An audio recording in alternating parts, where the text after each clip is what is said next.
games starting us off on Wednesday evenings. Napoli against Union Berlin. Napoli, surely, Gavin Hamilton take the points in that one. And the Union Berlin yet to get off the mark in the Champions League. Not having a great season, are they? They certainly kind of punched above their weight last season, punching well below it this time.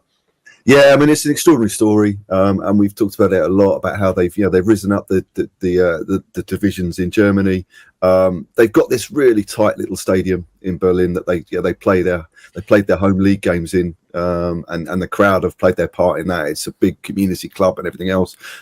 Champions League's completely different. They're playing the games at the Olympic Stadium, and it's a very unfamiliar set of surroundings for them, and they've struggled. And they've yet to score. They've got any points, and Napoli not firing as well this season. But Osimhen has been distracted by a number of different issues, and he's the main man for them, and could be well be on the move, possibly in January, certainly in the summer. Raspadori, the Italian international, scored the winner in the previous round, set up by Kvaratskhelia, who's the man of the match. So they've got the attacking potential, Napoli, for this. So I think it's largely a question, I think, of certainly at home. Union Berlin, very defensive. That's been their strength all along, has been the defensive setup, but that hasn't helped them so far this season. So Napoli to win comfortably at home. I think the question really would be how many goals to score. If Osimhen is missing again, then that's an issue. Raspadori has shown so far that he can step up and compensate for that loss. So I think it's a comfortable home win for Napoli.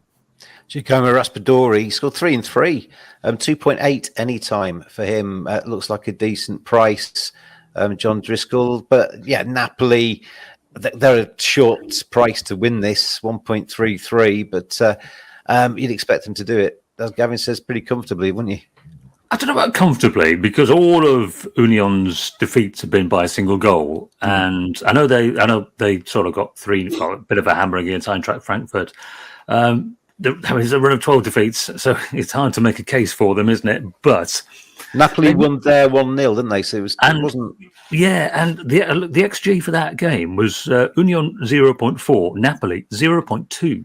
I mean, that's nothing happened in that game. Yeah. So I can't suddenly see a 7-2 or something coming in the reverse game. So I think a Napoli that is not what it was last season, still too strong. But again, sorry to be Eddie Howe, I'm not getting carried away on the number of goals for Napoli. Napoli 1-0, Napoli 2-0. That kind of thing I can see happening. If you're watching Eddie Howe, apologies for the negative tag we've given to you. It's a compliment. Let's move on to Real Sociedad then. Top of the group on goal difference on Group D, taking on a Benfica side that haven't got off the mark just yet. Real Sociedad, John, stay with you for that. Spanish team looking good for progression at least. Yeah, they are. Yeah, they've got 7 points, haven't they? Same as Inter. And like I said, there aren't many teams with 9. So, it's been a really good group stage so far for Real Sociedad. They're a very admirable team. Gavin's heard me say this before, James, but at the weekend, I think they had 7 Basques in their starting 11 against Barcelona, and then another couple of Spaniards and only 2 foreign players. Now, it's amazing, the amount of money, the whole industry around the football transfer business, that Athletic Bilbao and Real Sociedad can do what they do and produce this conveyor belt of amazing local talent is incredible. And then, one of the 2 foreign players that they had playing at the weekend is Taka Kubo, who has been sensational this season, has been so exciting, a Japanese international who tried to get starts at Barcelona and Real Madrid. He's relatively predictable in that, a bit like Anthony, a bit like Robin back in the day. He comes off the right flank, he dances inside, and he shoots. But he hits the target, whereas Anthony doesn't. I was going to say that's one of the most insulting things you can say about any footballer who's a bit like Anthony. And he moves quicker than Anthony. So it's all the things that... He's better, basically, isn't he? He's better. Yeah, he's just a much, much better version than the guy Manchester United paid, 80 million quid for. Taka Kubo's been good. They're not a scintillating team, Real Sociedad. They're very typical of lots of La Liga teams. well organised, well coached, good tactically, know what they're doing. Even a relatively young team, but they're not silly, so they never get blown away. But they rarely blow a team away as well. Benfica have been one of the disappointments of this season's Champions League. We all loved them last season, and I know forever they're losing players, and so they've got to constantly rebuild and rework it all. But in terms of their performance, has been as bad as anybody in the Champions League, possibly with Antwerp aside. And their goalkeeper stats are some of the best in the competition, which suggests that they've done well to be where they are, given how bad they've been, and they haven't scored a goal. So Real Sociedad, once again, winning it, once again, relatively low scoring. I think the 1.94 that Sportsbet.io are offering on Real Sociedad to win, Gavin, is pretty much double your money. It's quite a decent price, I would say. Yeah, it is going. That's given Sociedad's performances so far, and as John said, they're organised. They've got that little spark in Cuba, but also Brais Mendes as well is a terrific player, and he scored in the in the previous round, third consecutive Champions League game. So for him to score, so those are the two guys, Kubo and Brais Mendes, will do something for Sociedad. It's whether Benfica can get something out of this, and I think it's got to come a point with Benfica they've got to get something from a game, having pointless so far. So maybe this is the game that they can get something from. Okay.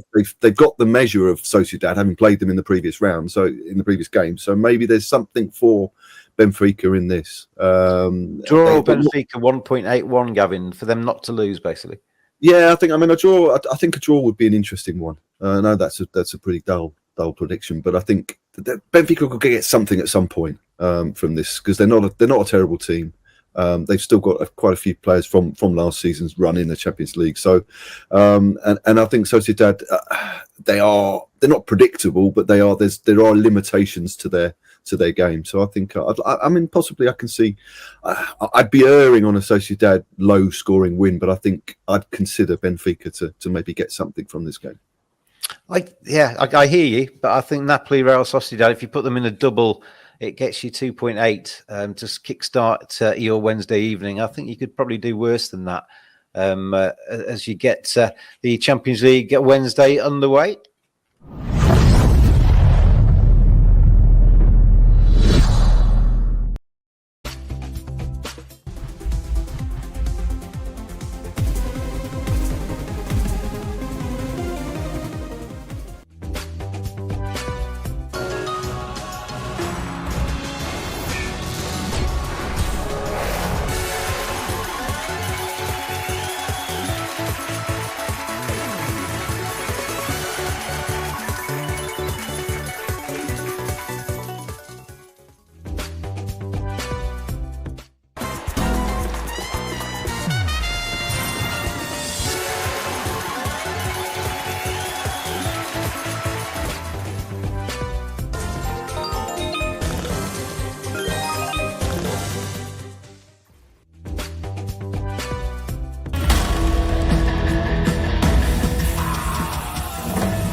covering every game of the English Premier League, Champions League and Europa League, live as they happen.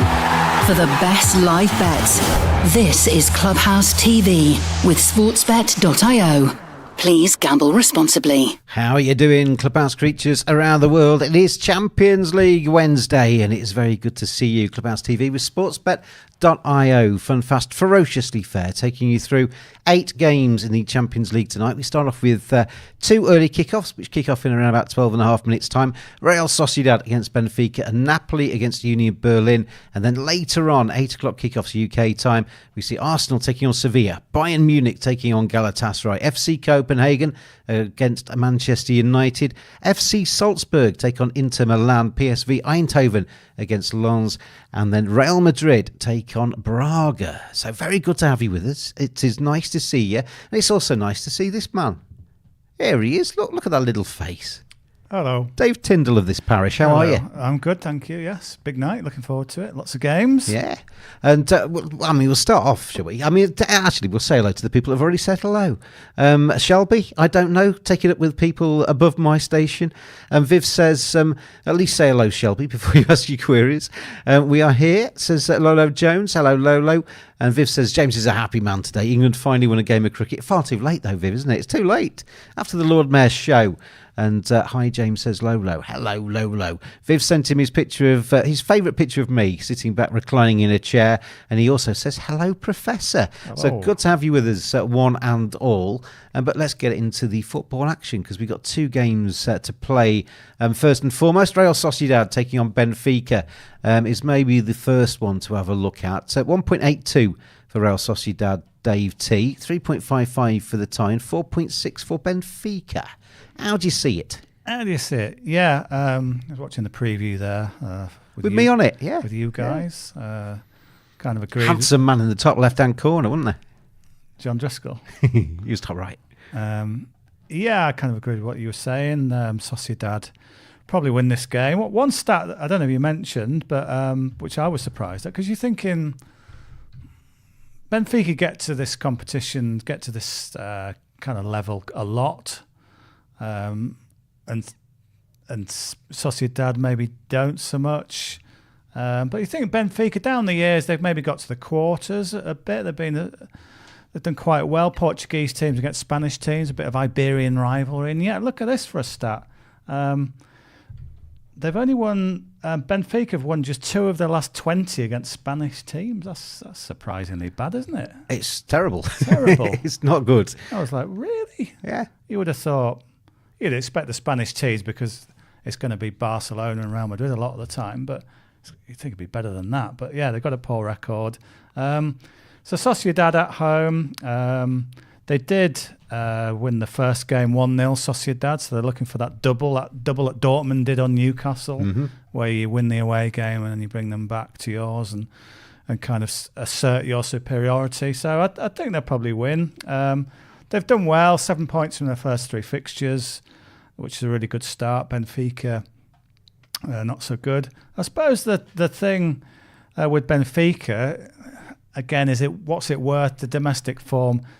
They are very good on the road in Portugal. They've won 5 out of 6. It is a league, though, that's a step down from La Liga, isn't it? That's the thing, I suppose. But you look at Sociedad's home record, DT, as well. They've only been beaten by Barcelona at home. That was the last game they played at home. Yeah. But they've beaten Mallorca, Athletic Bilbao, Getafe, and Granada this season in their previous 4 matches at home. Stuck 5 past Granada, conceded 3. Stuck 4 past Getafe, conceded 3. So maybe Real Sociedad and both teams to score potentially. Have you seen my workings? Ooh. Yeah, exactly that. Sociedad and BTTS I've written in bold capital letters on my sheet of paper. They are. Sociedad are the joint top scorers in the Spanish league with 15. Which shows they like a goal at home, but they do let one in as well. So that seems to make sense, doesn't it? That's where you go. And they'll probably outscore Benfica, but I think Benfica will get a goal. So that's a much more appealing price, isn't it, when you add that factor in? Well, at the end of that preview, the bet that I suggested at the end of it, which I think is a pretty decent one, Real Sociedad and Napoli as a double 1.82 for Sociedad, 1.41 for Napoli against Union Berlin, who are, well, we'll come on to their credentials in a second, but that's 2.57 as a double. So just as a fairly small... As a basic double, yeah. Yeah, a small price double to kind of maybe have a full stake on that. You could do worse, I think, than that. But so Real Sociedad and both teams to score is the studio pick for the opening game there. Napoli 1.41, as I say, against Union Berlin, who are 8.2, 4.7 for the tie. And Union Berlin were very good last season. They were threatening the very top end of the Bundesliga for a serious amount of the season last season. This season, not quite so much so. They're down in 16th DT. They are struggling. Just a bit. They are yet to really do anything in the Champions League, and should be easy picking, shouldn't they, for Napoli? Well, they should be. I mean, they're probably one of the most out-of-form teams in world football. They've lost their last 12 games. Blimey. And they've not scored in the last 5. And yet... It becomes a habit, though, losing. It does become a habit, and not scoring becomes a habit. They think, where's the next one coming from? And yet, they only just lost to Real Madrid in the Bernabeu. We've seen it now become a familiar thing, Jude Bellingham getting a late goal, but they almost held out for a 0-0 there, which was decent stuff. They had the better, to be honest, they had the better of the first game with Napoli, but just couldn't score a goal. Well, when we come on to the later fixtures, Gavin and John Driscoll were with me for the previews this week, and Real Madrid, John Driscoll, who's a La Liga expert, he was basically saying Real Madrid, it's kind of job done stuff for them this season so far. Yeah. And if Jude doesn't play very well, they're often struggling. 0-0. I mean, he's suggesting in the later game a bit of a precursor for that one. Real Madrid against SC Braga. Braga 11.5 to win that one, but John's thinking it might be a low-scoring affair. So wonders on the goals might be a play. And 0-0 at 25 might be just worth a little bit of a nibble when it comes to that one later. Yeah, we'll look at that one later. Just this one then. So Napoli, difficult start to the season. That's obviously very different from their title-winning season. Rudy Garcia now in charge. And there was all that hoo-ha. Did you see all that TikTok hoo-ha with Victor Osimhen? Oh, it's dreadful, wasn't it? Very odd goings on. But they've won 3 of the last 4 now. Things are turning. They're 4th in the table, which is okay in Italy. But they're not that good at home in Italy. They've won 2, drawn 1, lost 2 at home. And this is the surprising stat. They've conceded 11 goals in the last 5 home games. So although surely you've got to expect them to win, I know they haven't scored for ages, but I could see where you're going with this. We're going there. We're going with a Neil Mellor. They're due one, aren't they, Berlin? So I think Napoli will win the game, but the price can be boosted quite considerably if you give Berlin a goal. Yeah. So I've got the same thing written down, the home team and BTTS. So we put that in the double. That's the kind of, I'll price it up. You've got the sort of basic win double. Yeah. But if you add the both teams to score as well. Before you give me the both teams to score double on the home sides, another way of playing that to be a little bit safer, taking the outrights out of the equation. Obviously, if a team's going to win and both teams to score, over 2.5 goals is a play. So if you think over 2.5, in fact, I can't do that because you're meddling with the betting slip. The over 2.5 double is going to be maybe worthwhile as well, because obviously if DT's bet comes in, over 2.5 comes in as well. So let's have a look. This is going to be quite a juicy price, this. It's 4.33 for Sociedad and both teams to score.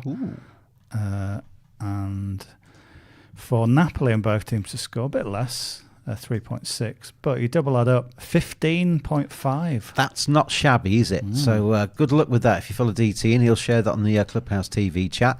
And Real Sociedad against Benfica and Napoli against Union Berlin get us underway on this Wednesday evening. So we're about 5 minutes away from kickoff. There is a free bet available across these first 2 matches. I haven't decided what that's going to be just yet. I'm not going to. I mean, both teams to score. Why don't we go? Why don't we go over? I want to do a double of over 2.5 goals. Yeah. So if both games have 3 goals or more. Where did that come from? Happy days. The free bet will land. So we're looking for 3 goals in both games tonight to land the free bet. But so you've done and shared your bet. So I'm just going to do my bet. Over 2.5 goals in the Real Sociedad game. Yeah, go and in the Napoli game, if we go over 2.5 goals in that one, that means that we get a very well. It's not 15.04 because you've left yours in. Hang on a second. Let's remove that. And 4.18. So what did I say? It was about 2.55 for the home side's double. It's 4.18 for over 2.5 as a double, and yours was 15.59 for the home sides to win and both teams to score as a double. I mean, you could just do the both teams to score double. There are ways of doing it, whatever you fancy out there, Clubhouse creatures, but gamble responsibly. And good luck with all of your bets on these first 2 matches. The teams are starting to come out of the tunnels in their respective areas of Europe, and we're not too far away from kickoff. So for the free bet to land, we need 3 goals or more in both of these games. If we get the 3rd goal in both games, then the free bet lands. 10 times 10 USDT up for grabs, and there'll be a second free bet available for you all across the 6 games coming up at 8 p.m. So stay tuned. There is loads of football. There's some good matches to come later as well. One of the matches that, I mean, off the back of the podcast, I did something for somebody else with John and Gavin. We picked up our best bets in each of the in tonight's matches, and I've gone for Manchester United not to win tonight. I agree. Well, I think it'll be a draw, that game. So I've gone double chance on FC Copenhagen was my best bet on tonight's matches, but we'll get on to the 8 o'clock kickoffs later. Teams are out. I've got a goal scorer bet as well. Okay, actually. go for it, yeah. For Sociedad, I'm from the opposite school to Neil Mellor. I think you back players when they're in goal-scoring form. So how about Mendes of Sociedad? He scored in every Champions League game so far. Yeah. 3-3. Brace Mendes. That includes the 1-1 home draw with Inter, which was probably their toughest game so far. So we scored in every home game so far. He's 3.35. Yeah. To get another one tonight. So, nice. So we'll go with that. Go for it. Go for it, DT. I'm not going to stop you. In fact, shall I do it? Do you fancy a double? So go for a double. Go for one with the Napoli game as well. Okay.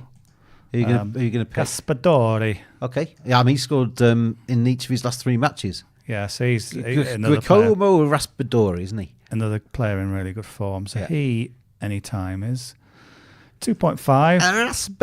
Raspadori. So he's a short price, but deservedly so. Why when you do when you, generally speaking, do impressions of Italians, I always go, that's the very expressive with the hands. So the Mendes and Raspadori, the goal scoring double, 8.38. Yeah, there's plenty. I mean, we've thrown loads at you there. So tell us how you're betting on these 2 games. You may completely disagree with what myself and DT think, but I think me and DT are actually roughly on the same wavelength when it comes to these 2 matches tonight. Fancy Sociedad, we fancy Napoli, we fancy goals, we fancy both teams to score, and for the free bet to land, we need over 2.5 goals in both games. So good luck with that. Are you ready? Here's Royal Majesty Marquis Maharaja Kaiser Caesars, our Supreme Ayatollah Grand Vizier, Lord King Emperor James VII, Rex, Grand Professor Dave, the Duke of the People, man of many voices. Hello, Genetics. Good to have you here. And Navidart says, hello, King James and Dave T. Navidart, paint me like one of your French girls. When's that going to happen? Keep asking. And Genetics says, I don't understand that, Genetics. I'm not going to read that. I might get myself into trouble. And LFC_Bitcoin. Hello, LFC_Bitcoin. I do not know you. We've not been formally introduced, but hello. I'm James. He's Dave. And good to have you with us on the Clubhouse TV chat. If you're watching, tell us where you're watching from. And that's what we always ask people that are new to us on this service. And which country are you in? Where are you watching from? And who are you betting on tonight? His question, though, was, can Manchester United beat Copenhagen tonight? We've kind of answered that already because we both fancy Copenhagen, certainly not to lose tonight, I don't think. Yeah, Copenhagen, we'll go more into it. They've not won any of their last 6 home Champions League games, but 5 of those were draws. So they're very tough nut to crack at home. Anyway, we were about to get underway in Europe. Counting down to kick-off, covering every game of the English Premier League, Champions League and Europa League. Live. This is Clubhouse TV with sportsbet.io. Please gamble responsibly. What she should have said there was they have just kicked off, because I was a bit late on the button. But they are underway in both of these matches. So good luck with all of your bets out there, Clubhouse creatures. Navidarts replied to LFC Bitcoin by saying they need to win, but I don't know if they can manage it. I agree with you, Navidart. Kind of Manchester United are in a little bit of turmoil at the moment, aren't they? Not quite producing the results. A little bit like Liverpool struggling against Luton the other day. Liverpool's seen better days, haven't they? And we have got DT's best bets that are there. So if you just scroll up through the last few messages, his best bets are shared with you. Navidart's got 4 thumbs up, so he's happy. But I think that's about the free bet credentials there. Imarios. Hello, Imarios from Cyprus. He goes, the champions. That's his message. And that is the theme music of the Champions League. And LFC_Bitcoin says, sadly, I have to watch the Europa League this season. So presumably this LFC_Bitcoin is a Liverpool fan, DT, like yourself. At least we'll win every game in the whole tournament. So there's that, you know. Brighton will do you. Koki says hi. They won't make the... Hello, Koki. Oh, the okie dokie. And Imara says, you're a Liverpool supporter, to which LFC_Bitcoin says, thumbs up, I am. So hello, LFC Bitcoin supporter, Liverpool supporter. Jeremy Powers with us. What's up, fellas? What's up, he says. We're very good. Hello, Jeremy Power. Hopefully, I always say power because it's PWR. It might actually stand for something completely different, but I just read that as power. You have the power, Jeremy, and it's good to see you tonight. Navidart says, here we go. Are you ready, DT? Are you ready? Yeah. Happy birthday to you. Happy birthday to you. Happy birthday, dear Navidart. Happy birthday to you. Well done, sir. Congratulations. I bet you're really young, aren't you, compared to us? Oh, he'll be a spring. I think we did this one night on here. We kind of asked people how old they were, and they're all babies, DT. I know. All babies. Navidart, though, he's a year older. From being a baby. We have wisdom. Happy birthday, Navidart. Hello, guys, says Slissy. Slissy's in the house, the director of Bolivian football and of corners on this service. He's gone for Bayern Munich. He has gone for Napoli, and he has gone for Manchester United. Ooh, so he's gone against our wisdom there. But, Slissy has probably more wisdom than us combined, DT. Some of his bets are very, very good indeed. Yes. I believe in Napoli and United today, he says. Okay. Genetic says Slissius Corneus Bolivius, the Latin of Director of Football for Bolivia and the Director of Football for Corners. Koki, hi King, and hi Dave T. Hello, Koki. I've already sung to you. And Viv says, don't paint him like one of your French girls. Oh, don't put Navidart off. He's getting his easel already. And Navidart says, thank you guys so much for our singing. It's a pleasure, Navidart. Happy birthday to you. And Koki has got a picture of SpongeBob SquarePants sticking a party hat on. So that's in commemoration of Navidart's birthday. And Navidart says, I'm not really a baby. Haha. Well, it depends on your definition of baby, I think. Yeah. Relatively. Yeah, because DT's 78. Look good for it, though, don't they? Wow, you don't look a day over 65.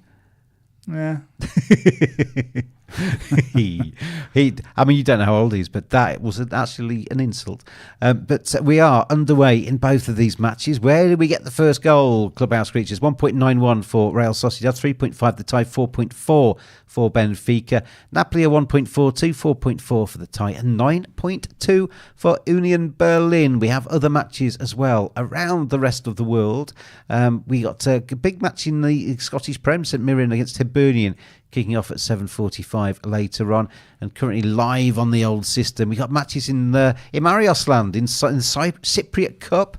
We've got matches in Serie B in Italy. We've got matches in Poland, South Africa, the Copa del Rey in Spain. So there's plenty of other stuff to get your teeth into. Turkish Super League, Samsunspor against Istanbulspor, 1-0 to the away side there. So if there's anything else you want us to talk about, then just shout quite politely on the Telegram chat, and we'll steer you in the right direction, hopefully. Happy birthday. Nice little birthday card from Koki. See, this is what we couldn't do on the old chat service. Got a goal for Sociedad. Headed in. Was he onside? Was he onside is the question. I hope we're not going to get a VAR night. Yeah. Did you watch the match the other night? You were on it, weren't you? I was on it. It was astonishing. I was watching from home doing my ironing. Wasn't it? I was doing my ironing and I was watching it at home, and it was crazy. Yeah. So Sociedad 1-0 up. Does it stand? It's Marino, not Mendes, unfortunately. Jose. Yes, spelt Merino. But the ball sort of played into the ground. He's at the back post, just nodding it in. He almost trained to think, "Oh, is that going to be allowed?" But seems to be, doesn't it? There seems to be little doubt. Let's see then. It cross comes into the box. Eventually, it's headed away. Yeah, he's miles onside as a defender there. Defender playing him on, and the keeper's back on his line. So the defender is about 5 yards behind everyone else, is going offside. It's onside because of you. Yeah, you absolute numpty. Yila Chuga. So Real Sociedad start. are ahead. That's good for our Pro Sociedad bets. It's good for our goals. We're up and running, everybody.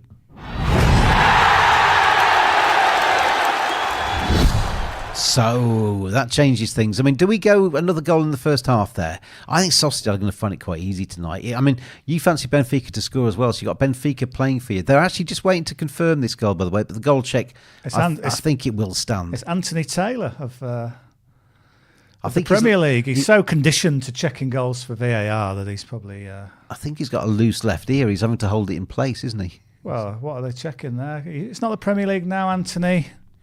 It's fine. We don't like Anthony. It's fine. Yes. Don't like Manchester United's Anthony either. It's fine. Do you like any Anthonys? Do you like Anthony and Cleopatra? I didn't know him. I prefer Cleopatra, to be honest. Anthony... And I mean that. Anthony Hopkins is all right. Anthony Hopkins, yeah. Yeah, old Hannibal. We have got, by the way, it says Viv, James looks older than Professor. It's just that he wears lots of makeup to cover it. Yeah. I spend 10 hours, Viv, getting ready for this. You should see me in the mornings, Viv. Oh, it's dreadful. Very few people see you in the mornings. Nah. It's best that way. Yeah. Goal for Sociedad, says Koki.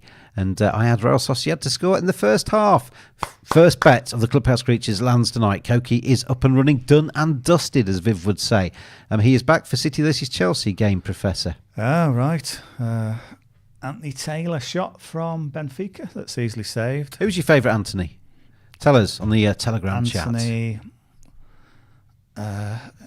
any famous footballing Anthonys? There was Anthony Martial? No. There was a Liverpool player called Anthony Letalec. He was meant to be the next big thing. French youngster and never really did much. Anthony. My dad is an Anthony. Oh, is he? More of a Tony, but he's Anthony. Anthony Joshua? Yes. Ant McPartland? Anton Deck. I've got the famous Anthony's website up. Right.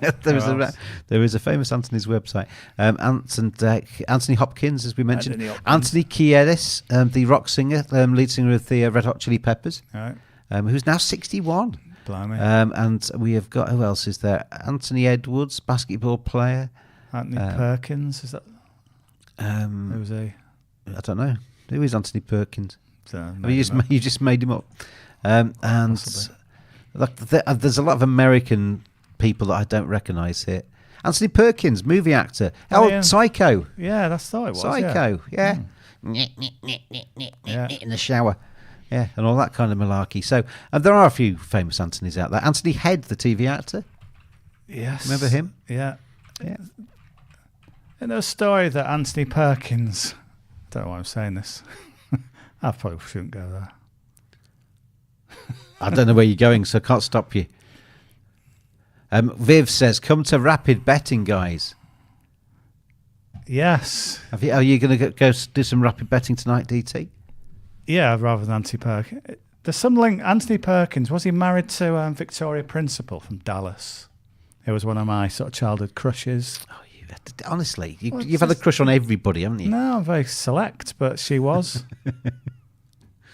You're just Anthony Fauci, says Yes. Jeremy Power. Who's he? He's an actor. Is he? What's he been in? Loads of stuff. Do I know him? Yeah. Let me Google him, Jeremy Power. No, he's not. No, that's not whom I'm thinking of. He's the former chief medical advisor to to Trump, wasn't he? Oh. Well, he did a good job, didn't he? Donald Trump spattered all sorts of garbage during the Didn't COVID Donald stuff. Trump say he could inject us? Nonsense. It was, they've scored again. They've scored Sociedad again. on fire. They have scored again. Real Sociedad 2-0 up already. Is it going to be my man against Mendes? Benfica? Is it Mendes? I don't think so. Doesn't look like it. No. The Sociedad fans are happy. Lola Jones had gone early on the second goal there, but he said they have scored now. In fact, it was a Marios that had gone early. Anthony Fauci says Jamie Power with a sneezy face. Yes. I think wasn't it Trump said that you should can inject it or something. drink bleach. Yeah, and that would sort you out. Wasn't the best of advice. He was a president of the United States, and he's trying to be it again. Good, and Real Sociedad though 2-0 up against Benfica. That's a nice finish. Nice through ball, and he slots it away. It's not a nice through ball; it's a back pass. Was it a back ball? It wasn't the best of back passes, was it? Wasn't it? It was a nice through ball, but played by a defender. Yeah, he just gets a foot in, and then just slots it home, easy peasy. Goal, la la la la, says Koki. What has happened, says Slissy. Didn't you say another goal in the first half? Yeah, I did. Yeah. Another one? You didn't respond to that, but I landed it straight away. Should we go for another one? I reckon another goal in each game. I think there can be a goal in the first half between Napoli and Union Berlin. You could play over 0.5 in that one and over 2.5 in the other one and get a decent enough double, as you'd think, with plenty of time left. I'm just looking at the tables, by the way, for the Europa League. The Napoli match against Union Berlin, Champions League, sorry. Napoli are in second at the moment, 3 points behind Real Madrid, who have got a faultless record so far, 9 points they're on. Union Berlin rock bottom on 0 points. So if as kind of stature of clubs and stuff would suggest, Real Madrid do the job on Braga later. Yeah. Then both Napoli with a win tonight and Real Madrid with a win tonight will secure their progression to the next round, won't they? Because Braga will be too far behind. So both these sides could effectively get it'll be done and dusted. Done and dusted with 2 matches to go. For Real Sociedad, they're currently top of Group D. Inter are in second, but only on goal difference. Both those teams are on 7 points. So if Real Sociedad stuff Benfica, they'll go to 10 points and they'll be qualified. That'll secure their progression to the knockout phase, and Inter could follow them later if they beat Salzburg. So we could have a few teams inked into the next round by the end of these 2 matches. Union Berlin haven't started too bad. They had a shot on goal that was saved. Now they've got a corner, which is rather awkwardly cleared, although I think this referee's given a foul for... Yarzabal, says that Lolo Jones. Was he the scorer for Real Sociedad? Yes, it's that Dutch referee, isn't it? In a Napoli game, he's well known. That Dutch one that's well known that you can't remember the name of. He's so well known you've forgotten who he is. Yeah. Dutch referee. You always see him in the World Cup and everything. That was like being on... It was on with... Danny Macaulay. That's him. You'll know him. He's got slicked back hair. Sort of one of the... Is he the one that's a doctor? That's a German fella, isn't it? The doctor. Yeah, no, he's just... Real Sociedad. Real Sociedad have made it 3-0. Now, is this your man? No, I think it's the Lathabal again, isn't it? I'll tell you what. It's called the Rathabal. Benfica are basically obliterated inside 15 minutes. Keep playing that first half goal. Well, we've not been able to get that on yet, have we? Because they keep the scoring too fast. But 3-0. Genetics says maybe, question mark. Is there a doubt on the validity of this goal? It looks like it's Marino going to be 3-0. Again, actually. It's Marino who's got his second. 3-0 to Real Sociedad. So we fancied them. Over 2.5 goals, which is what we need in both games for the free bet to land, is already landed in the Real Sociedad game. So now we're just looking at Napoli against Union Berlin to get us to 3. That's onside, isn't it? He's onside. There was another player offside, but I don't think he was interfering. Hakan says, wow. Koki says, impossible. What's impossible? It's possible. It's possible. Oh no, says Koki. Why is it? Why is people going, oh no? Is it been cancelled, this goal? It shouldn't be.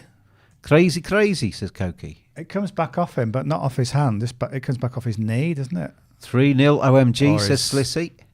Or the bit between his knees.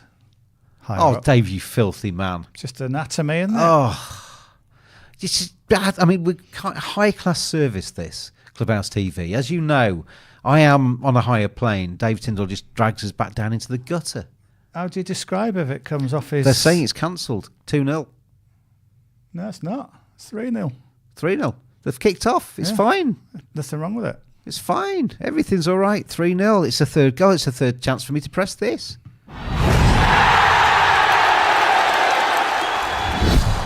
So we are 3-0 Real Sociedad Benfica. Job's a good one, basically, already for Real Sociedad. But still to get a goal between Napoli and Union Berlin. And we need... That's been cancelled. VAR still looking at it, and it's 2-0. It has been cancelled. Well, that was all a bit confusing. Well. For what, though? I don't know. Handball, apparently. Handball in the build-up. In the build-up, right, okay. I don't know. It's not. It's 2-0 anyway. But it's a good start. But I'll tell you what. Maybe that actually is not too bad for us because if you go back in now, first half Asian total, let's get this bet on before they score again. First half Asian total over 2.5 is 1.77. If we go for the double, Napoli against Union Berlin, first half Asian total over 0.5 is 1.71. That's a 3.03 double for basically one more goal in the first half of both of these games. So the first goal in the the third goal in the Sociedad game, the first goal in the Napoli game would get us across the line if they come before half time. I will share that on the Clubhouse TV chat for you as a CHTV double, and then if you fancy backing it, then please do. Fill your boots, but gamble responsibly. So it's actually, by the time I'd put it on, it's 2.84 now. Right. So it's actually just had a little bit knocked off it, but it's the double of another goal in the first half of both of these games, or a first goal in the case of the Napoli game. So another goal in first half. Napoli have had 4 shots already, one of those on target. They've had 71% possession. They've had 2 corner kicks to 1, so as you'd expect, Napoli, this might be their third corner actually as we speak. So yeah, Berlin have done something. They've had a corner and a shot on goal, so they've not been just penned in their own half, but it is Napoli making the most of this, making most of the running. Imarios says for the under 2.5 betters, Dave. Imarios, because he's open for under 2.5 for the... Well, I don't think Imarios is, but he's saying it's a good cancelled goal if you're on over 2.5 goals. Lloyd James says, James, you asked the question. We are waiting. What are we asking? What question did I ask? Did I ask a question, Lloyd James? I talk that much rubbish on here that I forget what I said, Lloyd James. Will there be another goal in the first half? But you've just sort of answered that. Yeah. Let me know if I've asked a question that I've not answered, or that. Tell me, Lola. Tell me, Lola. Tell me now. But good to have you all with us, Clubhouse TV. Sociedad.io. Yay! Is this a third now then? Come on. They're just waltzing through them at will. Look at this. Waltzing little cross. Sociedad. Waltzing Number Sociedad. 7 in the air. Will you Headed come clear. a waltzing Shot. Sociedad Header, with me? goal. Oh, he's offside. That's offside. If he'd left that might have gone in. Who was that then? If he'd left that might have gone in. Yeah. It's raining quite hard there, isn't it? It is. Look, He's miles offside. He's hit that. Now, is that... Well, it's not going in, is it? No, it'd have gone wide. Keep It would have gone wide. Goal, what a crazy start, says Koki. Well, it's 2 goals and 2 disallowed goals so far. So we've had 4 incidents, put it that way. Basically, the 2 goal scorers have now also had a goal each ruled out. So disallowed again, says Koki. It's still got to go some to beat the Spurs Chelsea game for goals ruled out. Was it 5? We're chalked off. Madness of a game. I wanted to get to bed quite early that night, and because I was on cricket the following morning, and I basically kept going, didn't it? Kept going. Was it 12 minutes of added time plus an extra 4 inside the added time, and then there was added time at the end of the 90 as well. But it was a blooming good game, wasn't it? What did you make of... plenty of incident. What did you make of Ange Postecoglou's tactics of lining up on the halfway Did you line? see his interview? Yeah. He was brilliant. I really like that fella. Because they asked... I'd have done it with 5, mate. That's who we are. Yeah. And that's how we're going to be while I'm still at the club. That's basically what he said. And I like the way he said, because Gary Neville had been critical of Arteta and his response to the 3 VAR checks that ended up with a goal against Arsenal for Newcastle. Right, another goal. Is it? Is this number 3 now? What is going on here? Talk us through it, DT. Number 7 with the ball, cuts inside. Oh, that's a That's beauty. a That'll goal. stand. Stick that in the back of the net. Right, That's the third. Who's that? Who is that one? It's a Real Sociedad player, DT. And it is Goal stands that time, says Koki. I think that stands. Valencia, one of the locals.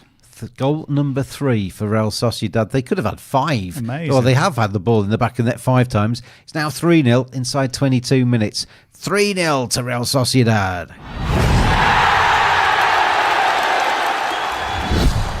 And the Benfica keeper looks a little bit shell-shocked because he's picking the ball out the back of the net, left, right and centre. How bad are Benfica? That's ridiculous. He's onside there, isn't he? It's fairly close, but he is onside. Just cuts inside. Bang! Bang! Back of the net. So 3-0. So basically that half of the double and the over 2.5 goals for the free bet, etc., etc., etc. It's all going rather well in Real Sociedad against Benfica. We could do with a Benfica goal for your Real Sociedad and both teams to score. I always think if one team are just running away with it, they will get a bit sloppy. Yeah. So Benfica can just... I think sometimes when you're 7-0 up, you're probably more likely to concede than when you're 1-0 up. Yeah. In a bizarre way. It's too easy for you. Yeah. Turned off. Union Berlin win another corner. Koki says, another goal. Yes, sorry, James. I am cold. Is that cold? The blue face? What are you... Oh, don't be cold. Cold. Get another jumper on, Koki. But what did... Another betting jumper. What did on. you think of the tactics, though? Mad. I liked it. I thought, yeah, go for it. How was it going for it, though? I much prefer... Because they nearly nicked the lead at one stage.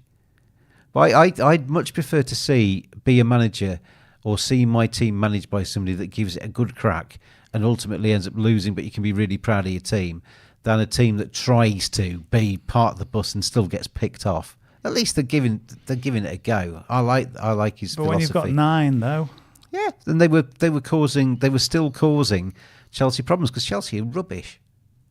I mean, what's his face? The striker. We did get a hat trick, to be fair to him. Worst hat trick in Premier League history. The guy is awful. He missed about 20 goals. Jackson getting his 3, didn't he? Absolutely terrible striker. I mean, anybody that's doing their fantasy teams, not that me and DT can talk because we've had dreadful weeks, but anybody that's rushing to put him into their fantasy team off the back of a hat trick, don't do it. He's terrible. It was a freakish hat trick, wasn't it? That Hello, Jones says my bet Sociedad under 2.5 has lost. Yeah. Unlucky, low, unlucky. And Hakan says, I hope it ends 1-0. I need Napoli to win. So he's on Napoli today because Genetics says, what's the other game end 1-0? With one game, because we're on the over 2.5 double for the free bet today. We had a great start in one game, yet to really get going in the other one. Let's have a look at the stats of Napoli against Union Berlin DT. Excuse me, if I can get the right screen up on our channel here. So far, 3 shots to 1 in favour of Napoli, 1 on target apiece, 5 corners to 2. So Napoli are the team pushing, and we're on Napoli, aren't we, tonight in terms of our studio bets? Yeah, they are attacking again here with a header. Oh, it's hit the post! Oh, if you bat Napoli to hit the woodwork, happy days. Yeah, from across, little downward header hits the keeper's right hand post. Closest we've come to a goal so far in that one. I'm going to go in with our first rapid bet. Oh, okay, right. I've done it. I'm going to pick the Napoli game. You can bet on the other game if you like. So I've gone, will either team score between 25 and 40? Yes. We're going to get a goal in that 15-minute segment in the Napoli game. So if you pick, I'm going to put you in charge of Real Sociedad as my rapid. the rapid bets. You're the rapid Real Sociedad man. Do you know the best team for rapid betting? Rapid Vienna.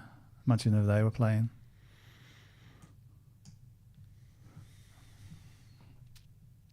Colorado Rapids, are they a football team? Or have I made that up? Real Betis. So I've got to do with Rapid. But we call them Betis, so it'd be Rapid against Betis. Rapid Betis. Rapid Betis. Yeah. That's better than your joke. That was quite literal. Timo, hello Timo. He says hello James and Dave T. And so the free bet, it landed, says Koki. No, because you need it in both games, Koki, not just one. It has to be in both. So we need goals in the Napoli game as well. And Napoli hit the post, says Viv. Indeed, they did. And Genetics welcomes Dr. Timo. What, are you a Dr. Timo? Dr. Timo. Dr. Timo. I didn't know you were a doctor. trust him. He's a doctor. I don't think he is. I think he probably masquerades as a doctor to try and get... oh, look, they're doing the Poznan. They're 3-0 up. They don't need to watch any more of the match. They can just bounce with the back to it because Real Sociedad fans are very, very happy indeed. In the 26th minute in both of these games, ball played across there, cleared away for a corner. So Napoli continuing to push. Nice ball across that. Defender did well. He did, yeah. Because you could quite easily kind of side that into the back of your own net, couldn't you? I'm just waiting for my next question. Slissy's happy. Slissy is happy. He says it's a corner party in the Napoli match. The director of corners has highlighted Napoli. There's another one there. 9 already after 25 minutes. 10 now, he says. This is corner number 10 in the first half of Napoli against Union Berlin. You're asking for a question, are you? Do you want to give me your best bet? Is that what you're kind of suggesting? You want me to, don't you? You want me to press this, do you? Is that what you were asking for? No, I was just... Too late. Too late, I'm pressing it. You basically inferred that you wanted to give your best bet right now. Is this a penalty now for Sociedad? I think we might have a penalty. I think the next goal, Sociedad. From the spot, do you reckon? Yeah, I reckon you might see a penalty. Anthony Taylor's been kept busy here, hasn't he? Yeah. Will Mendes get a penalty? Will he take it? My goal scorer bet. Let's have a look then. Ball down the left. Number 7 crosses it in. Bit of a drag back in his court, isn't he? It's the goal scorer, Larry tries That's a nice bit of control there. To turn his man and then just gets... Yeah, he's completely turned. He's completely done him there. Yeah, absolutely. Kind of bought that penalty with his skill, didn't he? So it's going to be from the spot. Real Sociedad to make it 4-0. Oh, it's not Mendes. He might get the rebound. It's the guy who scored the third goal. He might get the rebound, DT. So many goals, says Genetics. What's that then on there? Mendes. So Real Sociedad from the penalty spot to make it 4-0 inside half an hour in Spain. Is he going to slot this one away? Anthony Taylor's getting a bit panicky-knickers here on where everybody is, and he's telling the keeper now to stay on his line. Mate. Stay on your line. I like the way Ange Postecoglou said, he said, he's missed a penalty. Real Sociedad, it's not all goals. We've had 3 goals in, we've had 2 disallowed, now we've had a penalty missed. Is Mendes taking it? Yeah. Oh, Dave. Oh, he's at the post. Oh, you Lachuga. Why do you laugh at that? Oh, because it's kind of the irony, isn't it? You basically thought it wasn't him. And then it was him, and then he's missed a penalty. Oh, Mendes. Wowzers, says what Genetics. Have you done? Yeah, anyway, Ange Postecoglou, I'm going to get to this in the end. Real Sociedad keep getting in the way. Where he said that they asked him about referees' decisions in VAR. He said, mate, he said, I've had some go for me, I've had some go against me, I've had a long career in football, I've been brought up to respect the referee's decision as being final. You just get on with it. I thought that was a great answer. Don't stand there criticising referees. They're human beings. Some will go your way, some won't. Get on with it. I quite like that. He's now set himself up though, so he can't say anything now. I don't think he does though. I don't think he does. I don't think he's a whinger. He can't now ever complain about a decision. But I don't think... It'd be interesting to see if you go back through his press conferences and stuff to see if he ever has, because I get the impression he's just a straight up Aussie. I don't think he says things he doesn't mean. Genetics says, James, if this game hits 6 or more, can we donate some to the other game if they don't score? I think we should. If it goes 6-0. 6-0 is so weird, isn't it, that I think we should. Well, a Spanish team scored 6 last night. For every goal they get over 6, we can drop that goal. Over 6. We can drop that goal into the Napoli game. So you'd need 9-0 if you don't get any in the Napoli game. That's my only concession. Well, the way they're going, they could get 7. It's absolute walk. It's like a training game, isn't it? Celtic got battered last night, didn't they? Was it 6? 7 in the end, wasn't it? 7 in the end. Let's go Madrid. I think I tuned out at 6. I think it was. So Napoli. My another goal in the games before half time. DT. Now who's this one for? Cross into the box. Back post header. Little header from close range. That's going to count. 6-0. Sorry, you're right. It was 6-0. Yeah. But Napoli have taken the lead in Italy. So it's Napoli 1, Union Berlin 0. It's Real Sociedad 3, Benfica 0. We've got another goal, so I'll press this again.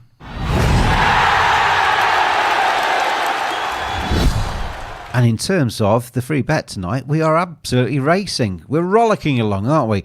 Already landed in the Real Sociedad game. Yeah, we need another 2 goals in Napoli Union Berlin for that to land. The home side double is looking pretty decent. Yeah. The over 2.5 double is looking pretty decent. The home side and both teams to score could still very easily happen. So we're in kind of in the zone, aren't we? With all of our bets we put up in the studio tonight. Yeah, that was easy. Ball to the back post, good header down, and then Frank Anguissa just puts his head on it from about 2 yards. Easy. And my bet won. Another goal before half time. Yeah, well done. Yeah. Landed. Yeah. So there we go. And what time is it on the clock there? Well, that's... What time did that goal go in? That went in the... It was a VAR check. That's before we get too carried 30th away. minute. Yeah. So if that stands, DT, my rapid bet wins as well. I think the VAR check will be for the header down at the far post. Is he climbing on him a bit? If that goes in my rapid bet for them to score between, or a goal to come between 25 and 40 will land. I think they are checking the far post header down because he might... Well, he's come to have a look at it. This doesn't bode well, does it? This doesn't bode well.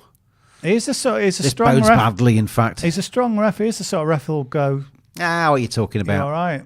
He won't just for the sake of it go along with what the VAR crew are saying. I mean, I wonder what they say to him in his ear. Is it not just the fact that defenders not jumping? I don't think that. If you start disallowing... Defenders just sort of stood still. If you start disallowing goals like that, you're never going to get anybody scoring goals. No, I think the defenders should try and jump. I don't think he's trying to jump, is he? Give it. Come on. You could see it not being given.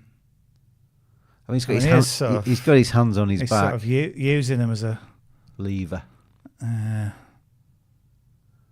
I can see him cancelling this, you know. But then it's... Come on, just stand, says Slissy. I agree with you, Sliss. Was he trying to get off the ground before that? Lolo Jones wants it cancelled. And it's going to be...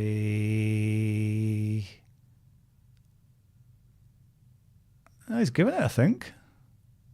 Good man. I think... Has it been given? Yeah. No.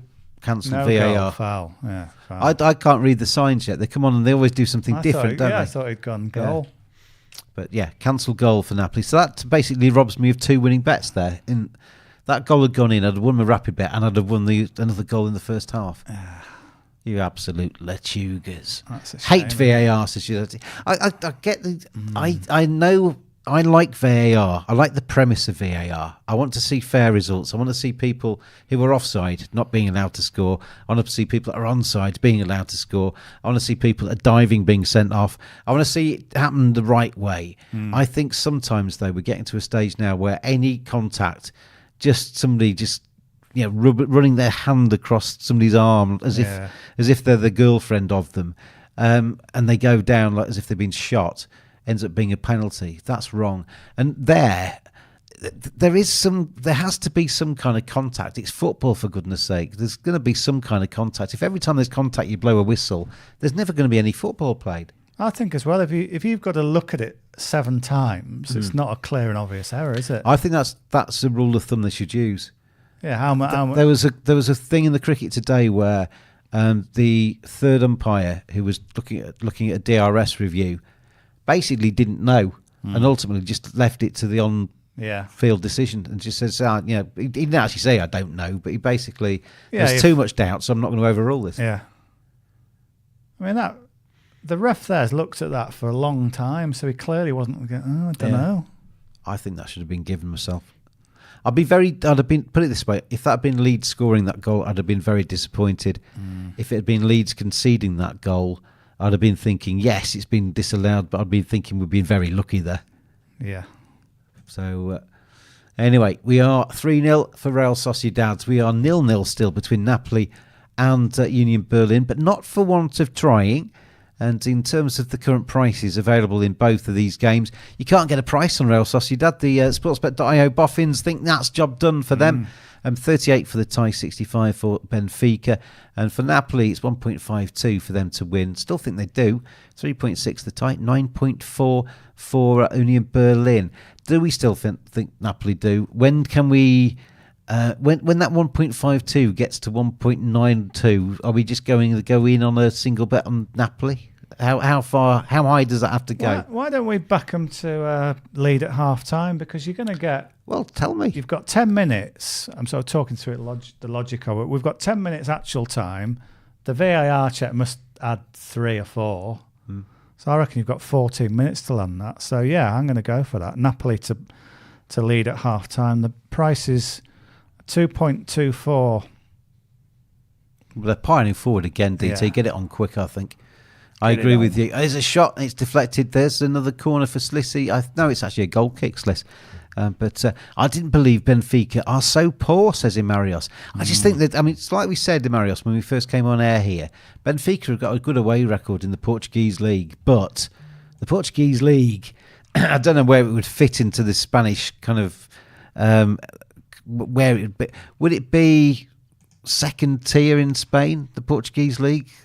Some La Liga teams at the bottom end are fairly poor. Yeah. But I think kind of the champions of Portugal, I don't think would finish in the top 10 in La Liga. Maybe bottom half, probably. Yeah. Probably, yeah. So, they're playing against a team which has confidence, but hasn't necessarily got quite the personnel that they've got, I don't think. That would be my view on this one. So I don't think they're poor. I just think they're not quite. The other thing as well is Real Sociedad are good. They're having a good season. Yes. So, that price actually, I wasn't happy with the price. I think it was a mistake, but it's 3.9. I was going to say, yeah, same. Yeah, 3.9 is a lot more appetising, isn't it? Yeah. So if you fancy Napoli to be ahead by the break, there's 8 minutes, but there will be some added time. So click on that link that Dave T has just shared and gamble responsibly out there, Clubhouse creatures. And the Real Sociedad goal threat has just maybe just calmed down a little bit, because they've done them, haven't they, already? They've won this. Yeah. How much effort do they need to put in from here? Yeah, Benfica are having a little spell now, aren't they? They've had a few shots, actually, Benfica.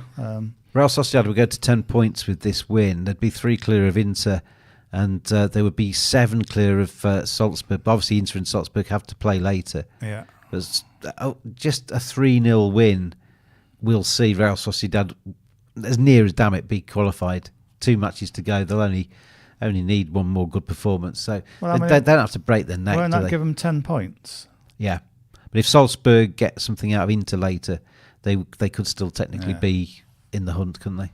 But it's very, very likely that... but they would basically Sociedad all but mathematically be through, yeah. So they don't need to kind of do anything about the goal difference. They don't need to do anything dramatic, do they? Which is good news for the both teams to score elements of that bet. Just if you want to play that now, both teams to goal score. Napoli. Hey, Genetics is suggesting we have a goal coming for Napoli. So Napoli to be leading by half time. Napoli to get another goal, my first half double. My rapid bet, there's 3 bets that we've got in the studio landing with that goal, DT.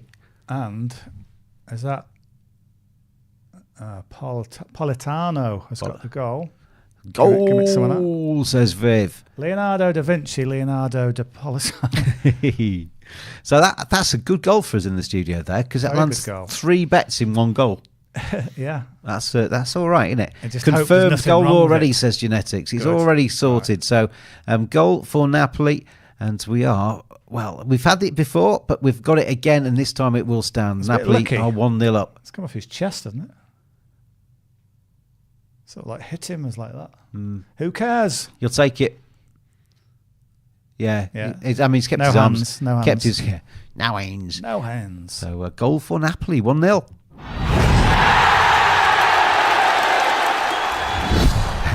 Hakan's been here and seen it before. He's not celebrating yet because he says, I'm going to wait 2 or 3 minutes just in case. In case. Here come Sociedad again, and cross that time was a little bit dreadful, cleared away by Benfica. But 1-0 now to Napoli, 3-0 now to Real Sociedad. You need 2 more goals in the Napoli game for the free bet to land. So things are going all right for his Clubhouse creatures tonight. They're going all right. Good first half, this. Got about 4 minutes to the break in both games. Politano, says Koki. indeed. Politano. Crazy player, he says. He's a crazy player. I don't know in what way. Why is he crazy, Koki? It was a Crazy good, crazy mad, crazy bit weird. of a crazy goal, wasn't it, that one? Just sort of hit him like that. Right, have they given me my bet? I've been settled as a winner. My rapid bet. Where are we? Do. Exciting that we're winning. We're winning, Dave. We're doing all right. Napoli. They haven't given it as a winner yet. That's before 40 minutes, isn't it? It's 40 minutes now, so that goal came before the 40. Good. Nice position. Rocket shot, says Koki. Crazy good. I've had a bet. Will Sociedad take another shot between 42 minutes and half time? I've said yes. Yeah. What price? 1.92. Yeah. Have it. I have. Have it. So they haven't credited my that as a winner, but we've had a goal, and the official time on Flash Score for that Napoli goal is the 39th minute. So that's before 40, isn't it? Yes. I've had a couple of rapid bets, where it's been on the cusp and they've robbed me. I'm not saying that sportsbet.io are nasty creatures, but I think sometimes... sometimes you just need to sort of double check that it's been settled correctly. I mean, basically in the studio, we play with mythical money. Sportsbet give us money to play with. It's not real money. But if it was my bet and that doesn't land, I would be on the blower. Yes. I'd be, Sportsbet, where's my winnings? Right, we're into the time now, and it's the 42nd minute, so I just need a shot from Sociedad, which is something they've been very good at in this first half. Shoot. 68% possession for Napoli so far in the first half. They're 2 shots on target apiece in that game. 8 corners to 2, Sliss. 8 corners to 2. It's Slissy porn in Napoli tonight. Absolute glorious stuff. Slissy will be getting the highlights of that first half. Just the corners, please. Don't need the goals, just the corners. Have you got a preferred way of taking a corner, Slissy? When you're celebrating a corner, do you like it when they stand there and put both hands in the air, the one arm in the air? Do you like it when they're floated in? Do you like it when they're driven towards the back post? Do you like it? I like the ones that they cut it back to the edge of the D and somebody tries to do a dramatic volley. Yes. Yeah. There's different ways to take a corner, Sliss. I bet you've got your thoughts on that. But we are approaching half time. Everybody, Napoli 1, Union Berlin 0, and Real Sociedad 3-0 up against Benfica. And I need a shot from Sociedad between now and the interval. I reckon I've got 5 minutes maybe. It's not real. I mean, we've got a betting balance in our studio, and but it's basically not our money. It's not our money. Yeah, it's not docked from us. Although I'm going to try and withdraw it. At the end of the show, I'm going to try and withdraw it and see if we can have a good night out, DT. Oh, it's been credited. I've got my bet landing. Good. I besmirched the good name of sportsbet.io for no reason there. Yes. Will there be a foul in stoppage time? Yes, I'm having that. Come on, we need a shot here. Going for a foul in stoppage time. Shoot. Now. Oh, what's that? You shoot. Oh, what's that? Are you playing the rapid bets tonight, Viv? You've done quite well, Viv, on those on the past. Viv's a bit... I mean, if this is the director of corners and Bolivian football, I'm going to anoint Viv as the director of rapid betting. I think he's the man. He's the man that taught us how to do it, DT, wasn't he? Yes, when we were saying, what's that? How do we do this? How do we do this? And then Viv was very good that day. Another good team for rapid betting would be Salzburg. I see his brain going round. Why would they be Salzburg? Why? What's their sort of first bit? Red Bull. Or do the initials. RB Salzburg. RB. It's a bit tenuous, that, DT. Rapid betting Salzburg. I'm not ashamed that I didn't get that straight away. I'm not going on a quiz show with you. I'm actually quite pleased that I didn't get that straight away. Poor brain. No brain. Have you ever done a IQ test? 287. I'm a bona fide genius. When was that? When you were 12? Better than Einstein. Yeah, I was a child prodigy. Yeah. It's gone a bit now. He's banged his head too many times. Got hit by too many cricket balls. Yeah. Ah, dear. I did do an IQ test and I can't remember how much it was. I'm sure you would remember if you were a genius. It was quite high. It wasn't low. Yeah. But I can't remember the exact. It's a certain sort of thinking, though, isn't it? Can't remember the exact. Mine was pretty good. Exact I think. number. I always have you down as a genius. I mean, you're not called the professor for nothing. Yeah. Yeah. So genius in my own way. In the kind of weird, sort of thick way. Basically, yeah. A very cultish way. Corner for Union Berlin, floated in, headed away by Napoli. Shot from range, charged down and cleared away. Shot from Benfica as well at the other end. So we need goals, don't we? We need Benfica, and at some point we need a Benfica goal and a Union Berlin goal. I need a card in added time in that game. And how much is added? There's 5 minutes added on in Napoli. So that's good for the card prospects. I need a shot very quickly. 19 seconds. And the ball's at the wrong end of the pitch. Last card. We've only had one card actually in Napoli Union Berlin. That was in the 41st minute to Bonucci for holding. But so let's get a card at the end of the first half. Come on, ref. Come on, ref. If Inter win tonight, says Koki, no chance for Salzburg and Benfica. Yes. I think that's fair enough. That's mathematically correct, if all things stay the same. Right, got about a minute for Sociedad to get a shot away. You never know. Come on, hack him down. I need a card, DT, in that game. I need a card. In the Napoli game. But it's been a good first half for our bets in the studio. I think so, yeah. Quarter of the way through the show almost, and we're doing all right, I think. Doing all right. So hopefully you're doing the same out there. If you followed us, hopefully you followed us on the winning ones, and hopefully you're gambling responsibly out there, everybody. We've got a chance of a shot here because for Sociedad, they've got a free kick out on the left, so it basically needs a cross into the box that's headed towards goal. Do you think Harry Kane will go mad again tonight? I backed him to get a hat trick at the weekend, and he got it in added time.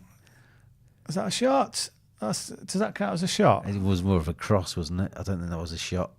They'd be very generous. Did you back him for a hat trick? Yeah. At what odds? I backed him when he scored the first goal early. Okay. And it was around about 8, I think. Yes. And Benfica corner. Was it 8 or 6? I think it was 6. But I had to. He made me wait for it because it was in 90-something minute, wasn't it? And Real Sociedad 3-0 at half time. The whistle has been blown there, so I need a card in the dying embers of the added time in that one. Otherwise, we're going to finish the half with 2 defeated rapid bets here, DT. Yeah, not ideal. Well, I think tonight we might do the old Kane and Bellingham to score double. Landed, didn't it, last time we did that? Well, I mean, Bellingham's having a fantastic season, and Kane's just ridiculous, isn't it? We might need to go to Kane scores twice and Bellingham anytime.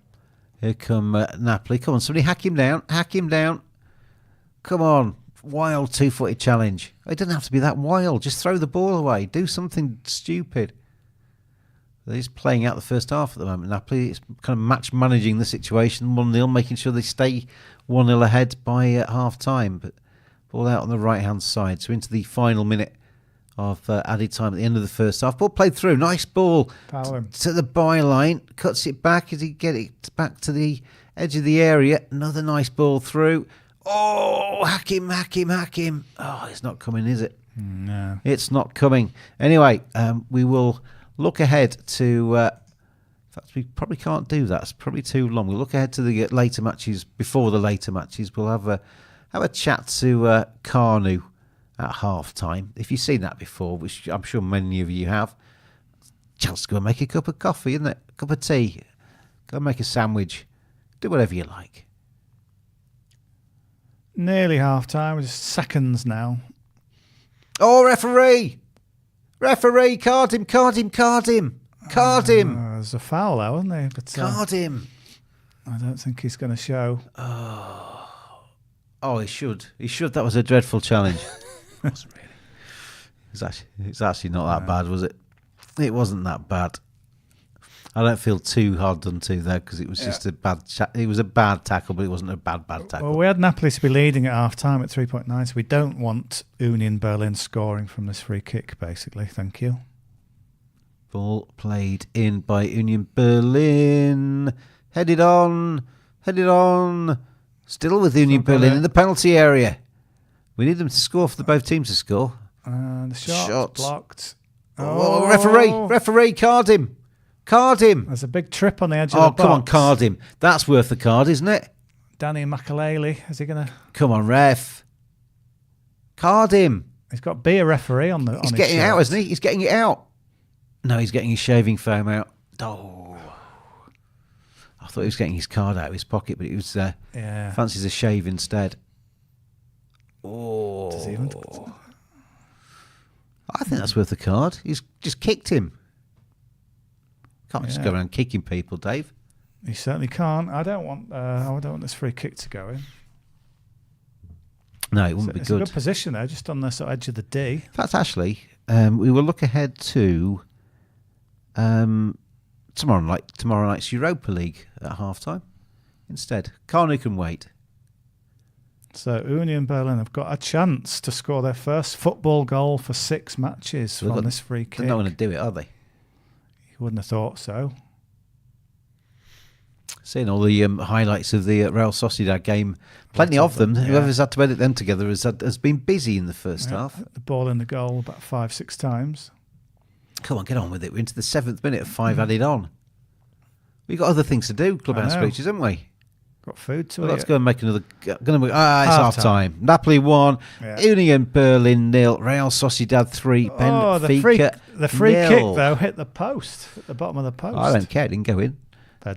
Winning bet, half time. Napoli are ahead. We will look ahead to tomorrow night in the Europa League. We'll start off with the 5:45s, then we'll see if we can cram in the 8 o'clocks as well. I'll be with you tomorrow. I don't know who I'm with yet, but be with you for the Europa League. Here's the early kickoffs.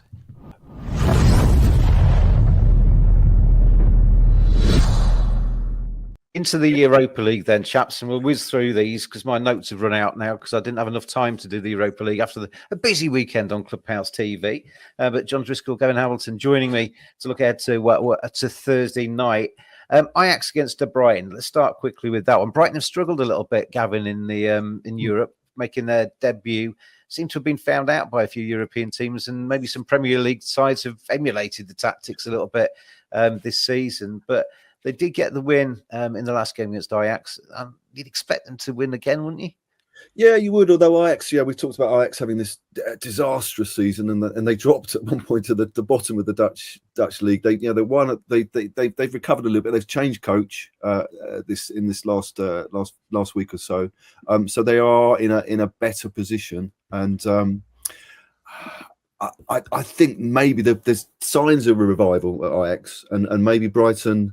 I think there'll be goals in this. I think Brighton don't know how to play any other way, do they? And there is that inexperience. De Zerbi's not an experienced coach in Europe by any stretch of the imagination, and the players have very little European know-how, and that I think combined with the lack of strength in depth has really sort of cost them this season. They're dropping points in the Premier League. Drew with Everton at the weekend. So I think there'll be goals in this, but I think Ajax, sensing some sort of revival. I think the change of coach will help. Van Schip is a sort of Ajax man coming back.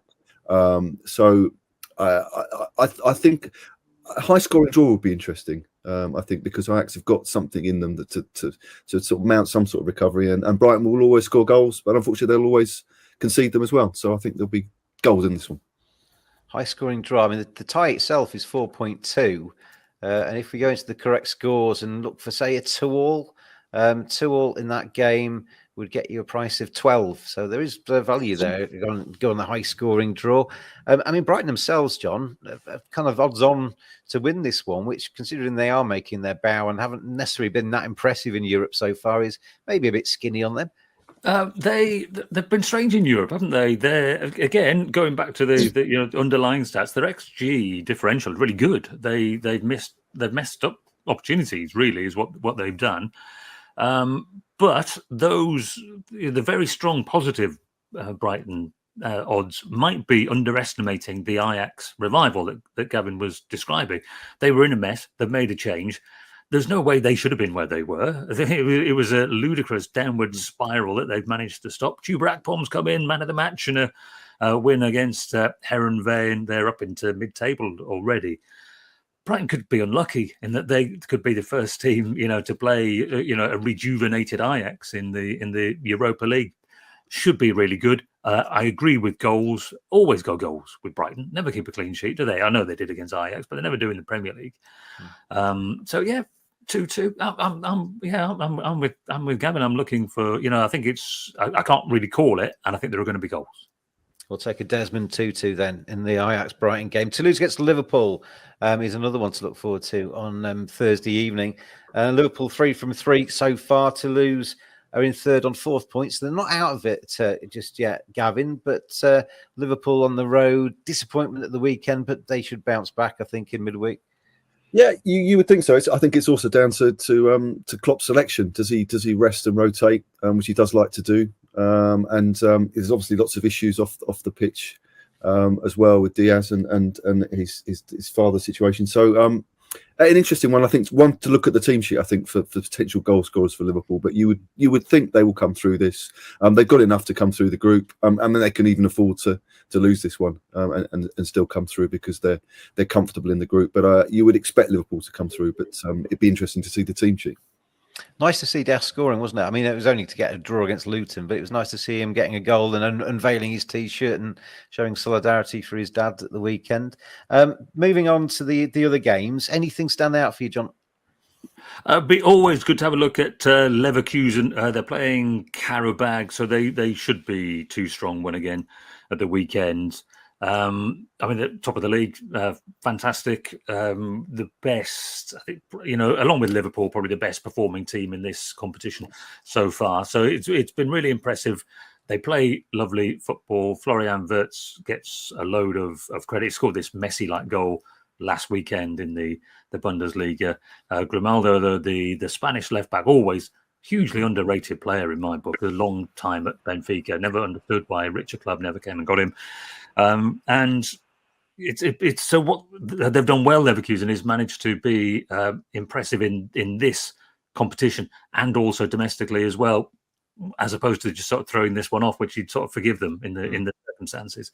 So they should be too strong. So I mean, I'm not sure you're not going to get rich backing them in this game, but it's a good one to watch. I'm fascinated to see how they get on, and genuine contenders, obviously, along with Liverpool, Roma to win the competition. 1.44 Leverkusen to beat Karabag on Thursday in the 5:45 kickoff. Pick me another one, Gavin. And anything else stand out for you on the? I think Roma have got to go to Prague, haven't they? To play Slavia Prague. That's an interesting one because they had this amazing comeback at the weekend, and Lukaku. The much criticised Romelu Lukaku came up with this injury time winner, and they were 1-0 down. They beat Lecce 2-1. So it'll be really interesting to see how they respond and go into this game because this is a tricky trip for them to go to Prague. Slavia never embarrass themselves in European competition. They're always solid without being outstanding. So this is a tricky one for Mourinho to negotiate. And does he play Lukaku or does he rest him? And after his exploits at the weekend, so that'll be one I think to look at the team sheet. But Roma got out of jail against Lecce and a potentially tricky game against Slavia in Prague, and maybe some value in Slavia there.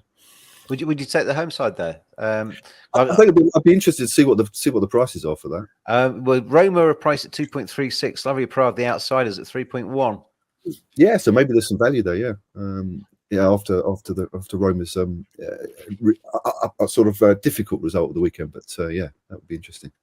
I'll tell you what. To finish off the 5:45s, then we'll put in Slavia Prague and Bayer Leverkusen as a double, and that will get you a 4.47.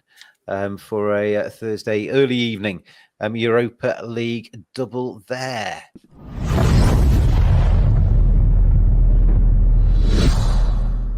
Paul, I'm going to say this might affect you a bit more, and the Goalkeepers Union. They crack down on time wasting and timings. Are we going to see, we've already seen in the EFL last week, 11, 12, 16 minutes added on at the end of games. What's the effect of this going to be on maybe your Nick Popes of the world, who maybe took a few extra seconds last season, and players like Emi Martinez, who got booked 7 times for it. You mean the ones that are very good at game management, Dave? The goalkeepers that are very clever and advised by their manager to game manage and manage a situation. Yeah, of course it's going to have an impact. We saw it in the Championship, and more prominently, I think we saw it in the World Cup. I mean, I'm not so sure that the TV broadcasters and the TV companies are going to be overly pleased with the programming and the scheduling. The amount of times that they've had to just cut straight off air after games because of the time. But listen, it's an issue that's been rumbling along for a while, and I personally think it's an issue that needs addressing, simply because for football supporters, I mean, football supporters spend a lot of money watching football, and they're actually getting shortchanged when you're watching 40, 45, 50 minutes of what should be a 90-minute game. On another side of it, I think that the timekeeping should be taken away from the referee. The referee's got enough to do on the field. There should be an independent time adjudicator, whether that's that the clock gets stopped when there's a break in play, or whether somebody else is responsible for that. But I think with the technology that we've got available now, that can be delegated elsewhere, if you like, to the VAR official or whoever else. But I think, yes, you will see changes. You will see, obviously, referees wanting to get the game moving a lot more. But I tell you what, if a referee books a goalkeeper in the first 15, 20 minutes for what he thinks is game management or time wasting, as you put it, take a brave referee to send the goalkeeper off for that. I don't think we'll see that. You know, it's going to be a situation where if a referee starts giving out early cards for it and it's a warning, I'd be very, very surprised if there's a referee brave enough to send somebody off for 2 yellow cards for that reason. Neil, just thinking about the rest of the players on the pitch. You know, we've seen some great players who are so good at the kind of dark arts of time wasting at the end of games, or even during first halves and whatever. But it is all about what we see as fans, isn't it? And is there a case really that we're going around the houses here to just get to a point where, well, it should be ball in play for an hour, because that's what the average is of most games. Play half an hour each way, and you'll get to 45 or somewhere near that. Good news. I think it's good news for people who enjoy football. I think the spoilers, the people who are the time wasters, it's really bad news for them. The dark arts will continue in terms of the ability of players to be able to win free kicks and penalties and those sort of things. But yeah, the amount of time wasting you see, and it's not just goalkeepers, it's people who take 35, 40 seconds for a free kick, for a throw-in, and all these sort of things, going down when not really injured. The physio walking on the pitch, and if his player's injured, why is he not running on the pitch? All these sort of tactics are spoilers tactics, and I'm sick of seeing them in the game. So I'm absolutely delighted.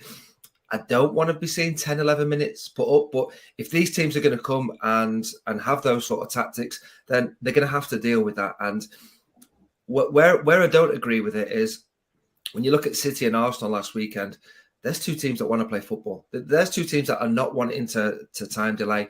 So I'm not sure I agree with sort of seeing 9, 10 minutes going up for those sort of games. But certainly for the spoilers, they're going to have to do a lot more defending than perhaps they wanted to, because they're going to have added time this season. Okay, plenty to be looking into this season. And there is a game to kick off on the Friday night. It's Burnley versus Manchester City. Let's get into that one. Previewing every game of the English Premier League. Please gamble responsibly. This is the Clubhouse Premier League betting preview with sportsbet.io. Covering every game of the English Premier League, Champions League and Europa League, live as they happen. This is Clubhouse TV. I don't think we need to preview the Burnley game, because I think we know the result, don't we? That one. I mean, if we could go back in time and have bets on matches that have already happened, we'd all be very rich, and we wouldn't need Clubhouse TV with sportsbet.io. Fun, fast and ferociously fair, taking you through this Wednesday evening in the Champions League. I just realised as we came back on air there, I was looking for a card at the end of that first half in the Napoli game to land my rapid, but I only needed a foul, so it was actually, I'm 2 from 2 on the rapid betting tonight. The Real Sociedad fans look very, very happy, DT. The Benfica fans look like they're about to burst into tears. Yeah, very sad. There was a kind of a 50-year-old bloke there. His eyes were bubbling up. He looked absolutely devastated. In terms of the bets, though, in the second half in both of these matches, where are we going to go? Well, just watching this first minute of action from Spain, and it's the same old story, isn't it, for Sociedad? just had a cross whipped into the box. I think their attackers actually clashed with the keeper. He's gone down holding him. Is he holding? I think he's holding his head because another part of his body's hurt. So the ball's whipped in, and he's been a clash of heads with the keeper. He's been head-butted basically, hasn't he? That's why he's holding his head. Nasty, indeed. So well, he's up on his feet. I thought it might be down for longer than that. That was a proper clout, that wasn't it? Hard head. I don't know if they're going to do the concussion routine, but he's got up. He's just jogging back. Keeper says he's all right as well. So, best bets, second half. Well, I'm tempted just by a very obvious one. Sociedad to score the fourth goal at 1.91. Yeah, makes sense, doesn't it? They are the team that are looking, well, by far the most likely to score more goals in this game. If we take the first half's form into the second half, then it should be looking good for Real Sociedad. 3-0 at the moment. If you can see on the screen there, first half stats there, 57% possession for Sociedad, 7 shots to 5, 4 corners to 2. But that doesn't tell the entire story. Missed penalty, 2 disallowed goals. It could quite easily have been 6-0 at half time. Yeah. I'm surprised it's not short a price, to be honest. No, it's a good price. Too big and well worth having, I think, of pretty much double your money on the Sociedad to score the next goal in that game to make it 4-0. The teams coming out of the tunnel for the second half now in Napoli, Union Berlin. A little bit more stoppage time at the end of the first half, which is why there is the slight delay there and differentials in the kickoffs there. 1.16 now for Napoli, who are a goal to the good. 7.4 the tie, 24 for Union Berlin DT. Best bet for the second half there? Same story, really. I mean, we liked the home teams beforehand. We've seen nothing. Benfica have scored a footballing goal. Benfica are not out of this just yet. And Benfica have got a goal back here. I think it's now going to be 3-1. Benfica, loads of struggling on the edge of the area. Gets the ball out to the left-hand side, side-footed across. Wow. That should be a legitimate goal. And Benfica are back in that match. Real Sociedad 3, Benfica 1. But Real Sociedad and both teams to score. Yes, that's looking better now, isn't it? It's looking much, much better. Yeah. But it's a goal for Benfica. It's 3-1 to Sociedad.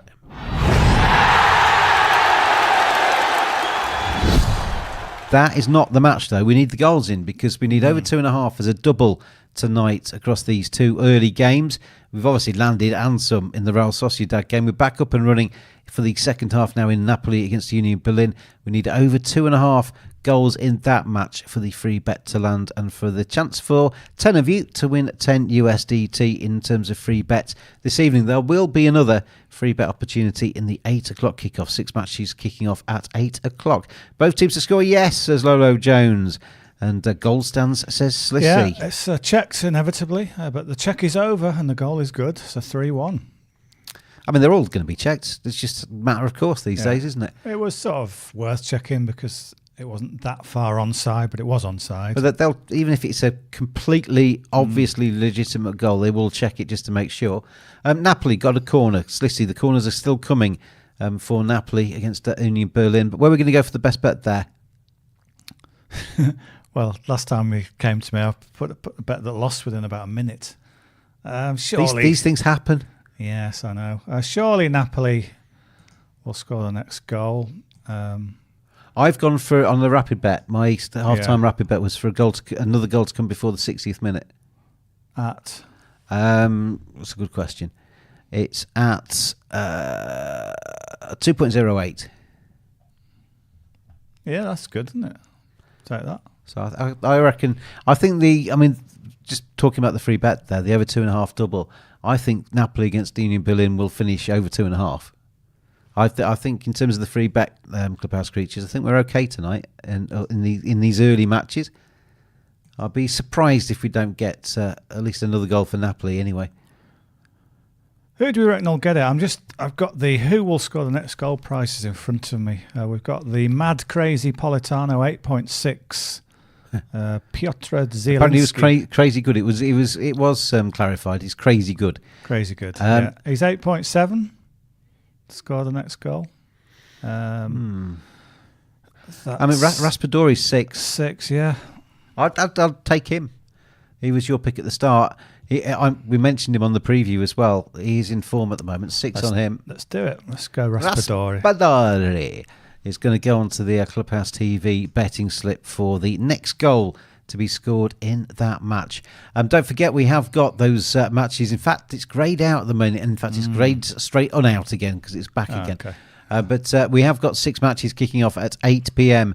in the Champions League. Arsenal taking on Sevilla and Bayern taking on Galatasaray. Copenhagen against Manchester United. PSV against Lens. Real Madrid take on Braga, and Salzburg against Inter. 6 good matches there kicking off at 8 o'clock. So that's about an hour and 5 minutes away. Obviously, we'll have a little bit of a gap between these matches finishing and those starting, but not actually that much of a gap. We'll play you the preview with Gavin Hamilton and John Driscoll of those 8 o'clock kickoffs before they get underway. So stay tuned to Clubhouse TV. We've got the second half of these, a very live chance of a free bet landing in the Napoli Union Berlin game, and then we'll come up with something for you to get a free bet, hopefully, in the games kicking off at 8 p.m. as well. And don't forget to join me and somebody else, I'm not quite sure who just yet, for the... I always like, probably my favourite... If you're going to ask me which is my favourite shift on Clubhouse... Which is your favourite shift? That's funny you should say that. Yeah. Saturday afternoons, I think, is probably my favourite shift. Premier League, and especially when you get a load of matches kicking off at 3 o'clock. It always goes very quickly. And obviously fantasy points up for grabs, and plenty of betting opportunities in that. I'd say a very close second would be Europa League Thursdays. Okay. Loads of matches on, always get loads of goals, and it's good fun. It goes so quickly on a Thursday night, so make sure you join me tomorrow for the Europa League Thursday. And we've got 8 matches kicking off at 5:45. We've got 8 more matches kicking off at 8 p.m. And of course, at the same time, we've got the Europa Conference League as well, which we kind of pay a slightly more cursory look at. There's an early kickoff actually in the Europa Conference League tomorrow. Astana against Balikani kicking off at 3:30 p.m. UK time. All the rest are at 5:45 and 8 p.m. So plenty of football on the console tomorrow. So make sure you tune into Clubhouse TV if you can. We're always very, very grateful for your eyes and your comments and your messages that come in on the Telegram chat as well. So keep those coming too. And hopefully we can get some winning bets as we go through the rest of this Wednesday evening. Come on, Napoli. Let's get another goal before the hour mark. So it's always, the rapid bet. I was looking for a card and it was actually just a foul. It's always nice when you kind of make a mistake but it goes your way and you realise you've got a winning bet without actually thinking you've won it. Yeah. It can happen the other way, but that was quite a nice moment when I realised I got a plus on my screen. Here come Napoli across the halfway line. They're in their customary light blue shirts. Edge of the penalty area on the left-hand side of their attack. Tries to go for the 1-2. In fact, he gets it back off the defender, gets to the byline, fires it across, but straight into the hands of the keeper. So Sociedad 3-1 now. Chance for Benfica, shot from the edge of the area. Cleared away as a flare.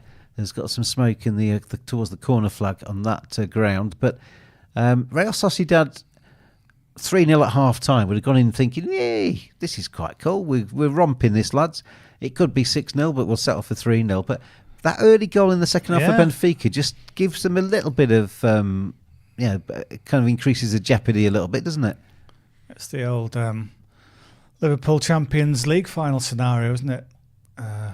That one, Milan 3-0 up at half-time. Game is dead, it seems. You get an early goal in the second half, and then the dynamic changes, and then if you were the team coasting, you think, oh, blimey, what if we conceded the second one suddenly? And then you do. Yeah, and then, wow, we're going to blow this. Yeah. And the psychology flips around. So just give you the stats of the second half so far, even in terms of possession, but goal attempts 3-0 in favour of Benfica. Obviously, one of those has gone in. So Benfica are the team that have just gone up a level at the start of the second half. And got matches kicking off in the rest of England. There's matches all over the console right now. So it's a fairly busy Wednesday night. So if there's anything else you want to talk about on Clubhouse TV with myself, James, and him, Dave, then feel free to ask us on the Telegram chat. What's Anthony Taylor doing here then? He's run over to the side of the pitch to have a chat. That's somebody that's with an official in a suit there, isn't it? Chance for Union Berlin. have scored a football There you goal. go. Have scored a football goal, and both teams to score has landed in that match as well. Napoli 1, Union Berlin 1. We are only 1 goal away from landing you the free bet this evening, because that is now over 1.5. We need it over 2.5 to land the over 2.5 double. But from nowhere, the two unfancied sides in the first half have scored the first goal in the second half. It is now Napoli 1, Union Berlin 1.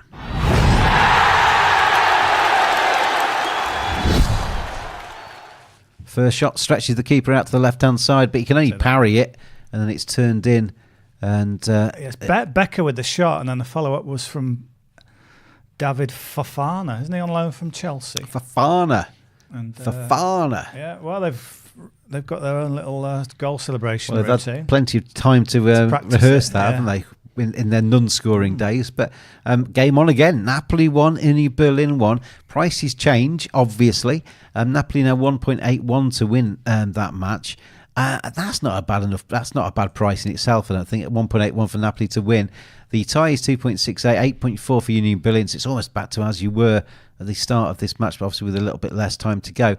Over 2.5 now, which is what we need to land the free bet, is now 1.24. So the sportsbet.io boffins thinks that's a pretty much a sure thing. Over 3.5 goals in that game is 2.38. Napoli to score the next goal in the game isn't that much shorter than for them to win it. They're 1.64. Yeah, I mean, it's looking at those pre-match bets. Another shot from Benfica that's tipped over the bar. Looking at those pre-match double of 15.59, it was the two home teams to score to win and both teams to score. Well, we're a Napoli goal away from that being in a landing position. Oh, and a bit of a James Rapid Bet update. Go on. I needed a goal before the 60th minute in that match, didn't I? Oh, yeah. Happy days. 3 from 3, DT. 3 from 3. Good work. Yes. So we have got, 3 winners there. What will the score be at 60 minutes?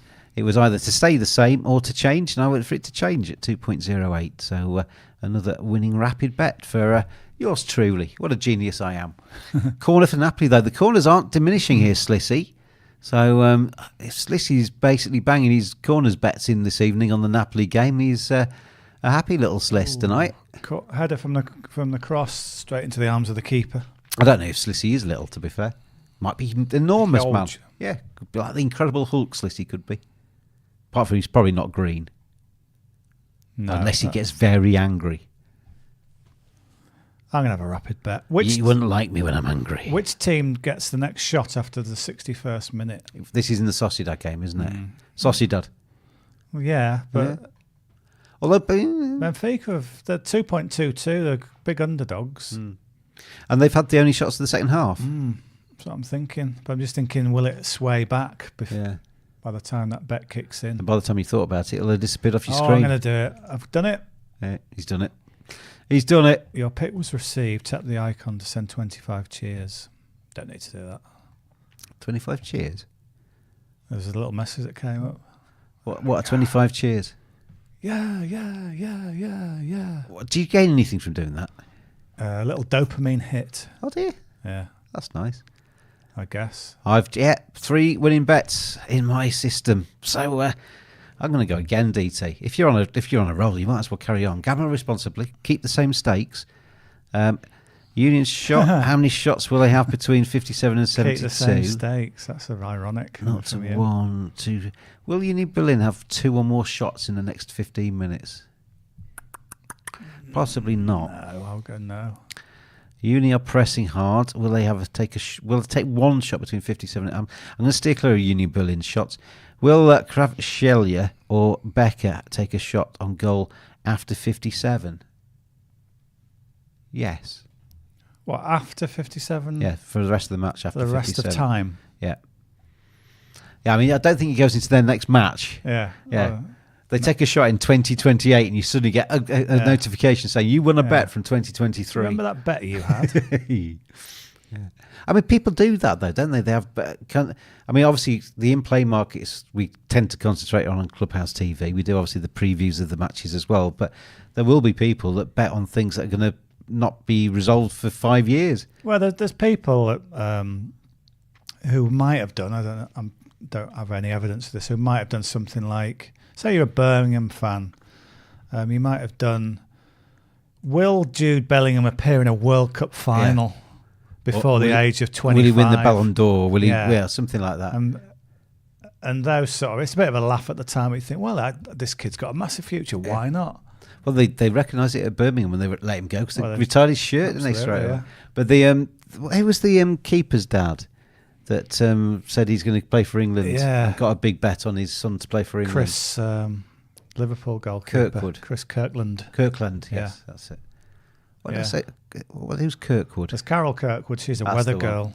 Yeah, it wasn't her. She hasn't played for England, I don't think. I mean, she may have done. Not that I noticed. Not that I noticed. I had can I use the little icon? Yeah, there you go. Look, I've used an icon. I used a little GIF. Because I've had a rapid bet that said, will there be a yellow card between the 63rd and 78th minute? And I went, yes, at 1.92. Good luck. That's in the Sociedad game, where I'm hoping that Benfica have the next shot, because that bet's still going. I'm going to get the stats up for Napoli Union Berlin and keep an eye on the shottage, because I need to know if my boys have a shot on goal. Don't I? My boys have a shot on goal. Let's who did I go for? So I'm going to make a note of this. You've got to be when you're having these rapid bets. You've got to remember what they are. You've got to be organised. They're literally listed. Yeah, I'm going to make a note here because I'm not going to stay on this screen forever, DT. I'm not just going to sit here and watch this screen until it changes. Oh, we've got another goal, have we? Have we? The ball is in the back of the net, but I think it's wide. He's missed it. It's come back. You don't get goals for that, DT. No, I don't think they looked very celebratory. You don't get goals for smashing your shot wide of the post.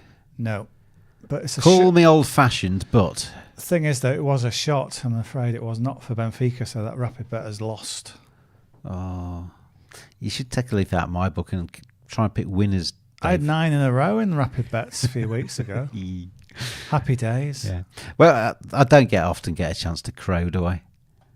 So, and I'm doing all right at the minute. So just allow me to crow. Right, how many? Kvaratskhelia has so far had. Is it shots on target? Did I go for shots? No, it's just shots, wasn't it? Take a shot on goal, right? It was him and Becker, wasn't it? So it's on goal. So at the moment he has got no shots on goal, and Becker has got. Becker's shot was parried for the goal. So it should be. He should have 1. I can't even find him on the list here. Oh, here he is. Do. He's got 2 shots on goal so far. So at the moment it's 2 for him and none for. Right, so if that increases, then I've got a rapid bet win. I can just monitor it that way, can't I? Anyway, good luck with all your bets. Clubhouse TV with sportsbet.io. Proud EPL partners of Newcastle United these days. And of course, Southampton in the Championship. Are people tempted by Napoli at 1.98? I am. Got half an hour to go in that game. I mean, kicked off a bit later. Half an hour. Napoli winning that would be quite useful for some of the bets that we put up at the start of this match, wouldn't it? We played the home sides as a double. We played the home sides and both teams to score as a double, which would obviously land because 15.59 that was. So there's some potential big returns, aren't there, if Napoli see this one through? Yeah. And obviously Real Sociedad continue to win theirs. So fingers crossed, Clubhouse creatures. I mean, we're getting to that stage now, DT, with about 25 minutes left in these matches, that another goal in each game might not be a bad play. Because I don't think we finished the scoring tonight. Over 2.5 goals in the Napoli game is 1.43. Over 4.5 goals in the Sociedad game is 1.58. That's a 2.23 double for 1 goal in each of these matches that we currently have on the system. So there's ways in of kind of taking some slightly smaller prices and doubling them up to obviously make them a little bit more appetising. 2.35 as a winning bet's all right, isn't it? Yeah, I'm sure there's got to be another goal in this Sociedad Benfica game. There always seems to be something happening. Napoli are really starting to push now. And the thing is with Union Berlin is they're not used to doing very well, are they, at the moment? 12 straight defeats, Yeah. so no. So their ability to kind of hold on and to preserve themselves in this match is probably a little bit dubious. As again, another corner for Napoli. Slissy, get the highlights of this game. It is corner-tastic. I'm just going to jump to one side slightly and give you the Man United team for the game against Copenhagen. He takes a step to the left. In Denmark. They go with Onana, Wan-Bissaka, Maguire, Evans, Dalot, McTominay, Eriksson, Rashford, recalled. Rashford back. Bruno Fernandes, Garnacho and Højlund. And you'll see that there are... How many Højlunds in the other team in Copenhagen? That's his brother. And Oscar Højlund is on the bench for Copenhagen. That's Rasmus's brother. For Bayern Munich, Harry Kane starts, by the way. Obviously. I mean, there was some chat on the preview that they might rest him for this game because the match is coming thick and fast and they are doing rather well in the Champions League. Do they need him? But last time they rested him, they went out of the cup, didn't they, to some numpty team? So he starts, and Real Madrid, does Bellingham start? You would imagine so, wouldn't you? He doesn't. Oh. Has he got an injury? Yeah, there was a hint of one. Subs bench or? Bellingham is on the bench. Right, so forget that bet then. The anytime double with Harry Kane. I mean, John Driscoll on the preview says, Real Madrid are a side that when Bellingham doesn't turn it on, they don't turn it on themselves. So without Bellingham, the unders play in that match is possibly even bigger of a price, or a bit bigger of an incentive rather, because a lot of talk about that one being, it's kind of priced for Real Madrid to romp away to a success. Under 2.5 goals in that match is 3.1. Under 2.5 is 3.1. It's one of those you could back that and then maybe have a bet on Bellingham to score if he comes on, because that's what he does, score late on. But, a 2-0 win to Real Madrid, which I'm sure they'll take if you offered it to them now, would still be a winning bet because you got under 2.5 at 3.1, which I think is a very good bet. And if he's injured, they probably won't want to put him on if they can help it. No. Even if it's a slight, even if they just want to rest him for a little bit. Yeah, because they can't just play him all the time. Yeah. I'll give you the Arsenal team, by the way. They are home to Sevilla. Arsenal go with Raya in goal, White, Saliba, Gabriel, Tomiyasu, Rice, Jorginho, Havertz, Saka, Martinelli and Trossard. So they've not got a proper sort of striker there. So and Nketiah doesn't play. No, so they're going to go with Havertz then maybe? Oh, I don't like it when they play him like that. No. I don't think... I'm not that struck on him as a player full stop, but I don't think he's a striker. But he's not a striker, is he? Apparently, Nketiah's got an ankle issue, so it's... Trossard can sort of play a false nine. And Gabriel Jesus is injured at the moment, isn't he? Yeah. Because he's got 3 from 3 in the Champions League. Gabriel Jesus, but obviously can't add to that tally. He's out at the minute. I'm going to change the bottom screen, by the way, on the TV there.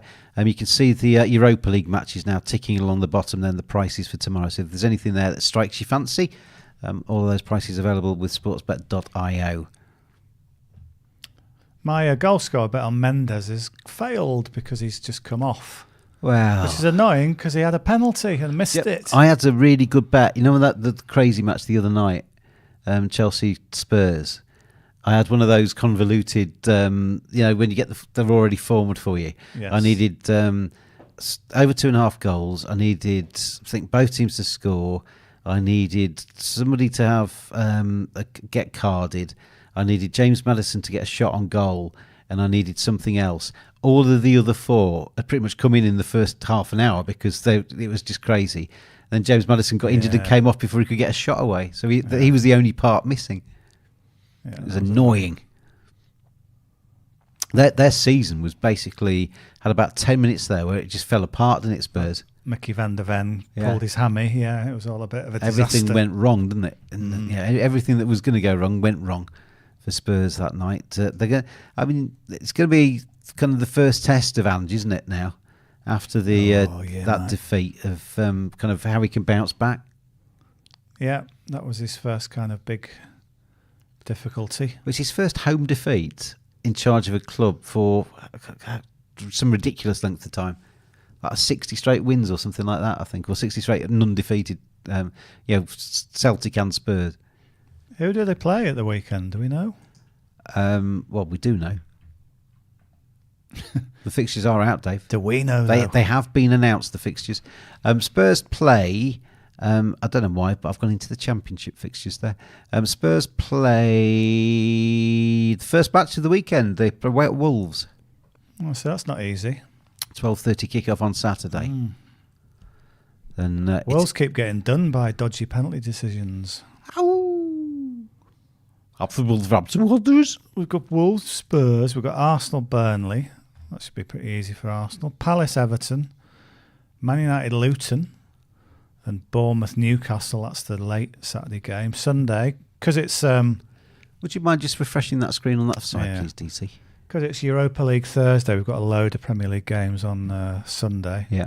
So we've got Villa, Fulham, Brighton, Sheffield United, Liverpool, Brentford, West Ham, Nottingham Forest, and then a bit of a big one to end with Chelsea, Man City.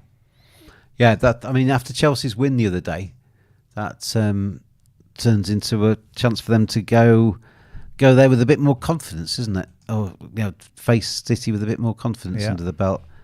Although I do think Chelsea aren't still that great. They had a Spurs team who were falling apart with injuries left, right, and centre.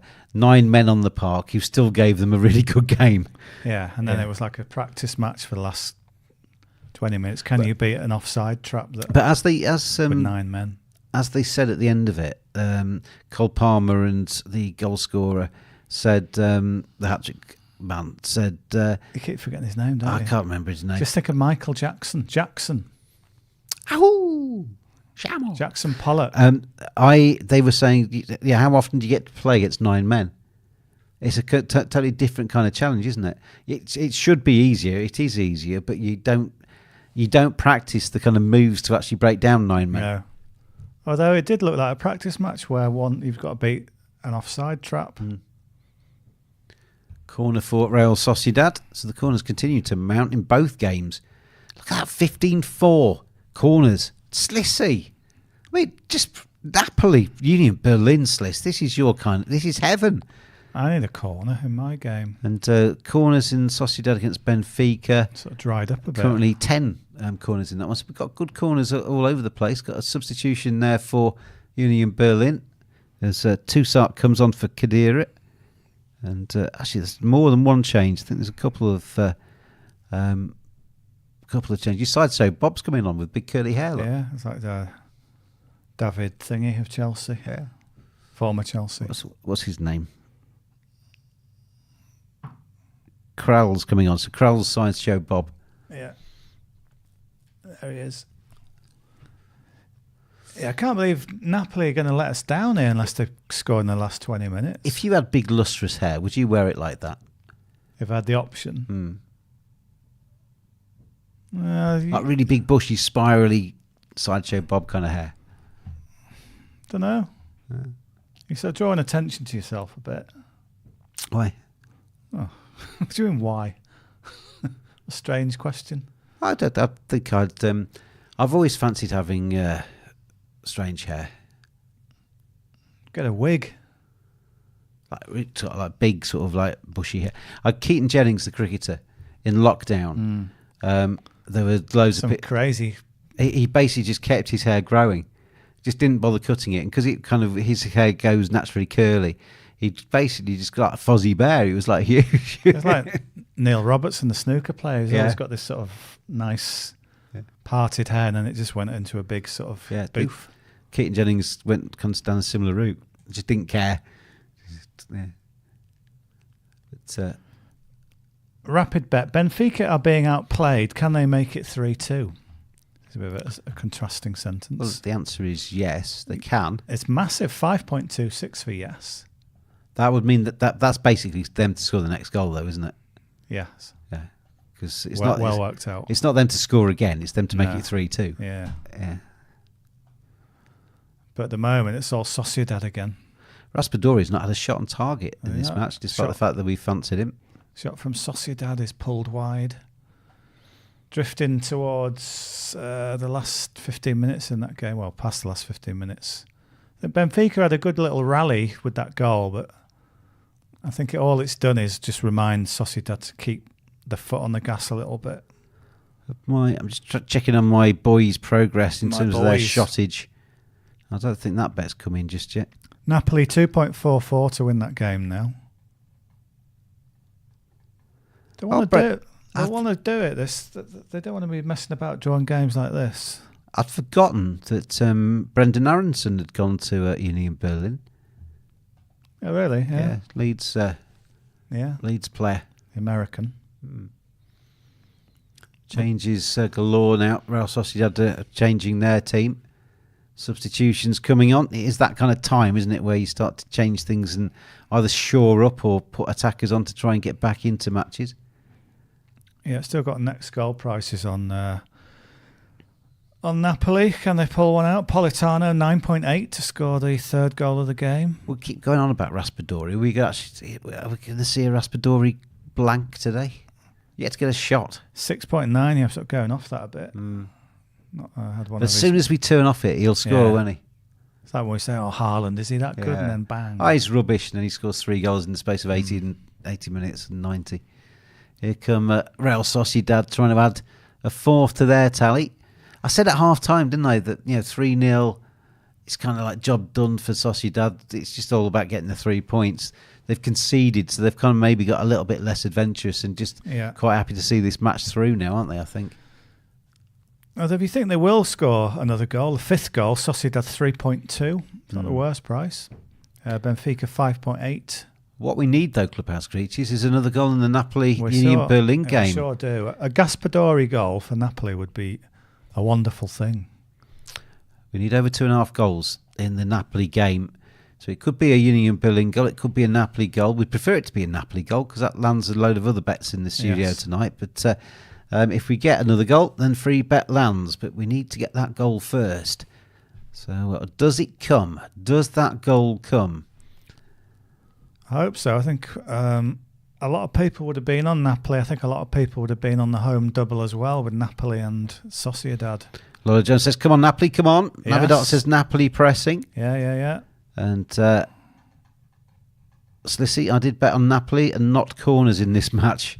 Oh, Sliss, right. You're the corners man. What are you doing? This would have been perfect for you. Genetic says, Harry Kane was on YouTube, on a YouTube show called First We Feast. I couldn't stop laughing at how accurate your impressions of him are. We'll be joined by Harry Kane in the studio shortly, Genetics, to preview the Bayern Munich game later. So First We Feast. I wonder what that is. Did he have to do some cooking or something? It sounds like a cooking programme, doesn't it? What was it, Oktoberfest or something? I saw him dressed up in some lederhosen once. Yes, he did that, didn't he? Joining in the fun. Yeah. Here come Benfica looking to try and get that second goal. Mr. Smiley Face is back with us. Hello, Mr. Smiley Face. Hope you are well today.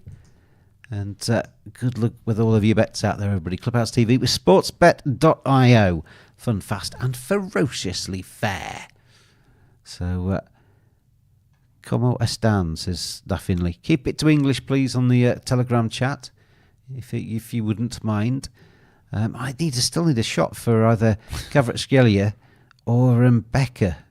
Harry Kane was eating super hot chicken wings, apparently. Was he? For what reason, Genetics? Was it just purely to see how hot he could go? Out. Have you got a link that we can look at?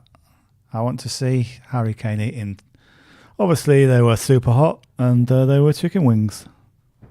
So let's see if he flinches. Oh, Mr. Smiley Face is called Chandler.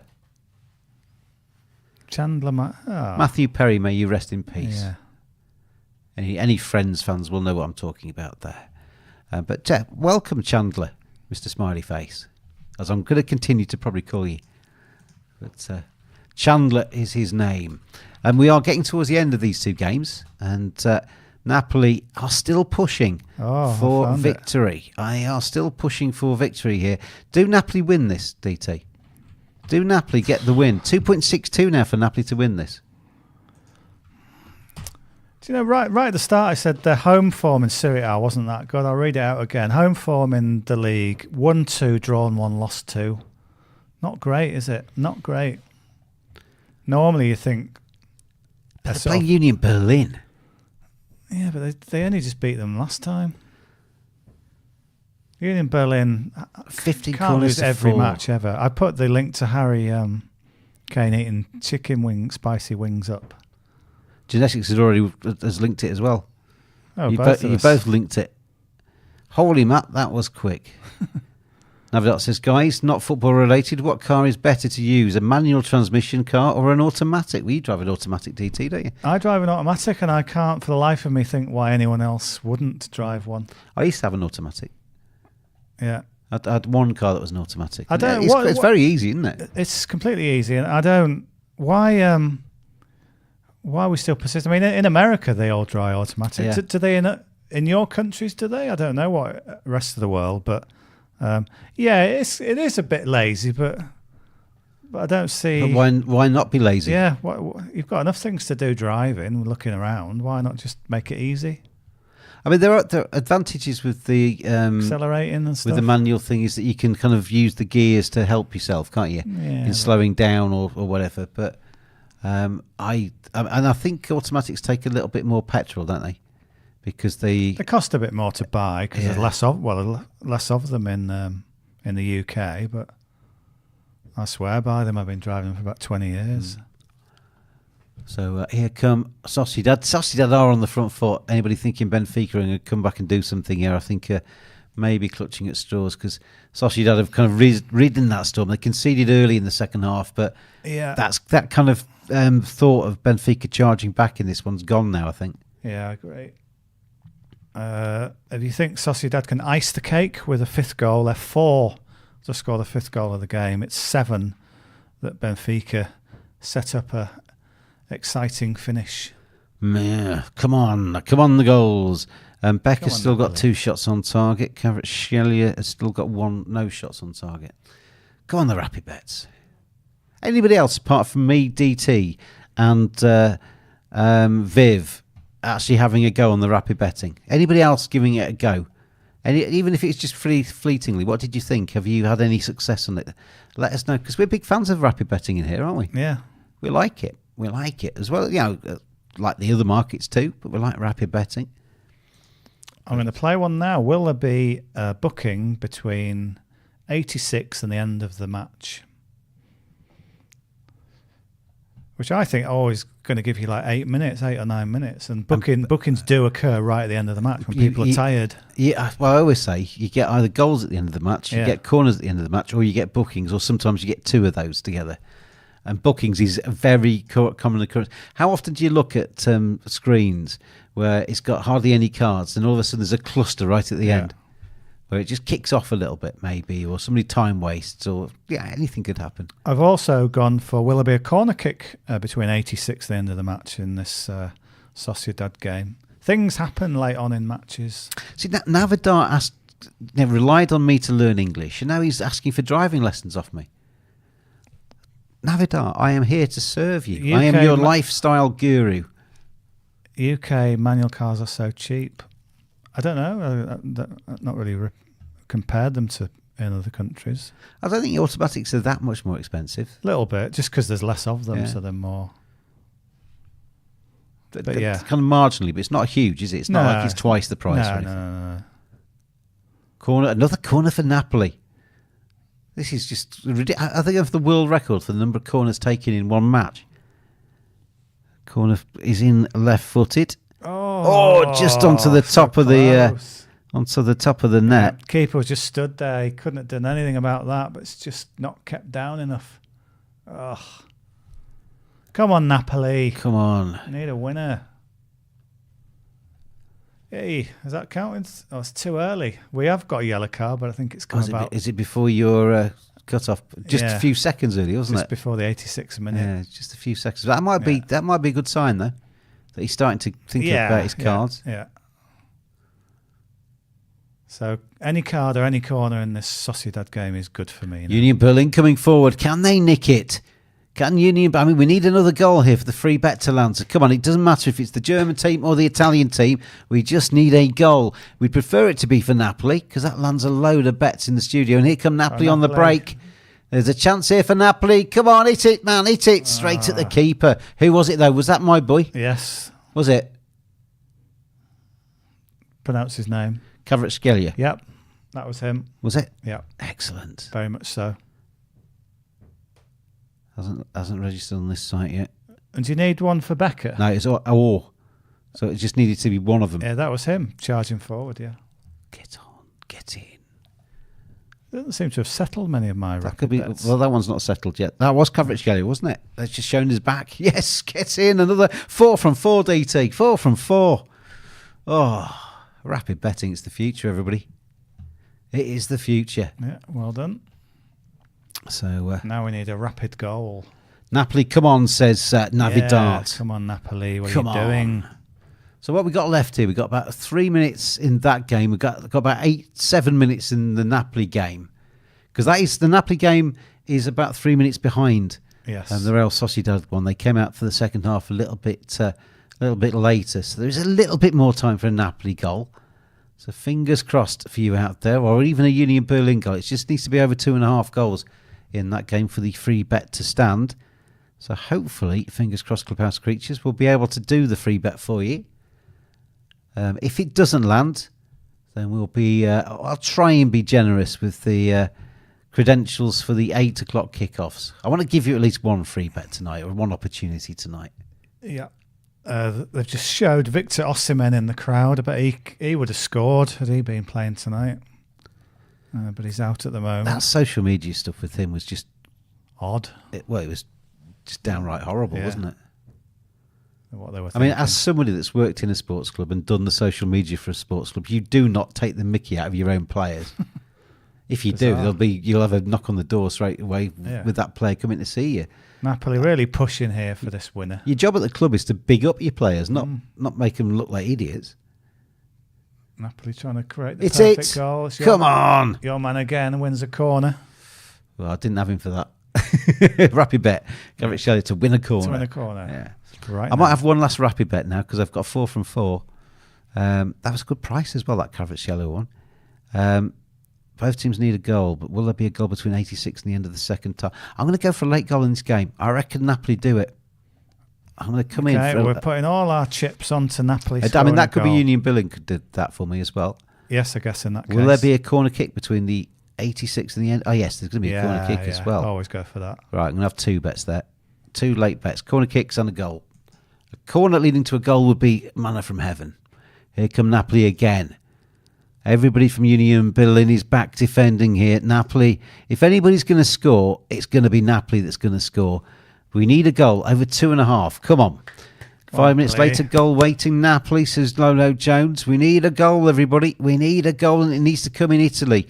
Another goal in the Real Sociedad Benfica game. Hopefully it lands you a bet, but it's not going to do anything in terms of the free bet. The goal has to come in Italy for the free bet to land. Oh. Napoli are at least trying for you. They are pushing forward. They are trying to get this goal for you. Ball's played in, headed upwards rather than away. And it drops for a defender rather than a striker. Clear, absolutely hoof downfield. That was agricultural defending. Smash it as far as you can. So do we get this last goal? Do we get any goals? I reckon Real Sociedad Benfica, I reckon that's job done. I don't think that scoreline changes now. Kavrat will do it, says Koki. He's already done it for me. Oh, a header from Napoli, edge of the 6-yard box, goes wide and over. That wasn't too far away. Simeone with that one. Oh, yeah, just couldn't quite crane his neck around to get the angle right there. They are getting chances there. There's going to be 1 or 2 more clear-cut chances for Napoli. They're having that much of the ball. They're going to create a chance. Late winner. Greyed out between Sociedad and Benfica, but I think that's more of a time thing than anything else because the markets are basically settled. Yeah, we're into added time there. 4 added minutes to play. in that one. We went for the host and both teams to score, so that's landing. We've got about three minutes left there. Anybody out there would like to suggest a free bet way of playing the 6 games at 8 p.m? And don't just say the 6 games kick off. It has to be some kind of a challenge to this. You know the score. So how would you like, if you've got an idea for a free bet thing, so like over 1.5 goals across all 6 games. Sensible, not a silly one. A total number of goals that you think's achievable. Or something that you have dreamt up and you think, oh, yeah, why don't we ever do that? Give us a suggestion on the Clubhouse Telegram chat for those 6 games kicking off at 8 p.m. That is a realistic one that we can do to play along together on the 6 games kicking off at 8 p.m. Man of the people. Man of the people. I'll give you a voice on Clubhouse TV. That's me, isn't it? You're a man of many voices. I thought I was a man of the people. I'm man of many voices. No, you're not a man of many voices. I'm a man of no voices.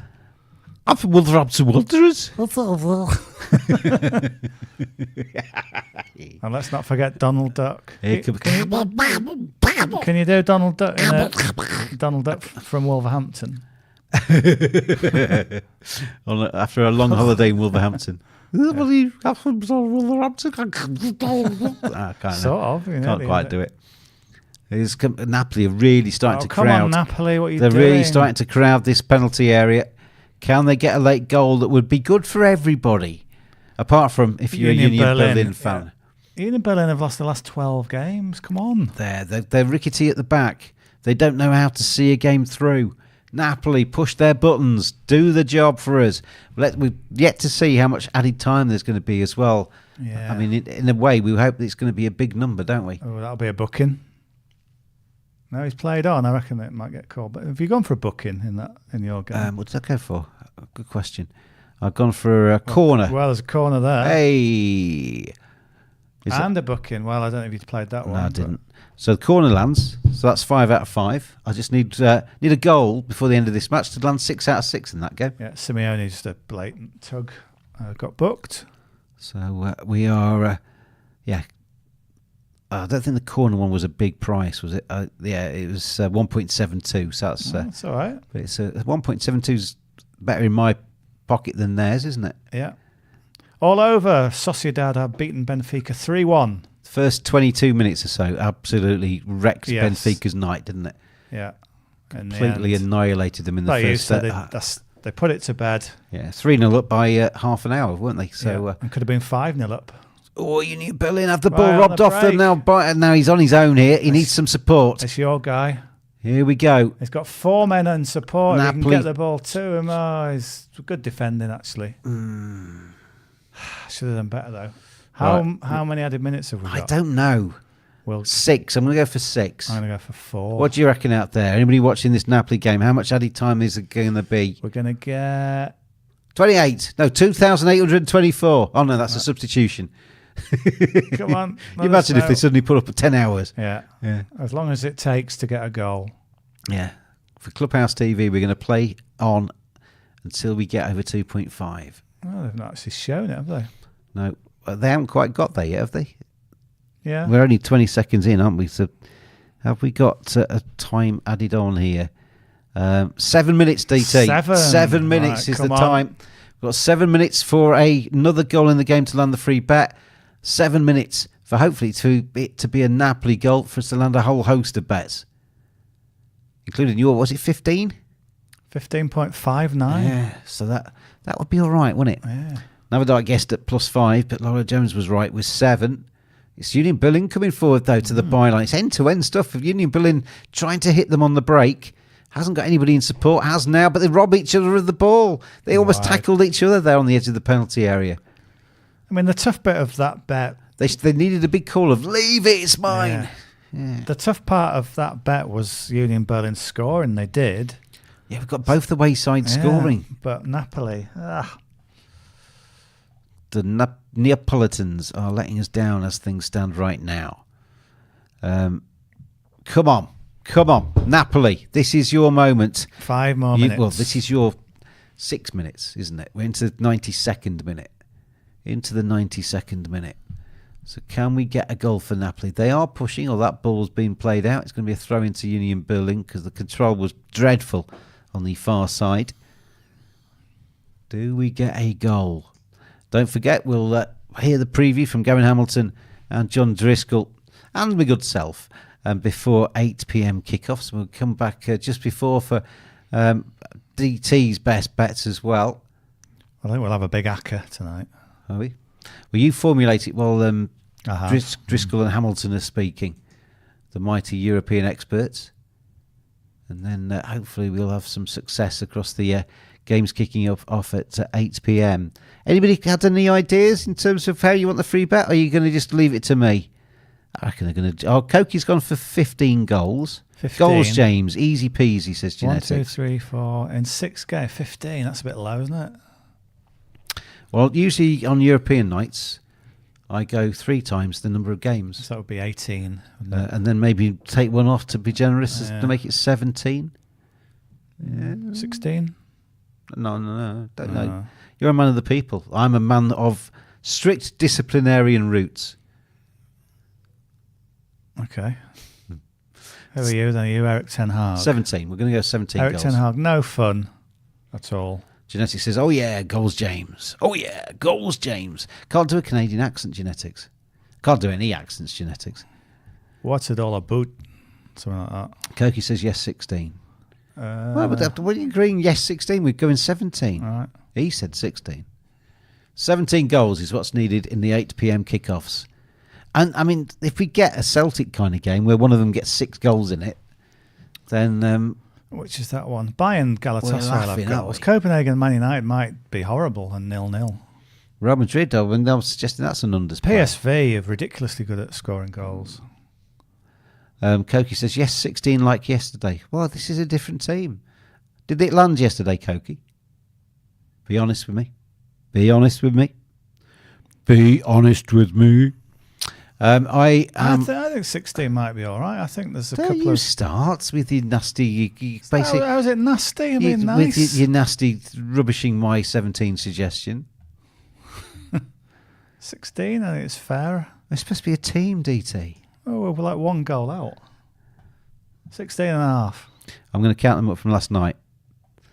We had 3, 4, 6, 9, 15, 18 last night. 18 last night. So you're saying, Koki says yes, 16, but then I'm going to just take out Koki like yesterday. So we're going for 18, Koki. You've basically just argued against yourself because like yesterday, there were 18 goals yesterday. So we'll split the difference and we'll make it 17. I think that's fair.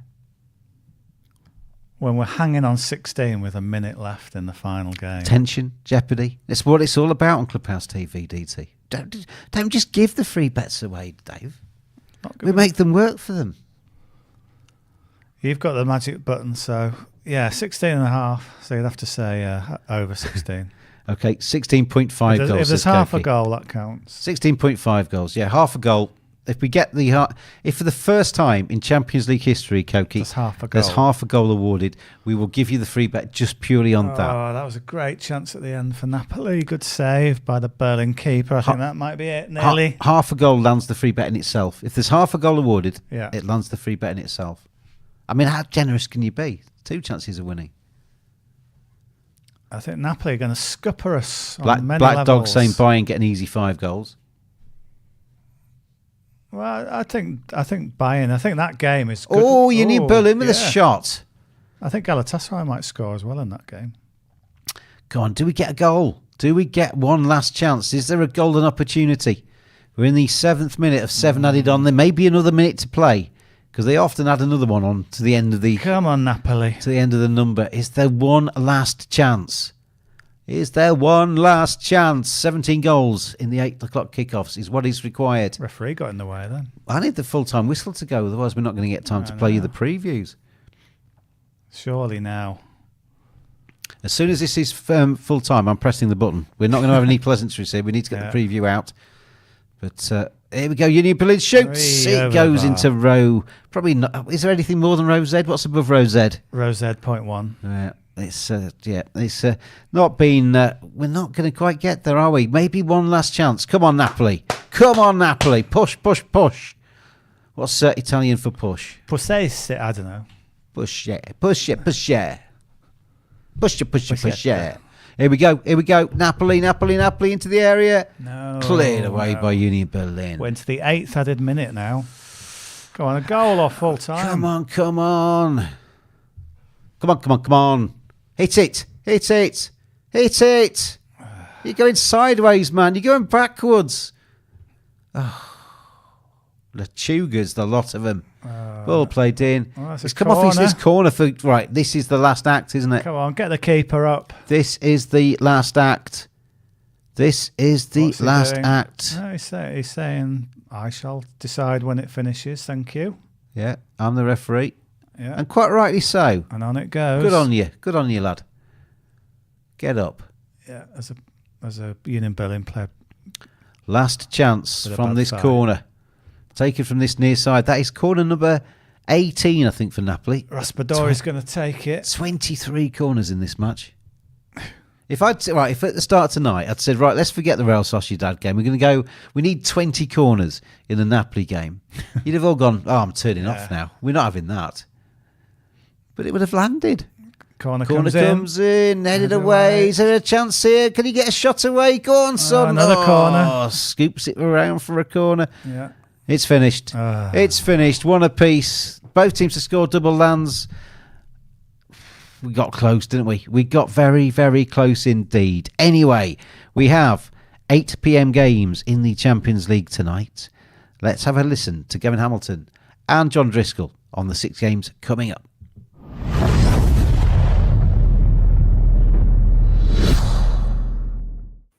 To the 8 p.m. kickoffs on Wednesday, and we'll start off with Arsenal against Sevilla.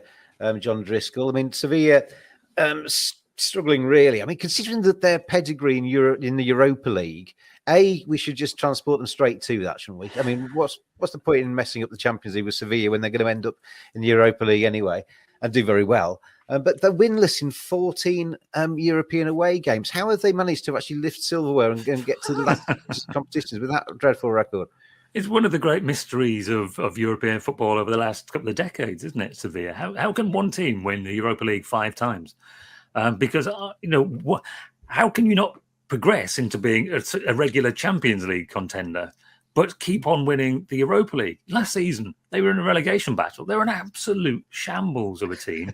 They brought Mendilibar in, who's a grizzled old Spanish coach, to save them from relegation while they were still in the Europa League, and they won the Europa League. They've sacked him now because they've started the season badly. They've gone with a more fashionable coach in Diego Alonso, and they keep on draw every game. So they drew at the weekend against Celta Vigo. Rafa Benitez is Celta Vigo. Poor old Celta Vigo, slightly off the point. They've had a series of decisions go against them, culminating at the weekend in which Sevilla conceded a penalty. Jesus Navas pulled the guy down. Penalty given at the end. The VAR overruled it and everyone's like, why is he? What have they seen to change the penalty decision? And Iago Aspas, the veteran Celta Vigo striker, then trashes the VAR video machine at the side of the game like a direct action protester, smashed it to the ground. So poor old Celta, in terms of, comparing it with Arsenal, with Mikel Arteta's fury at not entirely sure what, that they didn't intervene and overrule a goal, and Arsenal were absolutely furious. Sevilla got away with that. The first game was a 2-1. It wasn't, the Arsenal didn't blow Sevilla away, but they haven't been great, have they, in the Champions League this season? Arsenal, they weren't great at the weekend against Newcastle. Barely created a chance, did they? So the complaints that we were robbed at Newcastle. Score a goal, lads, and then give yourself a chance, and then you might do something. I think they'll be too. I think Arsenal are too strong for Sevilla, as you say. Their away record is poor, and you look through the team. They've let the squad grow old. It's not as bad as I feared at the start of the season, because they did manage to get one or two towards the end of the transfer window. But it's an average Sevilla team. They're mid-table in La Liga, and that's what they are. It's not a freakish position. There are many, many better teams than them in Spain, and Arsenal are better than them. So, that's go from there. Gabriel Jesus has scored in 3 goals already in the Champions League. Seems to be his competition this season, Gavin. It seems to me this is Arsenal, but by how many? And judging by the fact that, as John said, they weren't vintage Arsenal against Newcastle at the weekend, it's maybe a low how many, isn't it? Yeah, I think so. I mean, then there's something just not quite right about Arsenal this season compared to last season. I mean, they gave City a run for their money for so long during that campaign, and yet this season, yeah, a couple of things just don't seem right. We talked about the goalkeeping situation before. Raya, it doesn't seem to be an upgrade for me on Ramsdale. I mean, yeah, there's competition there, and maybe competition for places is a good thing, but I don't see how that contributes to improving the squad this season. And the Havertz situation is strange. I mean, Chelsea did very well to get the feed they did from Arsenal, and it's almost like Arteta's persisting with it because it's his sort of personal project and wants to prove the doubters wrong, but it doesn't add any value, I don't think, to the. I get the feeling with. Sorry, I get the feeling with Havertz, Gavin, that he's trying so hard. He's flying into tackles. He's actually becoming a bit of a liability. Yeah, and that was certainly the case, wasn't it, against Newcastle? And he was lucky to stay on the pitch. But they've got options, Arsenal, in terms of. I mean, there is this concern about Gabriel Jesus and his injury. He may not play, and that's a concern. Without him, whether Nketiah can step up to the mark.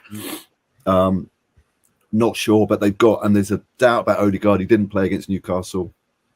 Yeah, was he being rested for this game? But so I think there was a bit of a hip niggle, hasn't he, Odegaard? I think.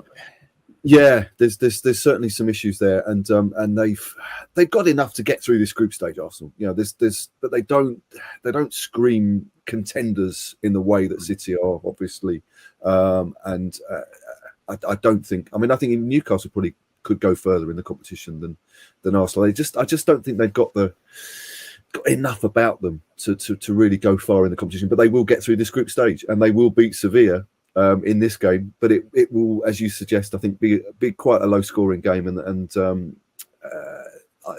I can't see them. I don't think they don't seem to have a thrashing in them anywhere.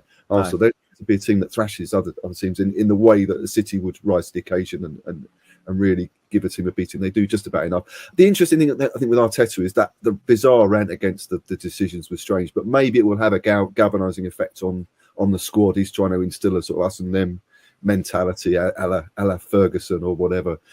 So maybe that'll be interesting to see how they respond, and maybe they will go out and think, right, we're going to give Sevilla a beating. But I think it'll be. I'm erring on the side of caution. I think it will be a relatively low scoring game, particularly given the Arsenal injury concerns.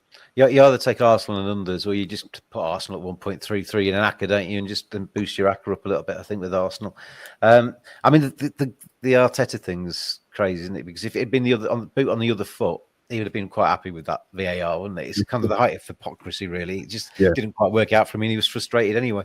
Well, the journalists asked him repeatedly in the press conference, what should it have been disallowed for? And he was almost dismissed the question with contempt. And he was asked about 4 times. So which one? And you can't just add up. That's what he wanted on accumulation, didn't he? Of well, that was a bit. It might have been out. That might have been a foul. He might have been offside. So disallow the goal. That's not how it works. But we want VAR to kind of let the game flow and kind of allow goals to stand. I mean, I don't get it at all. It's just sour grapes because you'd lost the match, I think, Mikel. Let's move on to Bayern against Galatasaray. Harry Kane's Bayern Munich, as we'll call him. He is basically banging goals left, right, and centre, isn't he? And another hat trick at the weekend. The first player ever to get a hat trick on his debut in a De Klassiker match. And flying the flag for England abroad, and along with Jude Bellingham. But is it just a case of Bayern Munich rocking up against Galatasaray and how many Harry Kane can score? Gavin? I think if you look at, I mean, Bayern have got an astonishing home record in the Champions League. I mean, I think I can't remember the last time they dropped points at home, let alone were beaten at home. They've got this great home record. With Harry Kane in there instead of Choupo-Moting as their centre forward, they will score a lot of goals. I mean, he had the chances, 3 chances, 3 goals, another hat trick. It's astonishing, and credit to Kane for being bold enough to. The safer thing would have been to stay at Spurs, keep his family in the home counties, and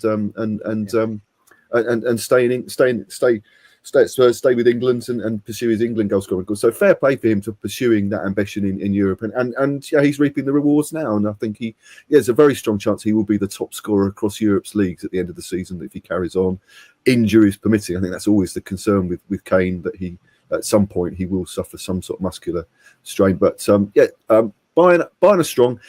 There's a potential weakness in defence that they've had a few injuries and a few changes. Manuel Neuer's back in goal, and that's maybe uncertain. They've got to change the way they play a little bit because Neuer is a little bit more ambitious in the way he plays as a sweeper keeper, and they may push up a higher line. So there may be potential for Galatasaray. They've got some attacking potential. Zaha has settled in quickly. I think surprised a few people. Scored 2 goals at the weekend. So Galatasaray have got a bit about them, more about them this season with the money they've spent on experience and the likes of Icardi along with Zaha. So it's got Bayern home win written all over this, but I think Galatasaray are capable of scoring because they have that firepower. So I think this could be quite a high-scoring game. I mean, Bayern will reach the knockout stages if they win.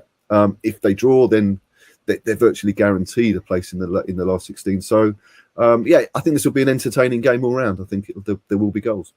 Shows how much Harry Kane's impressed the compilers. He's only 4.5 to get hat-trick against Galatasaray, which is pretty mean. Sportsbet.io boffins. Come on. I mean, it's going to happen, but probably give us a little bit more of a price on that. But Bayern to win that one would seem fairly inevitable, I would have suggested.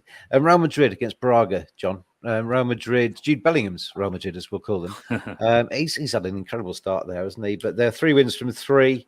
You can't really see past a Real Madrid victory in that, can you? I don't know. They drew 0-0 with Rayo Vallecano Sunday night. No Jude, no goals is the Real Madrid's problem this season. They've, as I've characterised it before, they've got an Mbappe-shaped hole in their transfer plans of recent seasons. They put money aside from very strict FFP regulations in Spain. Twice have waited for Mbappe, twice not got him.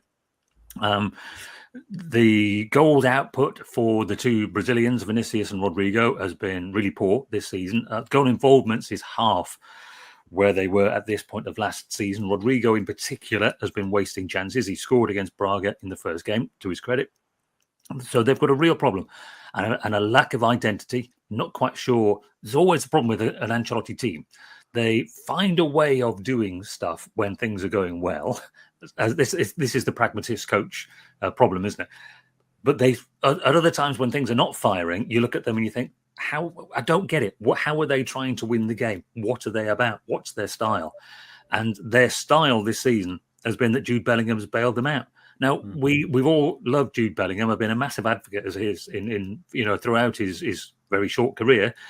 Never had him down as a regular goal scorer. If you'd have said to me, get 10 goals in a season in La Liga, I'd have said, yeah, great season as a midfield player, let alone 10 goals now and all the crucial goals that he's got in the Champions League games as well. He has been incredible. That's not the plan. They've been bailed out by Bellingham with a series of relatively disjointed performances. I mean, the Clásico was a classic in that Barcelona were the better team, and then Bellingham scores 2 goals, including one in post 90 minutes, which is another speciality that Jude has shown us. I mean, it's Real Madrid, so they find a way, they score late. You're very brave better if you're betting against Real Madrid. Put it that way. Maybe could Braga go there and get a 0-0 and a disjointed Real Madrid performance? Yes, that is a possibility. Bellingham went down holding his shoulder in the Rayo Vallecano game. He got up and he played. In the minute or so he was down and getting treatment, everyone's beginning to think, what happens if he's out? Because they don't look like a team playing with any fluency at the moment. If Braga go there and get a 0-0, it's 31 is the price on a 0-0. So there you go, John Driscoll. There's a way to invest your millions. All of those safe bets I've advised. Yeah, all of that. You just put your little coins on a home win. Then there we are. Braga to get a draw, a 0-0 at Real Madrid. Very quickly, rushing through the last few games on Wednesday night in the Champions League. Man United to beat Copenhagen. Gavin, short answer. Well, possibly. There's no short answer to Man United. Anything's possible this year. I mean, they have got so many injuries. it should be a surefire victory for them in previous seasons. But this United team, I'm not convinced by it. I just I think Copenhagen can get something from this. I really do. So I think they're relying a lot on Højlund, this youngster, to carry them, even though they haven't got backup for him. He could possibly play against his brother in this game. That's the sort of narrative building up. But I think United can score in this game, but I think it's whether Copenhagen can get something from it. So I think it could be a score draw. Covering every game of the English Premier League, Champions League and Europa League, live as they happen. This is Clubhouse TV. And welcome back, everybody. Clubhouse TV with sportsbet.io. Fun, fast and ferociously fair, taking you through the 6 games now in the Champions League this evening. A couple of them even started early, which is why I had to cut Gavin Hamilton short in his prime there on the previews. DT, though, looking across these 6 games, you've already shared your best bet here. Do you want to talk us through that? Yes, so it's a treble. So it's Bayern and both teams to score, which landed in the first game in Turkey. Bayern, they're not brilliant at the back, but they obviously score tons of goals going forward. Just to cut in quickly, Lola Jones and everybody, it's 17 goals we need across the 6 games for the free bet to land. Yeah. So Bayern, I think everyone will be on Bayern, but I just think at some point they'll let in a goal. Galatasaray scored freely at Old Trafford, so they're always good for goals. Talking of Old Trafford and Man United, Copenhagen have got 5 draws in their last 6 home Champions League ties. And of course, they would have drawn with Galatasaray through. Oh, chance early. Could have probably done better. Yeah, went for the chip and Neuer kind of read it and just caught it. But for Anana's penalty save, Copenhagen would have got a draw at Old Trafford. So, there's not a great deal to choose between those 2 teams. And I think it'd be a good atmosphere in Denmark. There's a chance for a handball. That was a handball, but his arm was next to his body. So I don't think that's going to be a penalty, but nearly a penalty right at the start for Copenhagen. Right, okay. So Man United just kind of getting away with it at Fulham at the weekend. That could have been a draw. So I thought the draw was a decent price. And I know we talked about what does it mean to be brilliant in your domestic league, but PSV are beyond brilliant in their domestic league. They've won 11 out of 11. I think the goal difference is something like plus 33. So they're at home to Lens. I think they can get that one done. Sane, corner for Bayern. So that's the treble. So just to reiterate, Bayern and both teams to score, Copenhagen, Man United draw, PSV win. And you nearly get to 15 with that, 14.71. Nearly landed a 15 earlier on today. Can we land a 15 across these games kicking off right now? So here's another bet as well. I'll run it past you. Player to score the first goal in this Bayern game. Harry Kane is 2.95. Is that too short, or is it just like if it lands you think, well, why didn't I? Or would you go a little bit higher for Leroy Sané at 5.4? I was going to say that because he scores plenty. Obviously, probably been paying even more attention to Bayern Munich matches than usual this season. I love a Bundesliga game, as you know, but with Harry Kane scoring goals left, right, and centre, usually when you see a goal flash up, if it's not Kane, it's Sané, isn't it? Yeah. Let me just check how many goals he has got because he's scored very freely this season as well. Former Manchester City player. Musiala scores as well. Kingsley Coman scores 2. But they're the 2 leading candidates, Kane and Sané. So if you're looking for the better price, Sané's the one, isn't he? Sané's got 11 in 20 this season. Penalty for Braga, we understand. Basically, Sané has scored 5 in his last 4 goal for Manchester United. Manchester United have taken the lead, and it's Højlund. Højlund against his club of his countryman has scored. Where he grew up in the youth team. So he has put Manchester United ahead against FC Copenhagen. Braga have a penalty to take the lead against Real Madrid. Right. So the Spanish Giants are in danger of going a goal behind early at home to Braga. So we'll see that penalty in just a second in our studio. Although that's just gone off my screen here. Is this a penalty? Yes, it is. Giallo is heading towards this penalty spot to take the penalty kick against Real Madrid to put Braga ahead. So this would be a big moment in this game. Manchester United, by the way, with a win tonight, could they need to win tonight against Galatasaray to kind of hang on Bayern Munich's coattails. This penalty, what a chance for Braga to score an upset or to get off to a flying start in Madrid. But up he steps. Oh, it's Keeper a dreadful saves. penalty. I could have saved that. Keeper guesses right, goes low to his right, doesn't really have to dive much. All and he makes has to the do save. is fall to his right, and that's Yeah. in his hands, isn't it? That's a dreadful penalty. Oh, Braga, dear, oh dear. Well, they're going to regret that, aren't they? It's a little bit like Majib, who dropped Glenn Maxwell yesterday, an absolute dolly catch when he was on 33, and then spent the next 2 hours watching him smacking sixes all across India. So maybe Giallo may be watching Real Madrid rip them apart now. Braga missed the penalty, but Manchester United, they have scored the first goal, and they lead at Copenhagen by 1-0.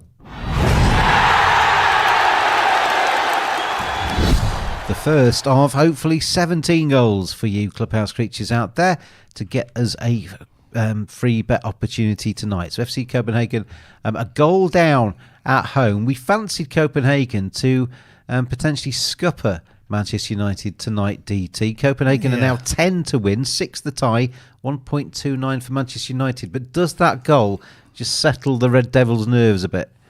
Yeah, a dream start for them. Hoyland, you know, that was a story waiting to be written, wasn't it? Where he came through the youth ranks and he's got his brother on the bench. But, you know, do we trust Man United just to, you know, if that was Man City, you say, yeah, they'll go on and win by 3 or 4. Man United, I don't know. So early days, see how that one settles down. In the meantime, I think we agreed that Leroy Sané is our bet in that Bayern game. So shall I put that up? Yes. Yeah. Yeah, Leroy Sané. I mean, Harry Kane is obviously, we wouldn't put you off Harry Kane, because Harry Kane is scoring the majority of Bayern's scores. But he's double the price, basically, isn't he, Leroy Sané, to score the first goal in that one. So it would just make sense, purely from a price play, to have a look at Leroy Sané to score the first goal for Bayern Munich in that one. Just looking through these matches, I'm going to add these to the stats toy. I've forgotten to do. I didn't do that in the break, and I'm a bad person. So I'm going to add them on right now for you, so we can keep up to date with the stats as we go through these 6 matches. But Copenhagen have fallen behind. That's the first goal. We need 17 goals across these 6 games to land the free bet tonight. And if it is very drab first half, and we only have sort of like 2 goals at half time, I might be kind to you today. Might be. I think we'll have more than 2. All right, well, 3 then. I'll be that kind. 3. I'm such a kind person. You look at me, don't you, Dave, and think, he's a kind person. You were basically saying you weren't kind about 10 minutes ago. I'm a strict disciplinarian. I don't take any nonsense on Clubhouse TV. But you're kind as well. I'm kind. I kind of rule with an iron fist, but with a soft velvet glove behind it. Or another way of saying that is schizophrenic. Oh, yeah, possibly. But anyway, good luck with your bets out there, Clubhouse. Share with us which way you have gone in terms of the these 6 matches. Have you had just a one bet on one of these teams, Bayern to win 5-0 or something like that? Or have you spread your bets across an acca across all 6 games to try and bring the price up a little bit and to maybe see if they can all do you a favour this evening? Let us know. Share your betting slips. Just tell us how you are betting. Black Dog says, is giveaway. Well, if you mean by is giveaway, is there a free bet across these games? Yes, is the answer. Le Chien Noir. And we will basically need 17 goals across the 6 games for the free bet to land. I like calling Black Dog Le Chien Noir. Very good. Yeah. Bit of French for you. Yeah. Okie says genetics. Navidart says King James is a kind person. I agree. Navidart, you go to the top of the class. You're a very, very good disciple of Clubhouse TV. And we have got Navidart says had no penalty in Bayern game. Or was there a chance for a penalty in the Bayern game? I didn't see one. Oh, we were sort of looking around. Or is that your bet that there is no penalty? Have you gone penalty to be awarded now or something? Is that what? Is that a market that's available to you? Well, he's got a Galatasaray with a chance. Blocked.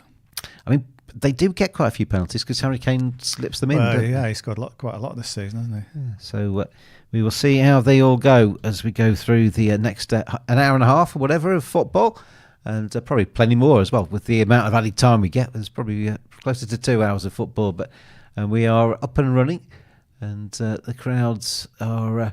Bayern against Galatasaray. Galatasaray have a punch, don't they? They've recruited. As Gavin was saying on the preview, may not have paid out massive transfer fees, but they've got in some players on the cheap, some proven players, and paying them big bucks. So they're investing in salaries rather than in transfer fees. But they've got Ziyech, they've got what's his face from Crystal Palace, Wilfried Zaha, my friend Wilf Zaha, your friend Wilf. Dangerous on the break. Yeah, we're just going to go across though to Bayern Munich and.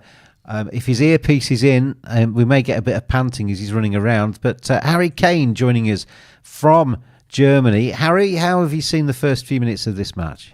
Yeah, obviously I've not scored a hat-trick just yet, or one from the halfway line. But I had some hot wings before the game. Very spicy. Oh, is that you? Is that the diet? Is that how they feed you over there? Well, and lots of bratwursts. Oh, I'll tell you what, I'll break in, Harry, because elsewhere in the world, in Spain, and Braga may have missed a penalty, but have Real Madrid scored? Have they? I don't think so. How do you know? You're in Bayern Munich. I've got like a monitor here. you got the radio in your ear. I'm so good I can watch another game while I'm playing. Honestly, you're a talented man. I don't think that goal stands, does it? I don't think that goal stands. It's not popped up here, but everybody else is celebrating. VAR check apparently in Madrid for this goal for Real Madrid. Let's go live to Madrid. Braga missed the penalty. Well, there's nothing wrong with that, is there? Well, Vinicius Junior has the ball, and then he does he foul him? I think does he foul him, or does he just fall over his own legs? There's an appeal for a foul, isn't there? My first impression there was that he just fell over himself. I think. PSV have scored. PSV have taken the lead against Lens. Good for the treble. That was the banker home. Yeah, it doesn't. I mean, the Real Madrid goal seems to have been cancelled, but let's see this PSV one. There didn't seem to be a huge amount in that in terms of a foul, I have to say. PSV just scored goals galore. Oh, it's a good header. And another goal. That is a very good header. We got the second goal of the 17 we need. PSV 1, Lens 0. De Jong.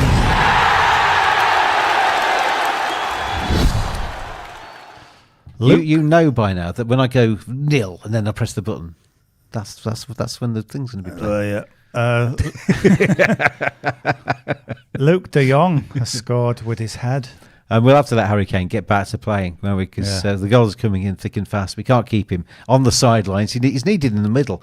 But PSV have taken the lead. And price changes, obviously, in these games. PSV now 1.39 to win, 5 for the tie, 8.4 for FC Lens to win. Manchester United 1.26 to win. Can you trust Manchester United at 1.26? 6.2 the tie, 11.5 if you fancy FC Copenhagen. So 2 goals early doors. Keeper should have saved that, shouldn't he? The Lens keeper? Maybe. Decent goal by Luke De Jong. I thought high into the goal. I thought it was a good header myself. Yeah. Sometimes on the slow motions you don't quite see how quick that ball's travelling because he met that with the full meat of his forehead, I think. Yeah, just in a replay of the Man United goal there.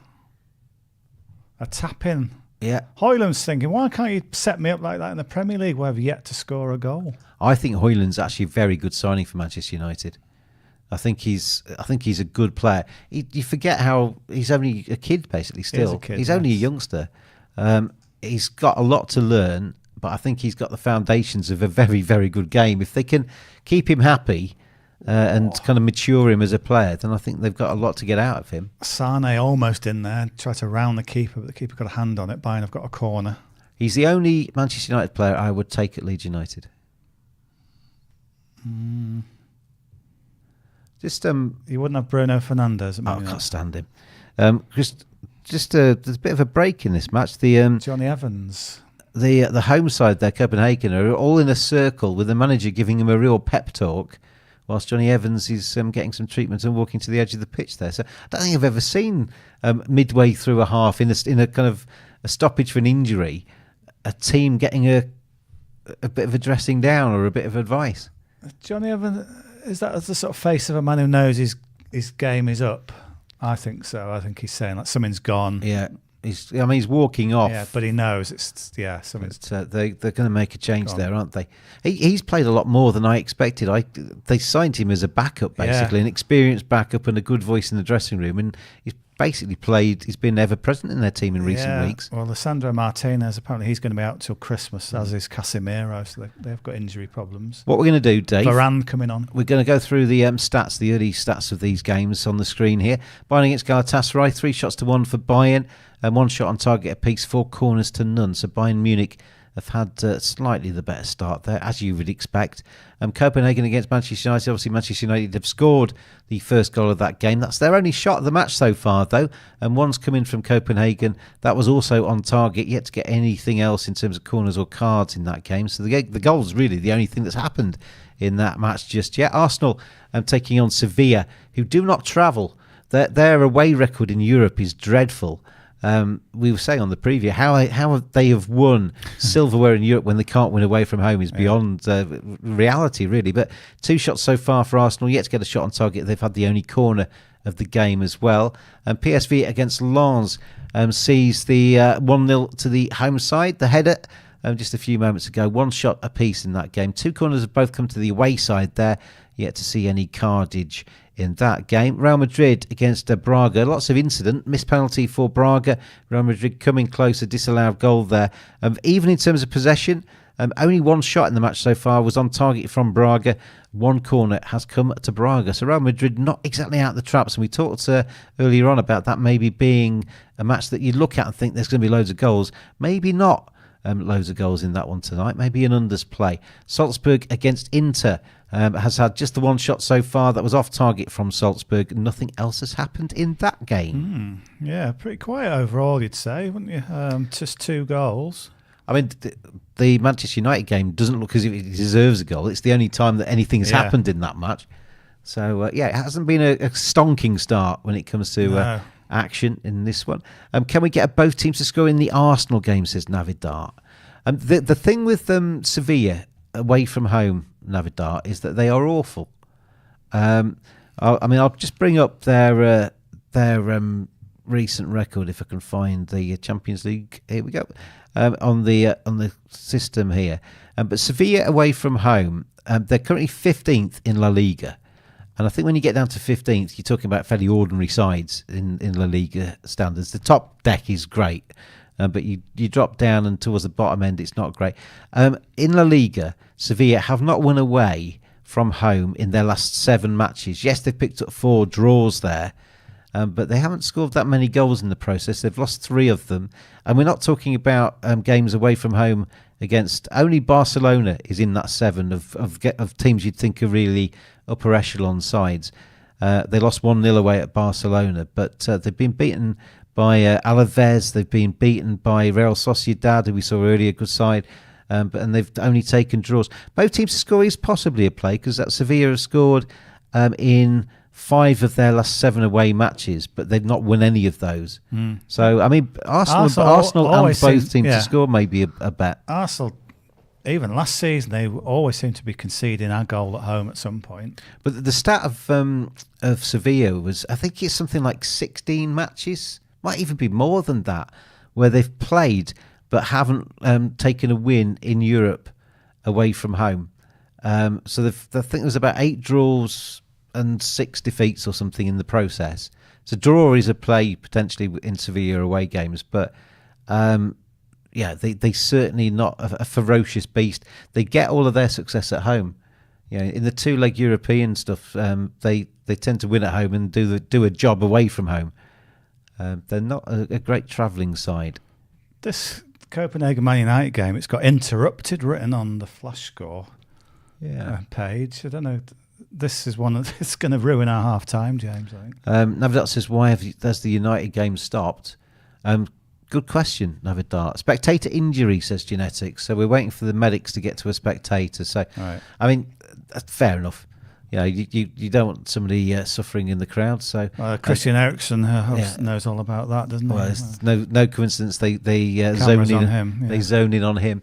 It gives us a chance to look at Bayern against Galatasaray, which is on the screen to our right in the studio. Still 0-0 after 20. So anybody expecting this to be a romp for their home side? No, Galatasaray doing quite well. Alphonso Davies just got booked for a challenge where he was a bit clumsy and stood on the opponent's foot. Which match are you taking for the rapid bet?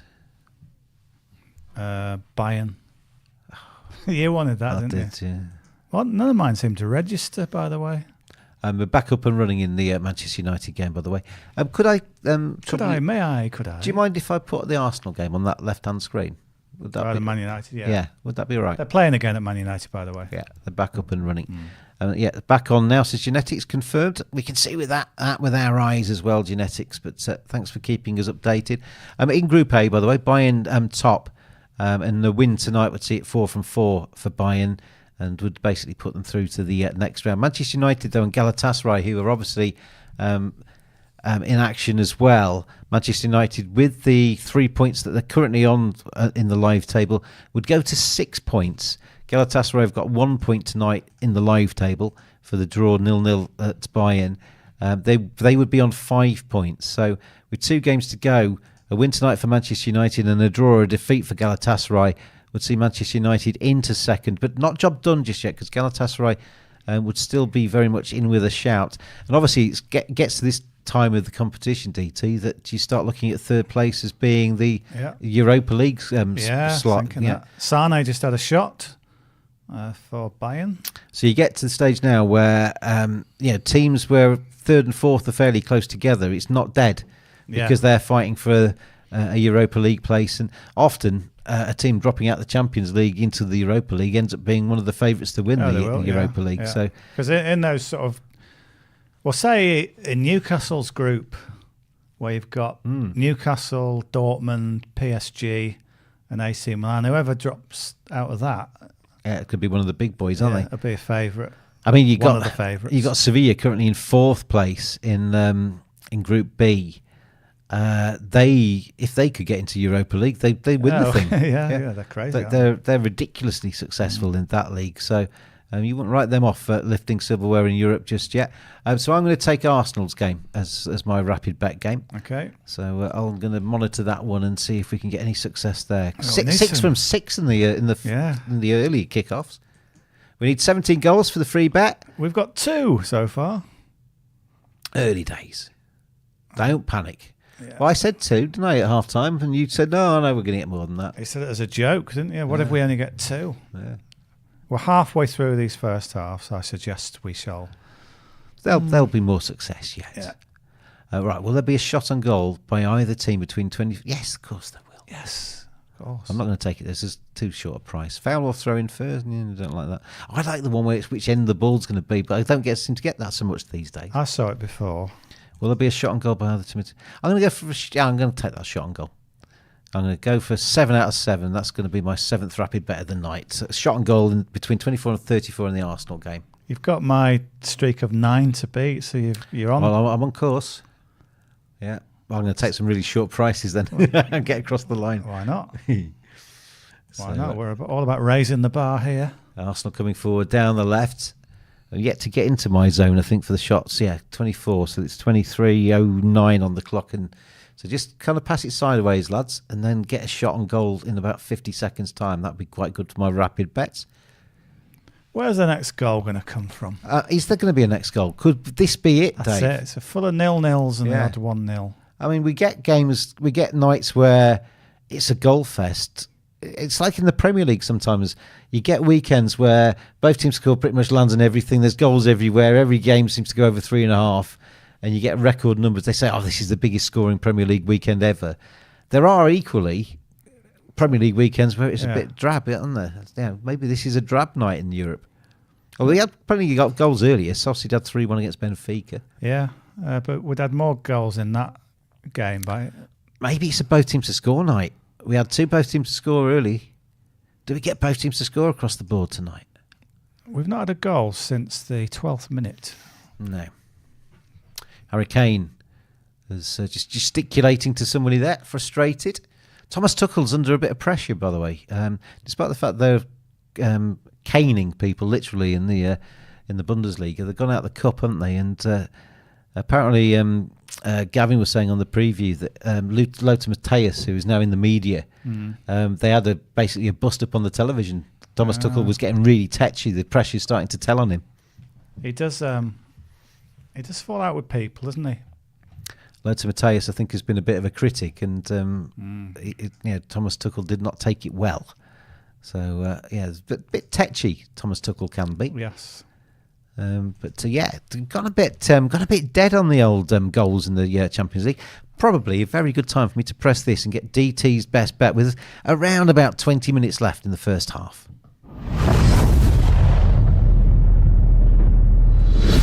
Dave Tyndall, where are you going to take me for the best bet right now in the Champions League? So I have got this Bayern game on, so it's the one I've been watching fairly closely. We're 26 minutes in. Looking at the first half market, I'm kind of waiting for Bayern just to get to nearer 2. They're 1.82 to be leading at the break, Bayern. I'll play it for now. Going to play it. Yeah. Bayern half-time ahead at half-time. Yeah, because it's Bayern. Arsenal coming forward. Oh, well, it's jumped to 2.04. So goal Real Madrid. We've got a third goal of the evening. It's not going to stay exactly as it was. Real Madrid, if this stands, have gone a goal to the good against Braga. So Braga missing that penalty. It's Diaz who has scored for Real Madrid. Brahim Diaz, the midfielder, has got himself onto the score sheet. So Real Madrid 1, Braga 0. So we are on to 3 goals, Clubhouse Creatures. We're on to 3. So fingers crossed we get a few more. There's a few matches greyed out on the system right now. I'm not quite sure why. We'll find out in just a few seconds. Usually greyed out either means there's a goal coming, or there's a dispute over a goal, or there's a massive challenge and potential penalty. So we may see some action. Goal, says Bedri Hams, which I think is the Real Madrid goal. Bayern went close there. That wasn't too far away, was it? Yeah, Musiala, I think. So, yeah, that price, by the way, Bayern to lead at half-time is actually 2.1, so that's more than acceptable. That's all right. Yeah, we'll take that. Take that and party, as Gary Barlow and co said. So 3 goals so far, 17 required. So if we're going to be kind of like halfway at half-time, that would be, 8 goals-ish, wouldn't it? 8 or 9. So maybe we could do with maybe 2 or 3 more at least, I think, in the first half here. If we get a storming finish somewhere in the first half, that would be rather useful. Because I reckon 10's achievable in the second half, but I wouldn't want to go too much more than 10. So hopefully we can get up to maybe sort of 3 or 4 more in the first half, and then I think we're very much in contention, because the second halves I think will be slightly more open affairs. I mean, we have got to the stage now in the Champions League where teams are playing for their places, and maybe some cagey affairs are a little bit more likely. But equally, some teams know they have to attack and they have to win. So yeah, but there's teams who'll be more than happy to put it to bed so they can just sort of rest Manchester a bit. United are about to go 2-0 up against FC Copenhagen. Right. We thought Copenhagen were going to make it really itchy for Manchester United tonight, but it's not turning out to be that way. The Norwegian side are 2 goals down, and it's Højlund again. On the break. Højlund. Oh, well, he's... left foot is going to be the perfect hat-trick, but all from about 3 feet his out. His combined yardage is about 5 yards. His first finish was with his left foot from about 3 yards. His second finish was with his right foot from about 2 yards. Now he just needs a header from about a yard for the perfect hat-trick, all from pretty much right on the goal line. But Højlund has made it 2-0 to Manchester United.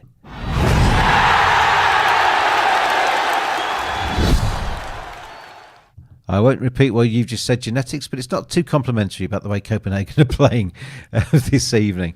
It rhymes with tight. Manchester United 2-0 up away at Copenhagen, 1-0 for PSV at home to Lens, and Real Madrid taking the lead against FC Braga. That's 5. And we've got a goal for Arsenal.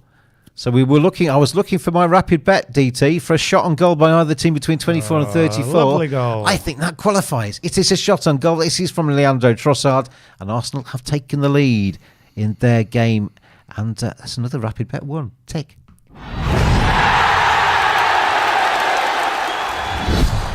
coming to get you, Tyndall. Your record is under threat now, isn't it? That's a lovely goal by Arsenal. Through ball to Saka, plays it across goal, and it's an easy goal. A tap-in for Trossard. That's the one. Leandro Trossard. That fella. I'm starting to feel the pressure now.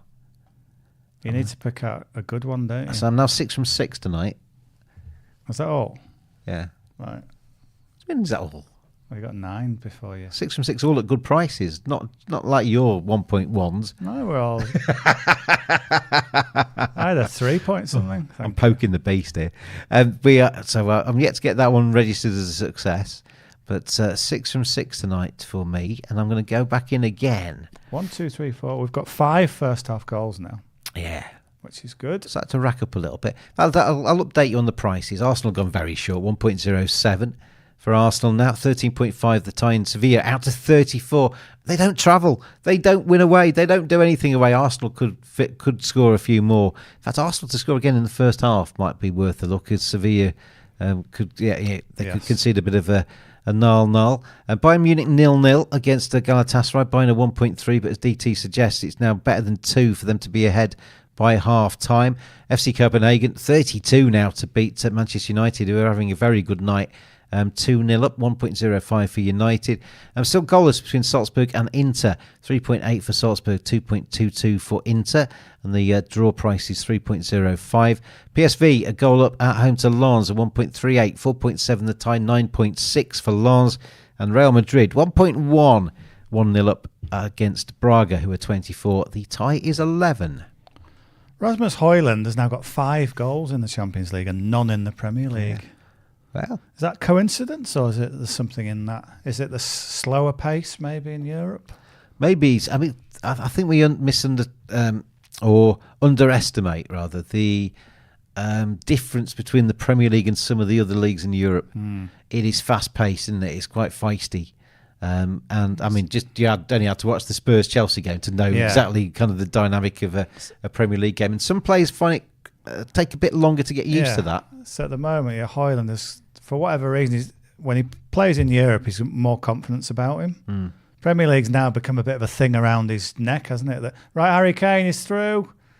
He's not got not blessed with great pace. Just laboured there, didn't he? His one failing, perhaps, in life. He got caught up, didn't he? That goal he scored for England recently, where he burst through the middle, he was lucky he got against a slow defender, but he was crowing afterwards, saying, "There's not often I outrun a defender," kind of thing. But that one, that had been, say, like Mo Salah or somebody super fast, and they would have slipped the defender. But I'm going for a 1.47 here for the ball not to go out of play more than twice in a period. That's a. Will the ball go out of bounds more than once between 33 and 35? Like just a 2-minute market. Desperate man. What's the logic behind that? None. It's only 120 seconds. I need the physio to come on. You for 2 deserve minutes. to lose for that. Well, how dare you? No logic to it. There is some logic to it. I've been watching the match. The ball hasn't been going out of play, DT. Oh, rubbish. We're not into the 33rd. It's from... Starts in 10 seconds. You need to... What? Will the ball go out of bounds more than once between 33 and 35? And you've said no. I've said no, he won't. From now. And it's now. 2 minutes now. Go on, it's ticking down. It's ticking down. Don't do anything silly. Just pass it sideways. Pass it sideways, lads. Pass it. That's nicely done. Pass it. Keep it in play. Keep it in play. Ball play. Oh, what you done there? What you done there? Keep it in. He's kept it in. He's kept it in. Well done, lads. Oh, well done. How did you do that? Oh, that's fantastic play. Keep it in. It's all got all really frenetic all of a sudden. Or am I just reading it differently now? I'm watching it with something riding on it. That's ball's like magnetised to stay in the pit. So we've had 40 seconds without going out of bounds. What, can you absorb one? Yes, one's okay. Two's not. Keep it in, boys. Keep it in. 50 seconds of Arsenal possession. But what a funny way to watch a game, eh? It's like pinball, isn't it? This just don't want throw-ins or goal kicks or corners. You want it sort of coming back in. So got a minute now. We've got a minute now to wait. If you get a corner, you'll be fine because it'll be that long. Come on. Keep going. Pass it backwards. No. Oh, it's a foul. That's a foul, isn't it? Yeah, he's giving it as a foul. Excellent. So it's a free kick. So take your time to take this one, lads. Take your time to take it. Oh, you're fine now. So I've got 40 seconds. Why have all the refs got be a referee on their backs? Because they want to encourage people to beat a referee, Dave. Why do you need... Does it encourage you to be a referee when you see it written on their backs? No. No? Does it inspire you? No. No. Right, I've only got 24, 23, 22, 20 seconds to... And it's got to go out of bounds twice to scupper me. It won't even take Then I'll it. be 7 from 7. 10 seconds. Not even going to go out once, is it? Oh, this is beautiful, isn't it? This is why it's a good bet, DT. We can't just take it from the outcome. Of course you can. Yay, landed. 7 from 7. I'm on your tail now, only 2 away. Oh. Come back to me when you're on 9. Oh, well. Oh. That I quite enjoyed that because there was a little bit of ooh in it. There's a little bit of ooh, bit of ee. When he somehow hooked it back That in. was fantastic. Yeah. I mean, you don't often get a play doing that for you, do you? When you're relying on them to do it. No. So no goals going in during that 2-minute period. By the way, when I was watching the ball stay in play, nothing happening there.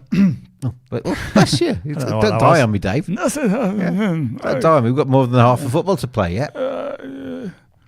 Nothing happening in the buying Got game. some sad news. Dave Tyndall's expired live on air. I'm sorry. Yeah, really nothing happening in the buying game. Dave Tyndall has issued a statement to apologises for dying live on air. I realised this was unprofessional and it won't happen again. Yeah, it won't. The ball has gone out of play now, but it's too late for it to scupper me. Happy days. 1, 2, 3, 4. Still 5 first half goals. Probably do with another 2 or 3 to be happy-ish at half time, I'd say. It's not actually settled either of my 2 Arsenal bets yet. So they're both winners. Did they definitely register? Yeah. Yeah. Okay. We shall see. Well, Bayern aren't exactly sort of thrilling me here. They're on there as in play. Right, what can I go for next to get my 8th one? Surely something between now and half time. Normally you get offered. Yeah, it was about 8 minutes plus stoppage time, isn't there? Well, either team score between 39 and the end of the first half. Yes, 3.57. That'll be a bit cavalier to take that one. Go no then. Yeah, but then they probably will. Sevilla for it because I actually fancy another goal for Arsenal before half time, but I'm not going to ruin my run by doing it. Because I'm feeling the pressure a bit now because I want to get to 9. If you wanted to do that via sort of conventional means, you could go to first half Arsenal handicap 4.3 that they're leading by more than a goal. Am I going to be brave enough? For what, a goal? 34 dangerous attacks to Arsenal so far in this match. They've scored. And what's the price you're getting? 3.57. We can get 4.3 on regular. But that's not a rapid bet, and I want a rapid bet to equal you. Should be encouraging the higher price. I'm going to go no. Substitution in the buying game. I've gone no. No goal before half time. Oh, Musiala's done his hamstring possibly. Has he? He didn't look happy there. No, he's gone like that. Musiala's done his hamstring. So Thomas Muller. Seeing a lot of hamstring injuries recently, aren't we? Yeah. Van der Ven the Is other night. Is it the weather? Don't know. There's a theory, isn't it? That Here's a chance here for Sevilla through the middle. Oh, that's a big challenge. Was it a good challenge? It was. Yeah. Excellent piece of defending. He's a good defender, isn't he? Some say, don't they, if you get a game where it stops because of VAR, then the muscles cool down, and then I can see. I can see that. Here come Arsenal. Don't want you to score now, Arsenal. I've just gone against you. So what do you want now? No goal between now and half time. Okay. At what? 1 point to make it 8 out of 8. Yeah. It's just a skinny one, just to get to number 8. Jamal Musiala. Probably it'll be the skinny one that does me. Well, ironically, yeah. So on comes Thomas Muller for about his 10 millionth Bayern game. Maybe he'll make a difference. Arsenal pressing hard. Will they take a shot between 40 and 44? Yes, I'm taking that one as well. If that lands 2, then 14.44. What price? 1.3. No. 5. No, it was 1.72. They'll take a shot between 40 and 44. That starts, and if those two come in, I am level with you on 9 at half time. Have they been settled, those other ones? Yep, they have now. All right. So I've got 2 live ones on the system. I don't want a goal before half time, but I need Arsenal to take a shot between 40 and 44. A shot that doesn't go in the goal. Yeah, well, ideally. I mean, it would land the bet if it goes in, but it will obviously scupper the other one. Yes. Yeah. How are you out there, Clubhouse Creatures? Yeah. We haven't had that many goals here, have we? 1, 2, 3, 4, 5. Little bit Once I caught a fish alive. A little bit of a flat first half. No goal for Harry Kane yet, or Leroy Sané that we want. Need 17 goals for the free bet to land. Bayern have got a corner at least. Alphonso Davies, dancey feet, wins a corner. I'll sacrifice my my rapid bet streak if Arsenal score, and it helps you out, Clubhouse Creatures, because we need a bit of a boost, don't we, in terms of goalage? Yeah, just need a couple more. You were saying like 10 second half goals is doable, but you don't want any more than that, ideally. 11 and 12 is like, I mean, 12 is an average of 2 per game, isn't it? Which is maybe... it's doable. It has been done before, but of course, yeah. It's asking a little bit more than I'd like to ask. So, corner for Bayern, and it comes. And it's headed behind for a goal kick. Thomas Muller with his first contribution. Thomas Muller hasn't changed, has he, in about 15 years? He's now 87, but looks exactly the same, doesn't he? How old is he now? I'm going to go 30... It must be cracking. 35. Thomas Muller is 34. Oh, a chance for Galatasaray. Good save. It feels like he's been playing football for about 25 years, doesn't it? He was in the World Cup 2010, wasn't he? Yeah. Well, he played in the 1982 one. Yeah, for Germany. Before he was even born. And 1966. Yeah. Scored that goal before Jeff Hurst got the... So, yeah, Thomas Muller's he's got some kind of moisturising cream that just keeps him very young. He's actually 87. Lies about his age. A chance for Galatasaray having a bit of a go at... Apparently possible red card in the United game. That's a red, says Navidart. For who? Well, don't change that one.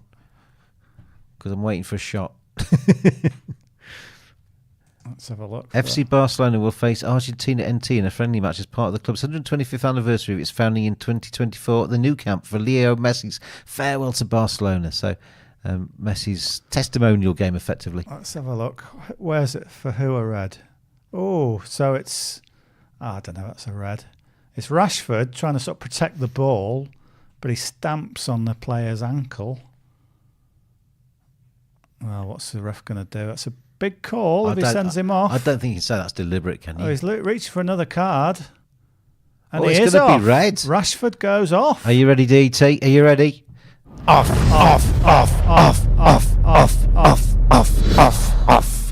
I enjoy doing that far too much. Manchester United down to 10. Maybe our FC Copenhagen pro bets are not dead. Maybe they're not dead. Well, it's funny. I was watching the Beckham documentary this morning, episode 1, where he gets the red card. Shoot, lad, shoot. Somebody shoot. Somebody shoot. You're bothered about that. I'm talking. Forget your bet. No. Yeah, where Beckham gets the red card, and here we are. Another Man United player getting a red card. Another Man United player under a bit of pressure. Oh, it looks terrible. I don't think that's that bad, actually. I think he's... Where's he looking? I think he's just trying to protect the ball, and the guy's leg happens to be there. Yeah, it's like he's basically put his foot down and realised the bloke's foot's there. Yeah, I don't think that's malicious. It's sort of things just aren't going well for Marcus Rashford at the moment. He has these ups and he's very up and down career, isn't he? Or he's really ineffective. I've got 20 seconds before my bet's dead, DT. 20 seconds to keep my run going. Come on. Get it through. Somebody. Oh, you absolute Lechuga. What a dreadful cross. That's bet dead. Rapid betting run finishes, DT. You are still the champion. Not easy. It's not easy to keep a streak like that going. It's not easy being at the very top, is it? No. Well done. Copenhagen hit Pat on the head. Copenhagen hit the post, by the way. But my other bet's going to land of it being no goal before half time. So it'll be 8 from 9. Are Copenhagen, and are they a valid bet to get something from this game? The draw is 8.4. What about Copenhagen to win the match from here? Oh, to win the match from here? That's So going to like be right down at the bottom, like isn't plus it? 2 goals or something on the handicaps. Yeah. Give them 2 goals to level it off now, and for them to win it from this point onwards. A more conservative bet, Copenhagen to score in the second half, 1.69. If that's your kind of price. Yeah. If that's your kind of price.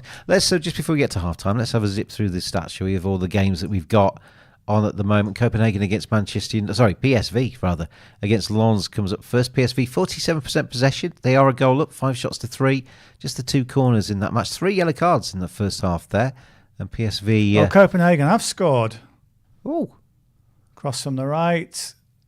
Volley, and it's a tap in. Yes. Well, there's another goal for us, everybody. What a twist. This is not going well for Erik ten Hag. It was all done and dusted. He was kind of like there, kind of thinking, 2-0. Oh, this is a good night for us. Højlund celebrating 2 goals. Now FC Copenhagen have pulled 1 back. Yep. So a red card for Rashford, and Copenhagen have reduced the deficit. I went on the preview of Copenhagen not to lose tonight. You've gone kind of similar ways, but now we're now looking at Copenhagen to maybe come back here, and they give themselves a real chance by scoring just before half time. And that is goal number 6 of the evening, isn't it? So that means we're 11 short. So we're kind of in range. It could be better. I'm not going to lie. It could be better. We might still squeeze one more out. Because there's going to be a lot of first half injury time, isn't there, here? 13 minutes. Oh, you're kidding me. Well, we're not going to be on for that. Tell you now. Yeah, I'm working to rule. I need a wee.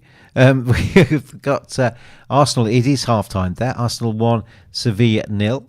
It's half-time between Real Madrid and Braga, with Real Madrid 1-0 up. It's half-time at Salzburg between them and Inter, and that's goalless in the first half there. So we've got 3 matches have got to the break. I'm going to have a little value bet. 13 minutes of added time. I'm going to have a little value bet on the draw at half-time between Copenhagen and Man United at 7. What is another goal before the break? Well, I think it was going to be Copenhagen, I think. Well, it's United pushing at the minute. At 7. United with a chance.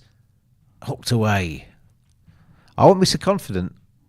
Well, it's the price, isn't it? I mean, I know there's some risk to it. Copenhagen v Man United half-time draw at 7. So let's try and put the actual bet on. The link in as well. Good luck with all your bets out there, everybody. Hopefully we get a lot more goals in the second half, and we're able to bring you a free bet tonight, because we actually really want to. We're not just putting this up to try and not get you to win. We actually really want you to win a free bet tonight. So hopefully we can get that sorted for you. It's now half-time between Bayern and Galatasaray, 0-0 at the break in that one. We were expecting goals in that one, and they have not come just yet, but that could easily burst into flames in the second half, not necessarily literally, but Bayern Munich are 1.45 to win that one. But just looking at match goals in that one, DT, over 2.5 match goals in that game. Bayern Galatasaray is 2.33. Could quite easily see one goal early on, leading to maybe even 3 or 4. I agree. In the second half of that. Yeah. So I think that could help us in our quest for a free bet. PSV against Lens is 1-0 as we approach half time there. In fact, that's in the 4th minute of 2 added on, so that's well past its half-time duration there. What we will do is we will nip for a quick toilet break and a refresh of my coffee mug when we get to full half-time in PSV Lens, and then we will rejoin you for the second halves, and probably even a bit before Copenhagen Manchester United reaches half-time. Yeah, I mean, I've got the bets up there for the rest of that first half. Can Copenhagen get back into it by half-time? But fingers crossed we get some more goals. That Copenhagen goal is good for us. At least Copenhagen Manchester United are trying to help us towards 17 tonight, aren't they? That's the most entertaining match of the night, isn't it? It is, yeah. We thought it might be a damp squib, but it's action-packed. In the way it's gone. And anybody that's on the unders play in the Real Madrid-Braga game, you're certainly not dead in that one yet, because 1-0, maybe that is job done. And Braga missing from the penalty spot. That was the first moment of tonight, wasn't it? Of tonight's matches. Braga penalty. Oh, wow. Real Madrid going to go behind. No, they're not. They missed it. And then Real Madrid took the lead. Anyway, let's have a look ahead to the matches coming up at 8 p.m. tomorrow night in the Europa League. And we will be back. Copenhagen 1, Manchester United 2 is still kicking on. And we'll bring you the updates of that when we rejoin you very soon. See you in a second, Clubhouse Creatures.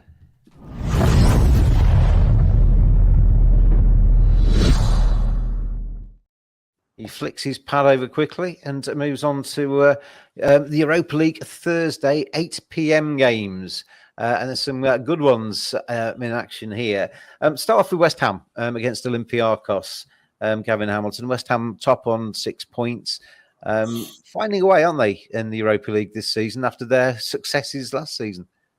Yeah, they are, but I mean, I think the league form is suffering a little bit as a result. They had, this difficult result at the weekend at Brentford, so it's still a balancing act, and we see this with so many teams on the Thursday night calendar that they can't perform again on a Saturday or Sunday. It's a tricky sort of balancing act.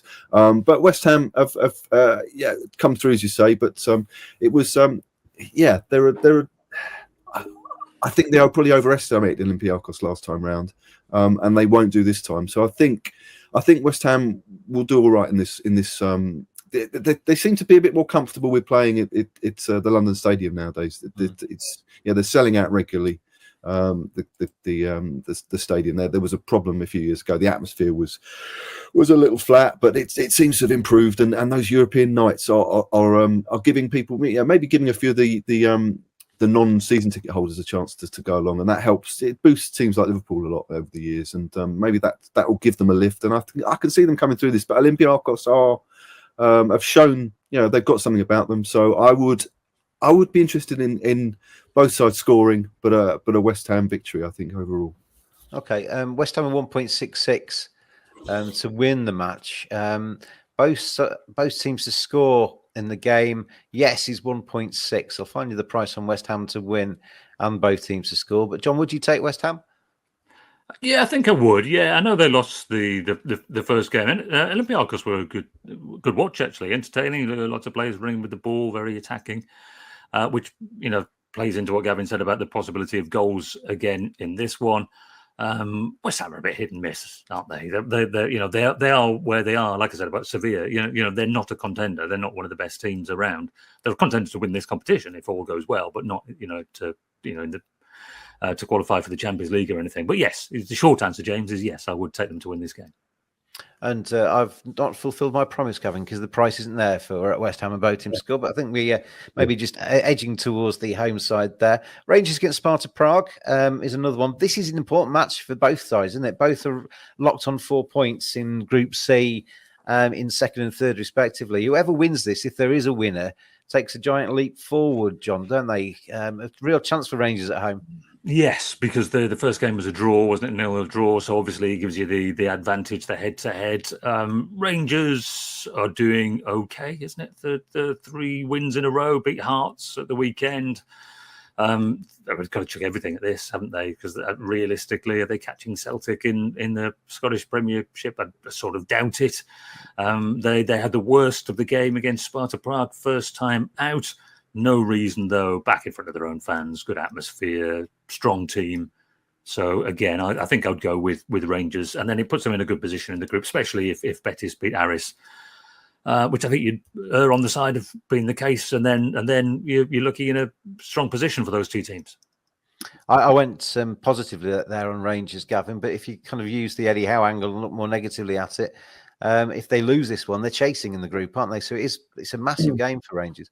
Yeah, but they've got the new manager now, Philippe Clement, and he had an impact at the weekend. So they're I would say on an upward curve at the moment. And yeah, you would fancy them, I think, to come through this. I think Sparta, not necessarily the best travellers, So I would back Rangers in this. I think I don't think they're necessarily got enough about them to have the run that they had a couple of years ago in the competition. But I think they're certainly more than capable of winning this and putting themselves in a terrific position to get out of the group and into the knockout stages. John, pick me another match on Thursday 8 p.m. kickoff. Anything else stand out in terms of fancy? I'm going to say Atalanta against Sturm Graz. Atalanta being, I think, one of the stronger performers in this competition so far. Home game, what are they on 7 points for the competition so far? So, yeah, I fancy them. And you know, some of the ones that aren't sort of mainstream might have escaped people's attention. So let's go Atalanta. Would you go goals as well? Because they're quite skinny, 1.25 to beat Sturm Graz. So how would you get some more value on that? It's a bit, unless we chuck it in with something else. But then potentially goals. Yeah, depending on the prices. We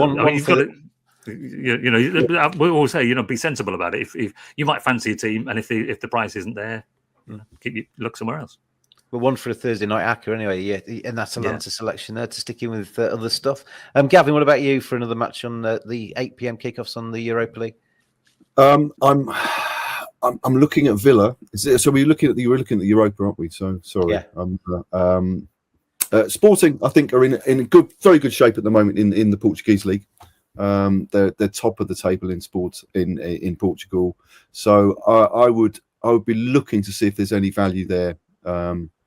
In terms of a home victory against Rakow of Poland, relative newcomer in the competition. So if there is any value there for a home win for Sporting, I'd be looking at that. Would you, John, take Real Betis to beat Limassol?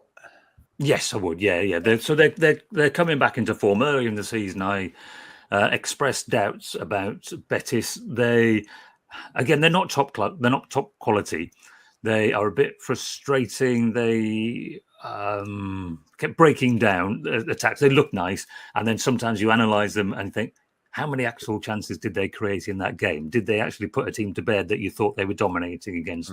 Almost, Isco is almost a manifestation of the problems with Betis. Beautiful looking footballer. Sometimes you sort of think, but where does the win come from?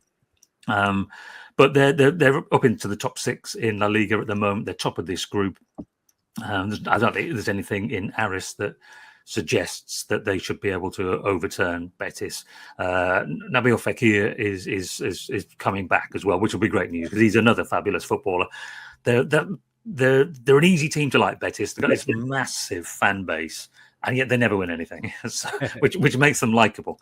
So, it's not like the other super clubs with massive fan bases. They're often unlikable, but Betis is this huge, giant bear of a club that never achieves anything and never sees through its promise. But tonight, for this game, Thursday night against Aris, yes, they will do it. The reason I asked for the John Driscoll seal of approval, because I've basically just taken your last 3 selections and put them into a treble.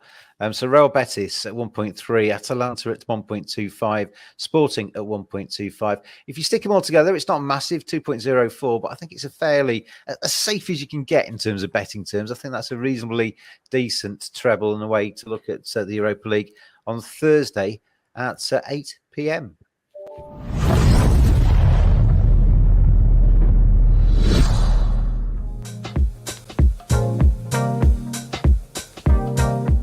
This is our auditorium. This is where the manager will do team meetings every day before training to talk about what they're going to do in the training and then talk about how they're going to play against the team that we're facing next. As you can see, it's the exact same backdrop as what we have at the stadium. That's because the manager will also do his pre-match interviews here, which are always 2 days before the game.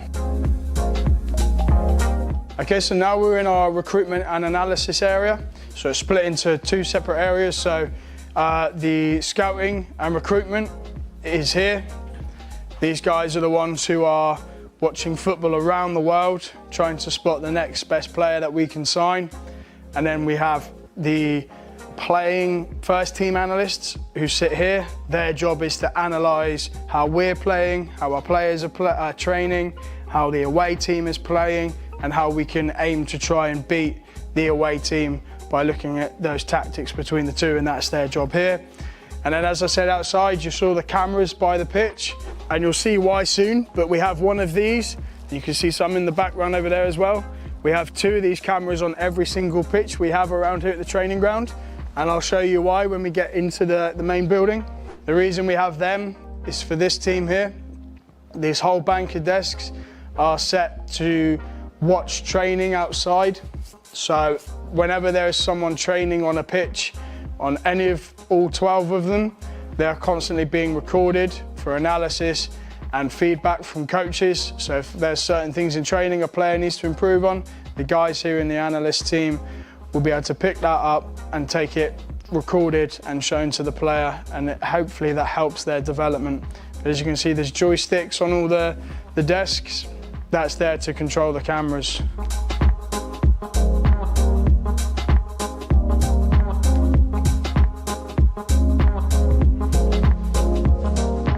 This room is what we call our black box. So this is our scouting and analysis tool. We have a system set here which allows the manager and the coaches to come in, and it gives them a very private space where they can analyse the next team we're playing or the previous team and how we played, and put everything together to come up with a plan for the next game. All done within here. It's also used for our scouting. So the guys will have a list of 10 to 20 players for every position. And let's say half of those are players who we think are ready to join the first team now and we could sign. And then the other half are made up of players who are still quite young, but in the future, if they carry on the trajectory of their potential and their ability, they could be moving across to that list of players who we would look to sign.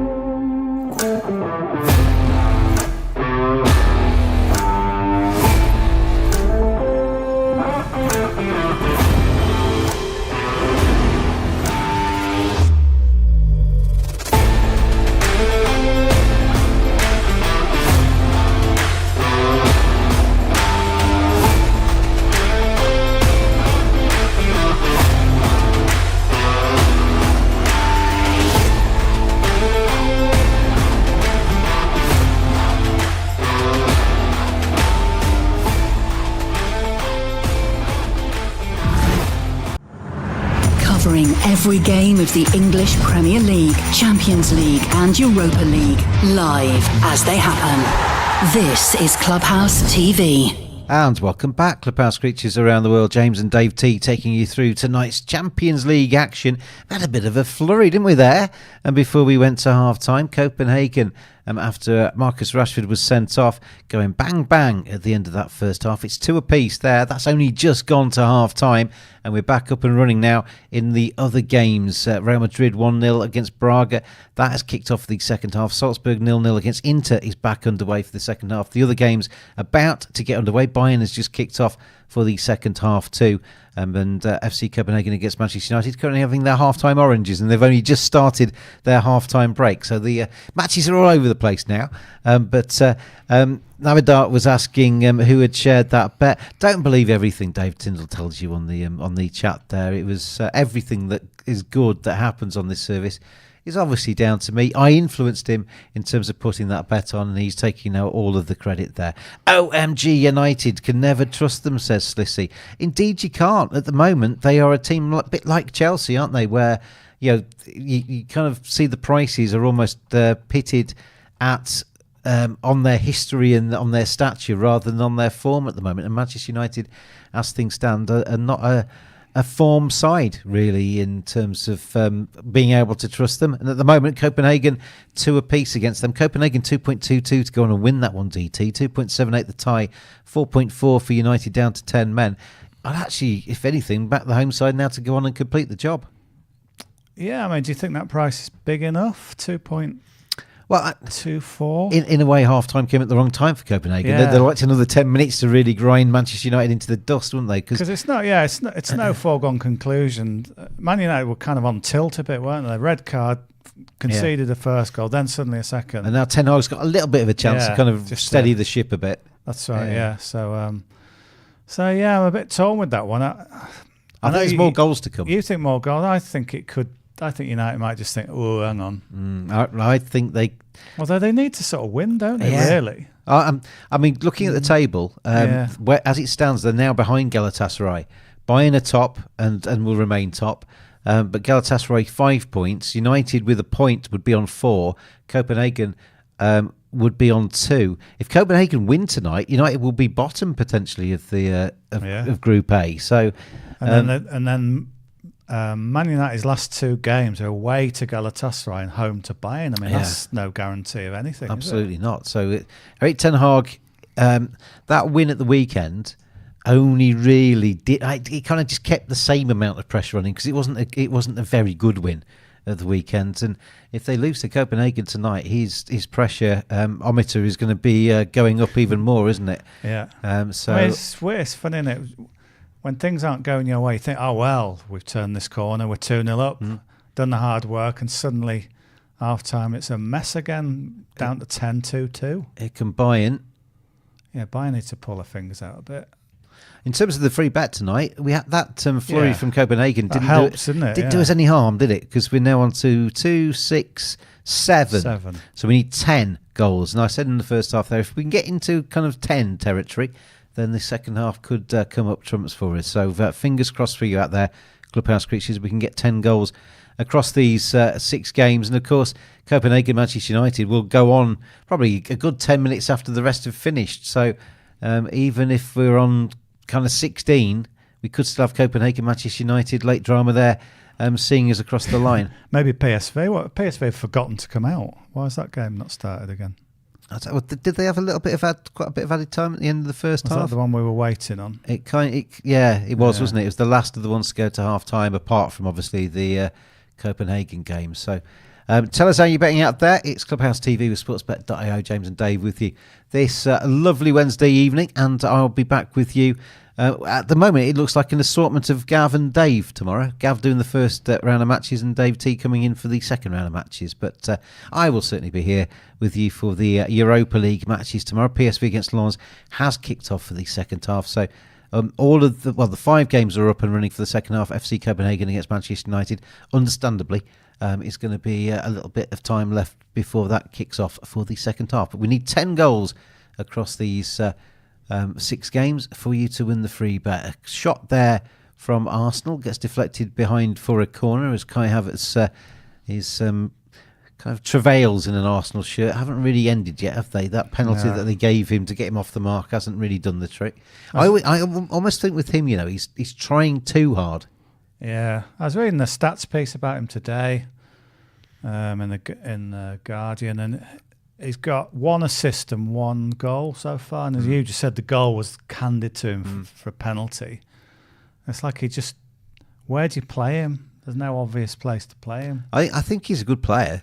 I think if a manager has got a system that he can fit into, I think he would do a good job. But there was at the weekend a couple of times where he flew into tackles. He was getting a little bit headless chicken at times because he was trying so hard to make a difference. He went mad with one tackle that got away with, And you feel he's trying to make his mark. He's trying to kind of give the fans what they want, and he's maybe forgotten what he's supposed to be doing, and that's playing football, scoring goals and setting up goals. And it's not quite worked out for him. He's kind of at the end of his Chelsea career and the start of his Arsenal career have been a bit of a dip for somebody that plays so well for Germany and scores goals for them. And he's obviously he played great in German domestic football. That's what got him the big money transfer. And then it was he's got the winner in the Champions League final, for goodness sake. But exactly. Yeah. But then it's petered out, and this idea that going to Arsenal would revive him, not so far. He looks like a player.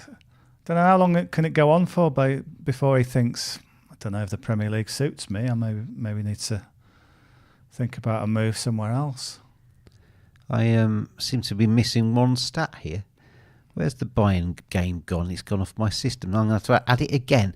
Bayern have got a corner, by the way. So I'm going to add it again to our system because I was just going to look at the corner stats. That's why I was looking for the stats there.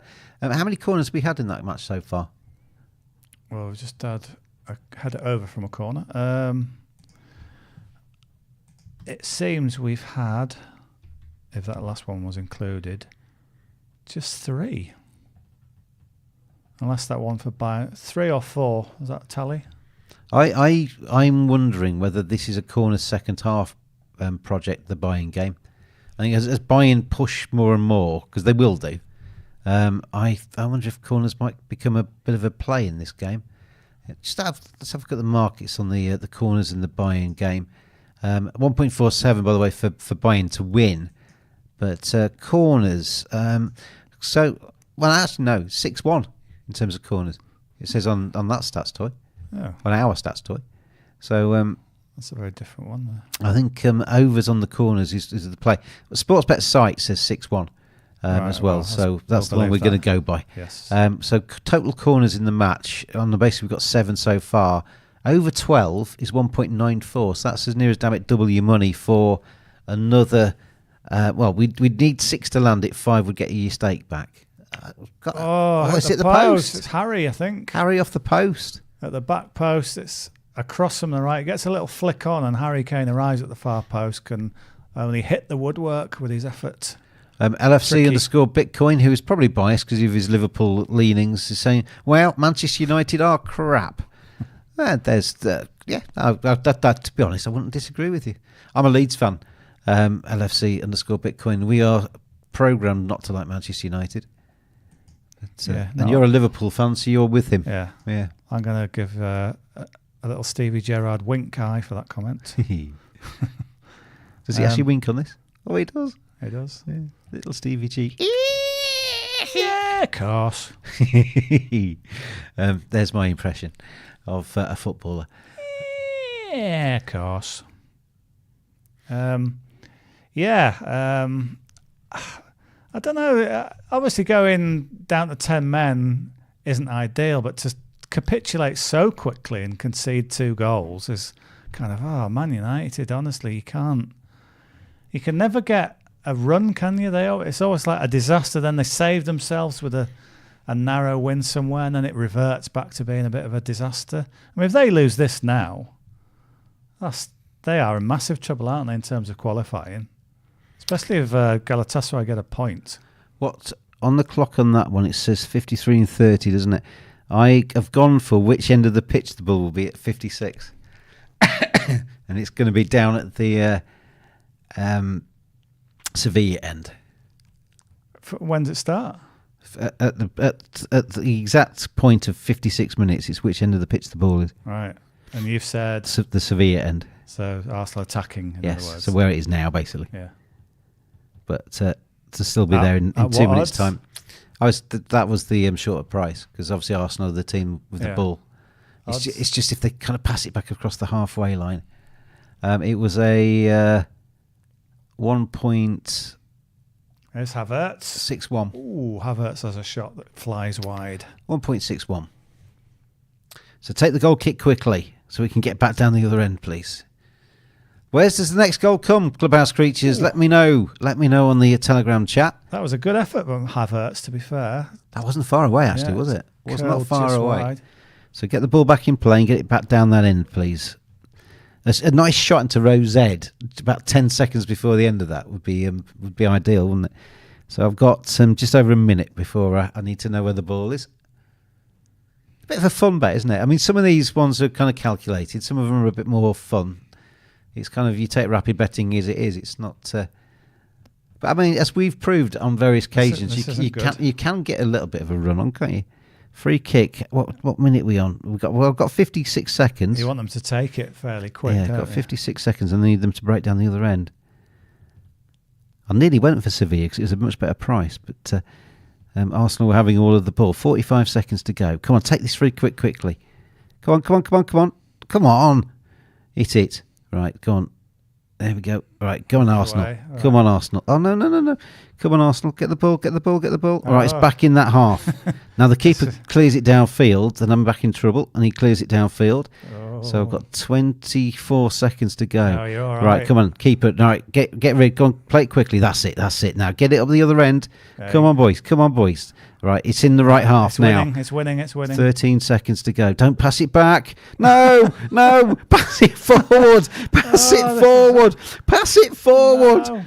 5, 4, 3, 2, 1. Oh, he's passed it back off the. Oh dear. That couldn't have been any tighter. It was basically on 1 about second left. It was on the halfway 59 line. seconds. It was about a foot over, and then he passed it backwards. Real Madrid are going to go 2-0 to calm us down. Oh. Dear. I feel drained. I feel emotionally drained. I feel ruined by that. I do. Let's say Real Madrid's second goal then. Ball out on the right.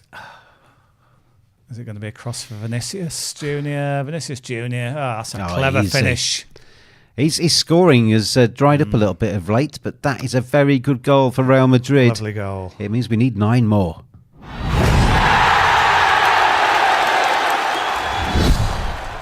I genuinely feel exhausted after that last rapid bet. It was the most pressured I've ever. I feel drained. It sort of swung, so It was it's like a pendulum going across the halfway line, and it's got the wrong side just at the wrong time. it's sort of mirroring. Hopefully they've miscalculated and they'll claim it as a winner for me. It's mirroring your heartbeat. It's sort of up and down. Clubhouse creatures. The pressures we're all under. Oh dear. Anyway, 2, 3, 4, 5, 6, 7. That was the 8th goal. The Arsenal game's disappeared off the rapid betting system now. You see, everyone's sort of had a Everybody lumped onto it being in sort certain of half. fallen over. Yeah, Where's it? Arsenal have got a corner in real life. They've taken it off me. I'm gonna have to change matches. Go to the Bayern one. We can have the Man United one back on when that starts. Which is Man United's game has started again. Actually, I'm going into the Bayern game. Going to go into the Bayern game. Which of these? Can we have the Man United game on here? No. Yes. Because that is one that is fascinatingly poised. I feel drained. Genuinely feel drained. I've not been that stressed for a long time. My heart rate. I mean, if I was a football manager, I'd be dead by the time I'm. But yeah, a little monitor tracker on you. I mean, kind of some of the more unfit looking managers that you get. What's the name of the guy that came to Leeds for a few moments? And the big guy from Rotherham. Steve Evans. Steve Evans, yeah. I mean, how he's not had a coronary, I don't know. Because the stresses of being a football manager are quite high, aren't they? But then there is a stat that once you've retired, a lot of people kind of lose their purpose and die very quickly in the 5 years after they've retired. Yeah. Not everybody goes and sits on the beach in Barbados for 10 years. But the maybe people like him need that kind of those juices flowing to keep him going. As soon as he sits back and relaxes, then maybe that changes. Real Madrid go 3-0. They're going to go 3-0. Real Madrid. So the undersplay hasn't worked in Spain, has it? Diaz with the first goal, Vinicius Junior with the second goal. Only 3 minutes ago, and it's Rodrigo who is going to be notching the third goal. But it's a lovely little dink over the keeper. Classy goal. This is good for us, Clubhouse Creatures, because this is basically taking us towards the 17. Yeah. Real Madrid are doing the work for us at the moment. So that's 3-0 to Real Madrid. So that's 3 goals there. We've got 4. We've got 8. We're on to 9. So we need 8 goals from here. But Real Madrid 3, Braga 0.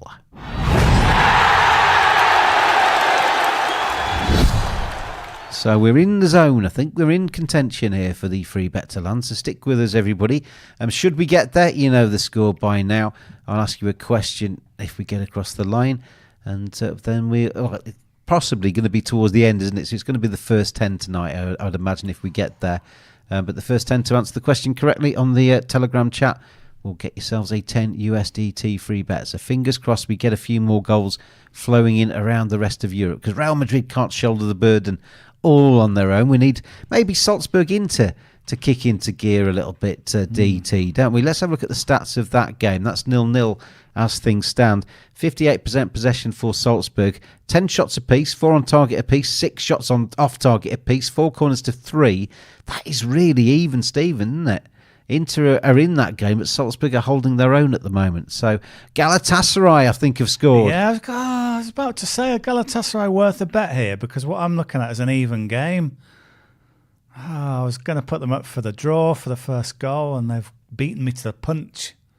It was coming, this. I'll tell you what's an easy finish. He slides it home from about 8 yards. That was coming.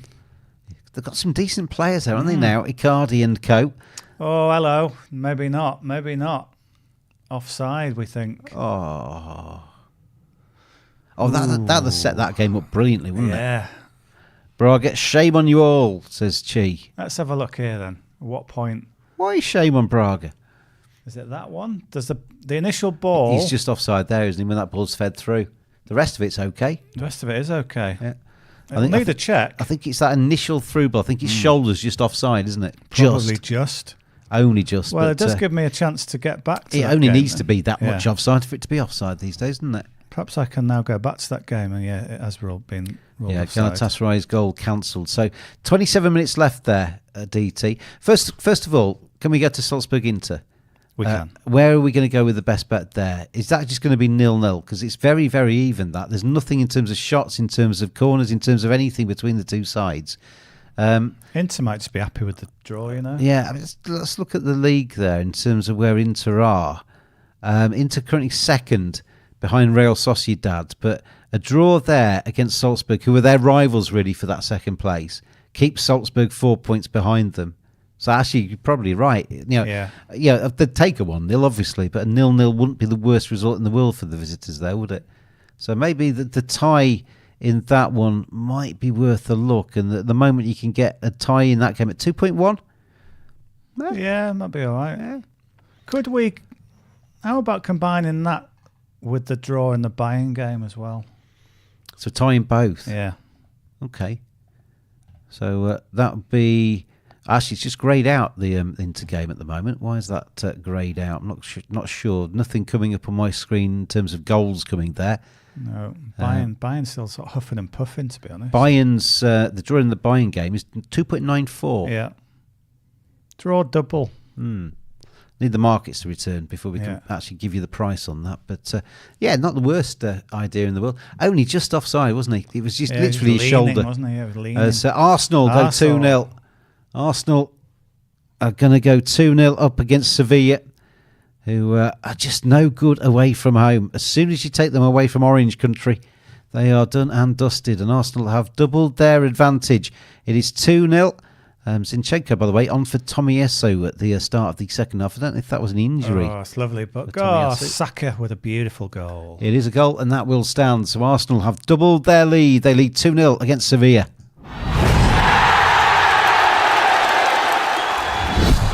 So things are starting to look a little bit better, everybody, aren't they, in terms of the numbers of goals we've got?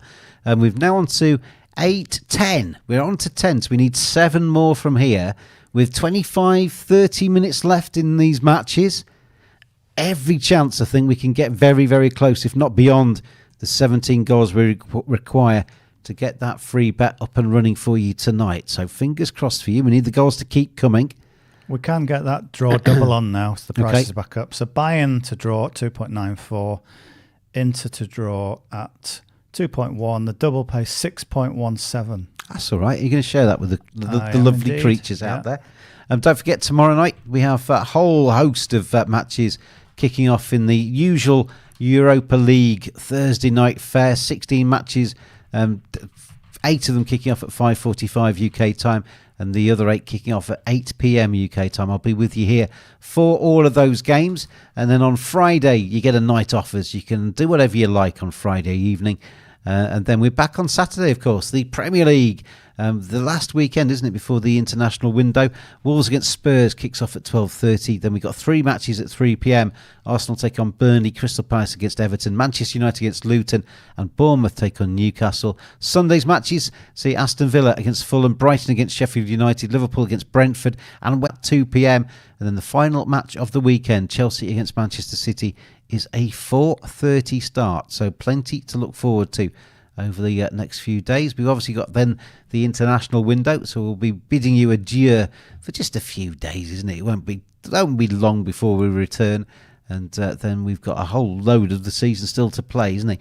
Chi says Saka is a player with a clappy hand. Yeah, it's a lovely goal. He's bursting through on the right, and he checks back onto his left foot, puts the defender on his backside, and then just strokes it into the back of the net. A lovely goal. I'm going to go for a throw-in in the buying game between 60. What was it? Did I get that on? Yes, I did. Will there be a throw-in awarded between 67 and 69? Could we bring it down a little bit so I can see the time? Here we go. So we've got 40 seconds and I need a throw-in, DT. Let's get a throw-in. Between 67 and 69? Yeah. Okay. So 30 seconds to go before the throw-ins the throw-in, singular, needs to come in for me. But tell me how you're betting tonight, everybody. We need goals. We still need goals. It's not done and dusted, this free bet, by any means, but we're back in contention, I think. If it goes well from here, we're okay. I think we thought buying Galatasaray would have 3 or 4 at worst, and none. Yeah, we thought that might do a bit of the heavy lifting, but maybe that's just been replaced by Copenhagen against Manchester United, which maybe we thought would be a little bit less. Yeah. Copenhagen are going to score against Manchester United against us. Chi fancies them to. I wouldn't put you off going for Copenhagen to win from here. Copenhagen 2.3, 2.44, the tie 5.2 for Manchester United. I do think there's more goals to come in that one. Looking deadly on their attack, says Chi. We're now into throw-in territory, aren't we? But that's going to be a goal kick. Still got the Leroy Sané first goal bet alive in the buying game. Yeah, so that's a bet that's kind of we've sort of forgotten about giving us time, isn't it? It's probably lasting a lot longer than we thought it was going to do. Because I think if you put a gun to our heads in the first half and said, "Will there be a goal in the first half?" we'd have both said yes, wouldn't we? Absolutely, probably in the first 20 minutes, but still 0-0, and it's Galatasaray have gone closest with that goal that was ruled out for fractional offside. So, at the moment, as things stand, Arsenal 2-0 up against Sevilla, Bayern 0-0 against Galatasaray, Copenhagen against Manchester United, the 10 men of are 2-2, PSV 1-0 up against Lens, Real Madrid 3-0 against Braga, and Salzburg against Inter remains goalless. 20 minutes left in that one, 25 minutes left at PSV, 34 minutes left at Copenhagen, 21 in Arsenal and in Bayern. So, the matches have kicked off at various stages for the second half. They're certainly not going along simultaneously in terms of timings, but plenty to look forward to as we go through, because we need, was it 7? I think we need 7 goals, 4, 8, 7 goals from here would get us across the line. They're making a substitution, which means they can't get a throw in. Get it back in play. This is the problem with the rapid betting, isn't it? When they make a change, if there's an injury, it can do you. Unless you go the other way, and then you're hoping for this sort of stuff. So, here we go. Back in play. Go on, head it out for a throw. Head it out for a throw. Head it out for a throw. Somebody hack it out. Got 3, 2, 1. No. Dead. Bayern, where's my goal, says Chi. Yeah, I know. Yeah. That's the question being asked around Europe, I think, at the moment, for anybody having a bet on these matches tonight. Because I think anybody having an acca, Bayern would have probably been on a lot of people's to win it. So, still time. Still time for that to happen. Yeah, it's not dead yet. 20 minutes plus extras. I mean, is it the daftest bet in the world to go over 1.5 goals in that game at 2.5? Not in the world. It could go 0-0, couldn't it? Yeah. It could go 0-0. Could do. Using the German, you see. I was using the German there, Dave, for bang bang. Not 0-0. No. Liverpool take on Toulouse. Your team against Toulouse tomorrow. 1.45 for Liverpool. Do you expect them to annihilate Toulouse? I think that game will be full of goals. If there's a shot from Bayern that's charged down. In stark contrast to Luton, who just made it horrible for us to play against, Toulouse were just wide open, which suits us. So I think lots of goals in that game. High scoring draw wouldn't be the biggest surprise, but we should win. Man down for Galatasaray, so there's going to be a little bit of injury time there. So if you're doing rapid betting now, right, I was about to go in. I would be saying, I would be saying no to stuff. Bayern Munich pressing hard. Have they got? Is there a throw-in market or corner? Say no. They're taking all those markets off. They're not daft, you know. They're not stupid. The boffins at sportsbet.io have taken all the throw-in things and those kind of like short-term markets off as a man goes down. They might come back on, but with substitutions and sort of delays, you think Galatasaray are only going to delay this game now if they can, just to sort of wind the clock down? Well, Chi was saying that a Nana time wasting already for Manchester United in the 57th minute. Thing is, though, I've just put the live standings up. If all things stay as they are, Galatasaray will have 5 points, Man United 4, which probably means Man United have got to go away to Galatasaray and win. Yeah, which is not easy. Not at all. Hacken and Co will be certainly cheering on the home side in that one. Because then that would... And this isn't vintage Manchester United. This isn't kind of Manchester United of Giggs and Van Nistelrooy. Sane's not going to score the first goal. You can't score from the dugout, coming off.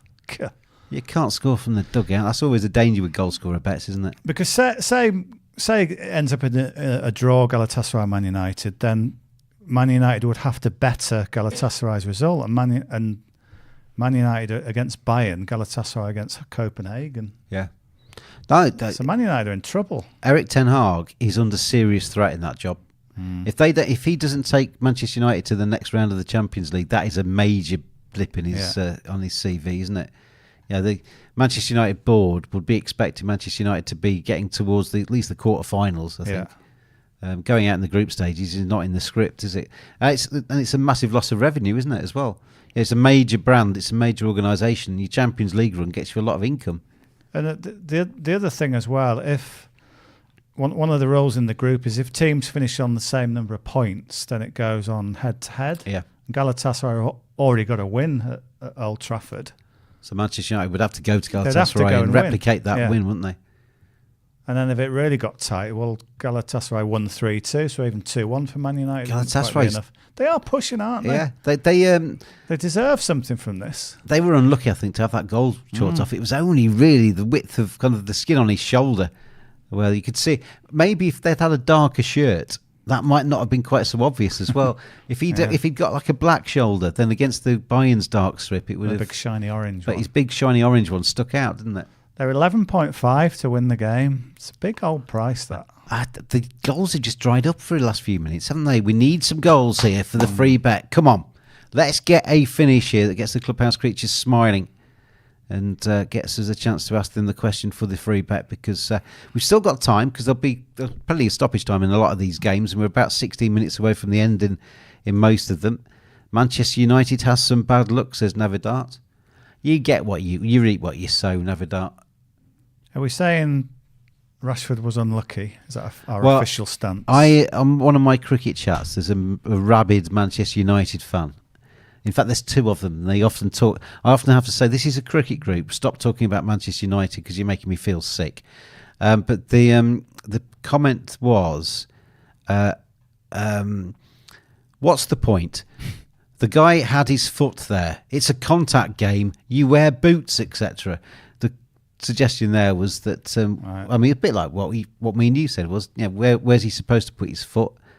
And there is contact. It is a contact sport. There's less and less contact, and it wasn't a malicious thing. He didn't see the foot there and stamp his foot on it to try and hurt him. Rashford was sort of smiling, wasn't he, at the sort of irony that it's happened. Yeah. It wasn't like an angry.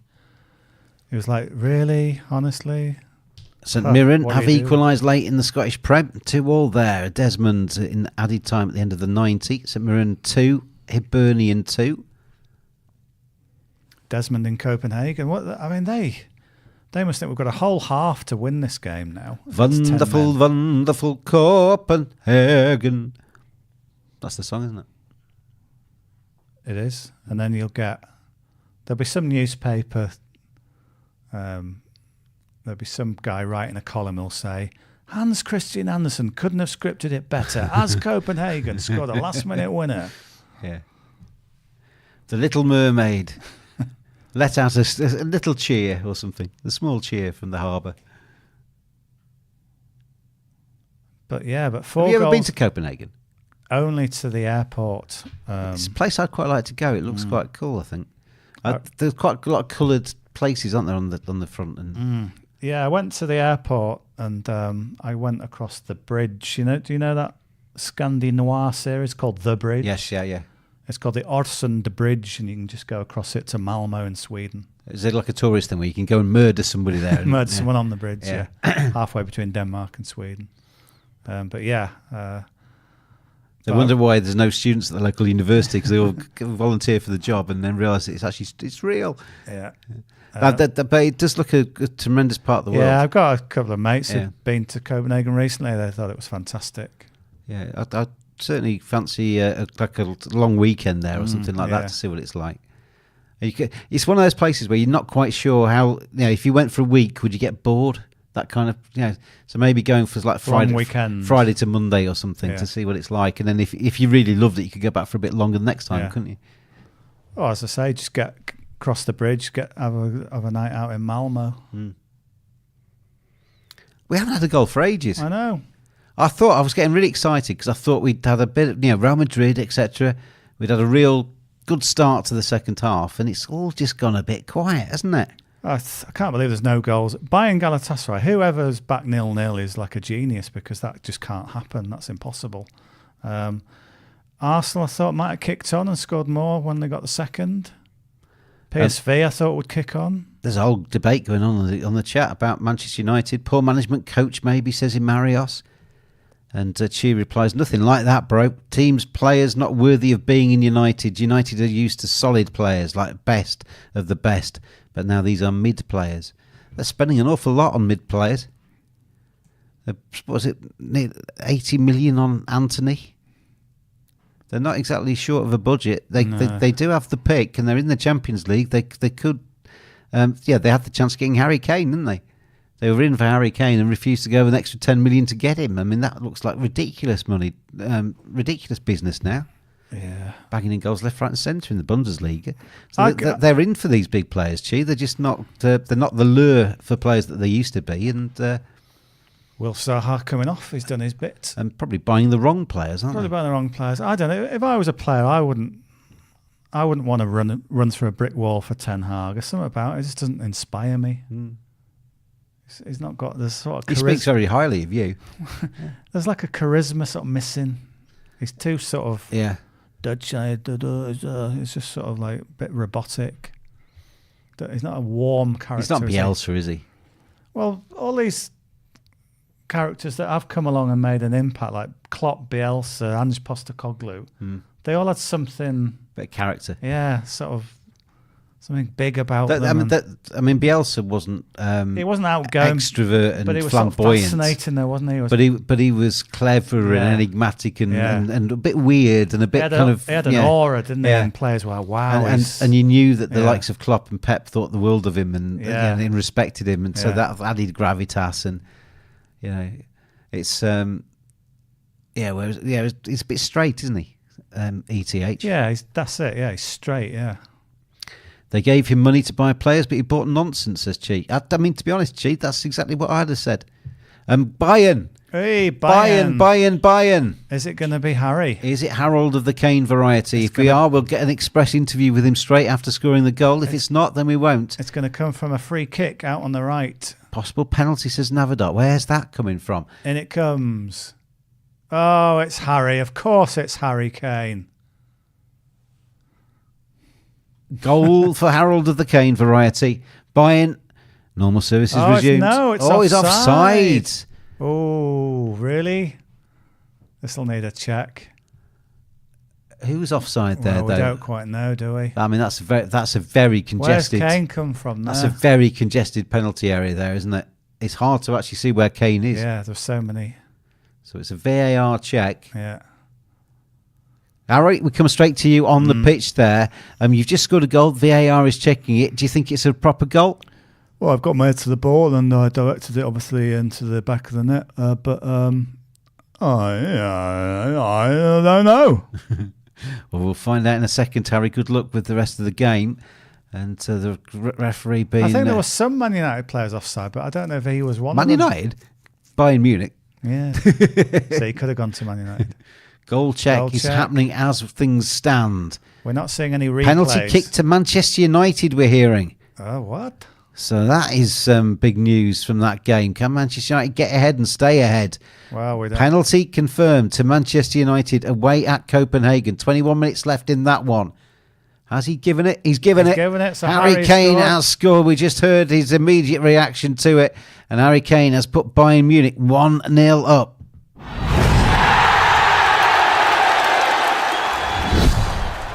I don't know if Brahim means this, but he's just put Great Kane. Almost like Great Dane. Great Kane. Well, it's Bruno Fernandes, the man who always seems to get them out of jail. All right.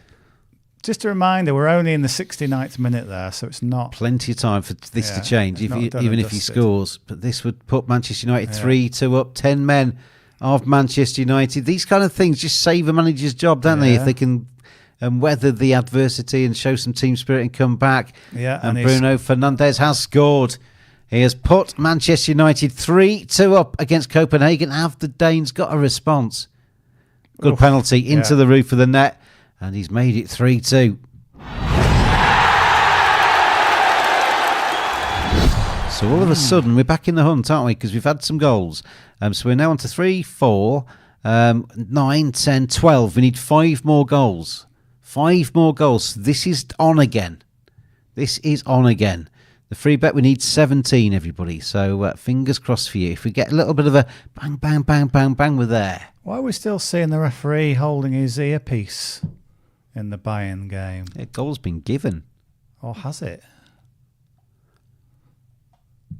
There seems to be... he's already celebrated once. Harry, back across to you on the pitch. What's happening? Well, they're checking it again. I can't believe it. I've scored a goal. It's been given... And the ref's messing me about. 1-0. It says on all of the sites to Bayern, but is it 1-0? They're checking. How many times do you need to check a goal? Surely you've seen it once. You've seen it, haven't you? Well, I think he is. He's already done the old pointing to the. He's given. Oh, there he is. He's just laughing on the screen. Got it. He's got it. So Bayern have scored. So we are 5 away from the free bet landing. So when I came to Bayern, I thought I'm still playing, but I thought I'd just give you guys a little few words. When I came to Bayern, I thought if I could score 35 goals this season, and here we are in November, and I've got 35 goals. Excellent, well done. Obviously, I'm delighted. News from Inter, Harry, while you were with us, penalty for Inter Milan. Yeah, a definite penalty. Yeah, it's Salzburg. So looks like Inter have the chance from the spot to go ahead. Let's have a look. In Austria. Penalty to Inter. You see the build-up here to the incident. Little flick, ball through, pull back. Doesn't look much like a penalty at the minute. Well, then the Salzburg player's fallen over. Cross comes in. Where's the penalty going to happen? Handball. Oh, is it a hand? Handball. It's hit a hand. It is a penalty. Should be Lautaro Martinez, shouldn't it? From the spot for Inter, you'd think. It's very close when he hit it against him, but it's it is a penalty. Yeah, Lautaro Martinez. Is he actually on the pitch? Yeah, I've just seen his shirt. He didn't start. I think he's come on, hasn't he? Came on as a substitute for Sanchez. They've got Lautaro written on his back. Yeah, that's a kind of giveaway, isn't it? There's not many Lautaros in this world. Yeah, it's a penalty. He's got his hand stuck. And they're going to score it. So Inter have gone ahead against Salzburg. We are 4 goals away, everybody, from the free bet landing. We were nowhere, then we were back in it, then we were nowhere, and now we are back in it. It's 1-0 to Inter.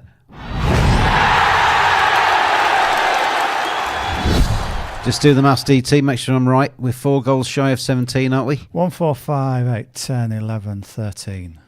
4 goals shy of 17. Yeah. So I'll run you through the prices as things stand right now. If you fancy a late bet Arsenal, it's greyed out because Arsenal are 2-0 up. Bayern Munich 1-0 up at 1.08, 9.6 the tie, 50 for Galatasaray. Copenhagen 2, Manchester United 3, Copenhagen 13.5, Manchester United 1.45, 3.45 for the tie. I wouldn't put you off that. Copenhagen could get back in that one. Salzburg 70, 9.4 the tie, 1.08 for Inter after that penalty went in and put Inter 1-0 up.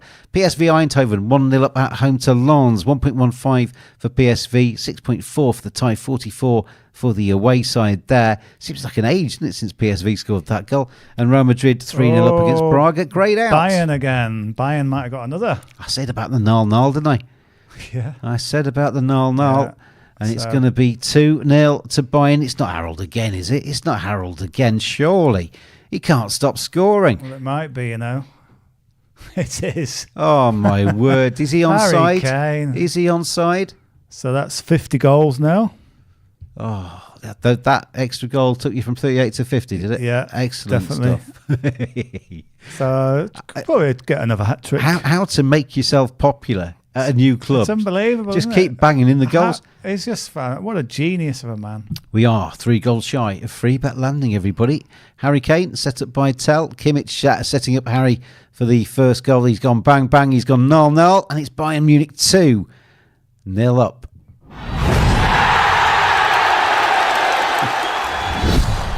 I actually think I could have finished that one. It's just so. I mean, why? It's obviously his skill, but why does no one mark him? It's the positioning, it's the runs, though. It's the cleverness of it. It's knowing where to be, and it's not something. That's something you kind of learn, isn't it? As you kind of, and it's instinct a little bit. Well, the defender thinks you're going one way, and all of a sudden you've pulled away, and you've got 6 yards on him. Well, they show it with Jackson, don't they? That he makes the wrong runs. Harry Kane just knows when to accelerate. He's in acres of space, but that's because he's... When Haaland first came to Manchester City, I spent a lot of the matches watching him running around, seeing where he was. Yeah. And he's incredibly clever. Yeah. For somebody so young, he hangs off the back of a defender, and the defender thinks he's got him, and just as the ball's about to be played, he's gone. Yeah, he's darts. And he's left him, and he suddenly gets himself into a load of space and gives himself time. And that's a massive skill. Yeah, that's not kicking a ball. That's not physical. That's just instinct and clever play. And Harry Kane's got that in spades, doesn't he? So we're 2-0 up, Bayern Munich. So anybody on Bayern tonight, what was all the fuss about? It was always going to happen, wasn't it? Bayern 2-0. And they're good goals for Manchester United, by the way. Because in that group, Manchester United, who have now gone ahead... Bayern Munich, who have now put Galatasaray behind, all of a sudden, Bayern are on 12 points, United are on 6 points, and Galatasaray are on 4. So now Galatasaray probably got to beat Man United rather than the other way around. I definitely need Copenhagen, says Genetics. Come on, you. Lechuga, big lettuce leaf. Yeah. Send in your lettuce leaves right now. Copenhagen will be thinking, we did the hard part, get back to 2-2. We've got an extra man for the whole of the second half, and they're behind, though. I feel a rapid bet coming on, you know. I'm getting a bit close to the end. I don't think I've got rapid bets available in the Bayern game now. Copenhagen game? We'll have to go into the United game, aren't we? Is that available? Copenhagen, yes, here we go. Can Harry get another hat-trick? I mean, the answer's yes, he can. And he does tend to, doesn't he? He's rather good, isn't he? 3 in a row? I mean, that's one way of getting your goal scoring record up, isn't it? His record for in his last 3 games, he scored 8 goals. It's mad, isn't it? Incredible. It's crazy time. What a player! And he's English. And the Euros are in Germany. And he scored in the summer. He scored in each of his last 1, 2, 3, 4, 5 games, at least one. He was on the bench for England against Australia. That wasn't obviously a Bayern game. He scored in his last 6 if we include tonight. He had an assist against Freiburg. So he didn't score, but he assisted in that game. So the last game he drew a complete blank in was against FC Copenhagen in the Champions League. Yeah. And that was back in that was right at the start of October. He's had a rather good month in a bit, hasn't he? Incredible stuff. Right, so we need goals, everybody. We still need goals. Don't think this is done and dusted. We're on to 4, 5, 10, 14. We need 3 more. Arsenal is coming into the last minute against Sevilla. They're 2-0 up. That's probably job done for them. Bayern 2-0 up against Galatasaray. Job done. Manchester United away at Copenhagen, down to 10, but that penalty has put them 3-2 up. 12 minutes to go. Are you going to go another goal in that? Do you think that's done and dusted now? Can Manchester United ride out the Copenhagen Storm? Oh, I'd be happy to back the draw, because United just don't trust them, do you? The PSV are 1-0 up against Lens. It's 3-0 to Real Madrid, and it's 1-0 to Inter away at Salzburg. 3.5 the draw in the Man United game. Where do we get the goals from? We need some. How many do we need? We need 3. 3. So we need probably a couple of late goals elsewhere, and then one more in the Copenhagen Man United game. And then we're done and dusted, Clubhouse Creatures. Fingers crossed for you. We could do with PSV. They've got a bit more time than Here we the go. rest. Bayern Munich are through the middle. Where's Harry? Waiting for the pass. Have they taken him off? No, he's there. Oh, he's there. Going from deep. Oh, that's offside, surely. It goes wide anyway. Yeah. I mean, he does that a lot, doesn't he, Harry Kane? All of a sudden, he's back just in front of the defenders, playing a pass 60 yards. He's it's like 2 players, isn't he, on the pitch at the same time? We need 3 goals, Clubhouse Creatures. Where do these goals come from? Brahe says 3 won't happen. He was onside. She says time is up, bro. Thomas Muller was onside. That would have counted had he got it on target. If we'd been nice and made it your 16, we'd still need 2. Well, we'll see how that pans out. You're just nicer than me, aren't you? You're a more pleasant human being. Generally. Yeah. Yeah, we just need like Real Madrid to just ice the cake with a 4, something like that. Yeah, Harry goes bang bang. 0-0 for Harry. 4 goals for him tonight. Yeah. Oh, Harry Kane does it on him. Does it by himself. FC Copenhagen against Manchester United is the one I'm going to put on the screen, because that is the one that's got longest left and loads of jeopardy on it, really, hasn't it? Because Copenhagen will be pushing. Got 6 added minutes in Bayern, at least. Chance for Harry. Yeah. He scored in added time to get his hat-trick at the weekend. They don't give up Bayern either. They'll carry on scoring. Galatasaray. Oh. It's not going to come to Bayern. Real Madrid have finished, by the way, 3-0. But Galatasaray are going to put us 2 away from success. So they pick up the ball inside their own half. Played forward, lobbed over the top. Comes in on it, hits it first time, and he puts it in the bottom corner. So Galatasaray have made it 2-1. Bayern Munich and both teams to score. Yes. From somewhere at the back of my head, that came in. So that treble, just under 15, was Bayern and both teams to score. It was PSV to win. Yes. And it was draw in Copenhagen Man United. So again, we just need Copenhagen. Our hopes rest with you. But it is, maybe just a nervy last 2 minutes for Bayern Munich. It's Bayern 2, Galatasaray 1.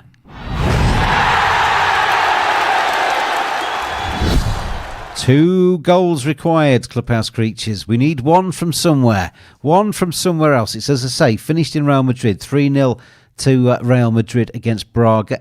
And Braga missing that penalty early doors. It kind of went downhill from there, didn't it? And never really got back into that game.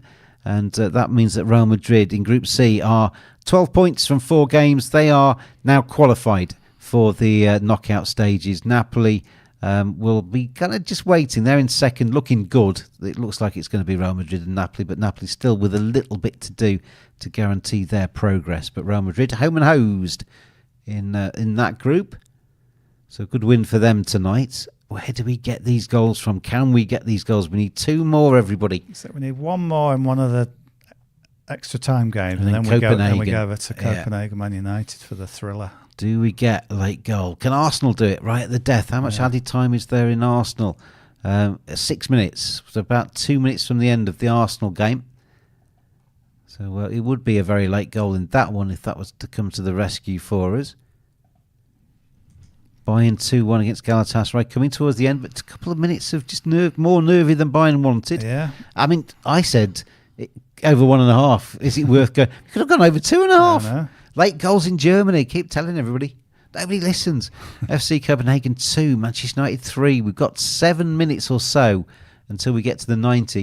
If it's anything like the first half, there'll be 13 minutes added on. Oh, Galatasaray had a flick on from a free kick. Just couldn't get the final touch. They've done well, Galatasaray, in this game. Yeah. They've obviously got ambition, haven't they? Because some of the players they're recruiting are top quality players, aren't they? You know, not just buying numpties. You know, the next game. Copenhagen! Oh, here we go. Copenhagen have made it 3 apiece. And it is drama. Manchester United, Erik ten Hag. It's not done and dusted. 3-3. And Copenhagen are rushing back to the halfway line, thinking they can still win this one. Wow. Copenhagen not to lose. Copenhagen to draw. The treble. It's all on everybody. Copenhagen have levelled things at 3 goals apiece.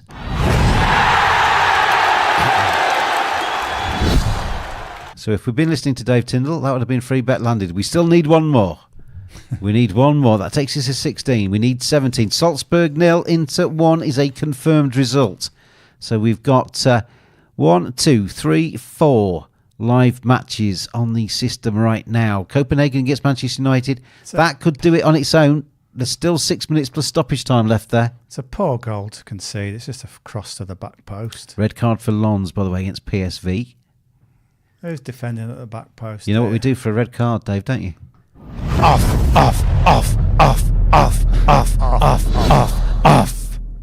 Do enjoy that too much. PSV 1, Lons 0, red card to Lons. Don't you dare give up hope, says Brahi. Genetics is having them all jumping off the little island there. And we need one more goal. Bayern 2, Galatasaray 1 is a final score. So that has done its job for us tonight in terms of the goals that have been scored. Copenhagen against Manchester United have more than done their job. Is there another one there to take us to free bet lands? The ideal for me, because I don't want another goal in Copenhagen, so the ideal for me is another PSV goal. Yeah. Or Arsenal to go 3-0. Yes, that would be fine.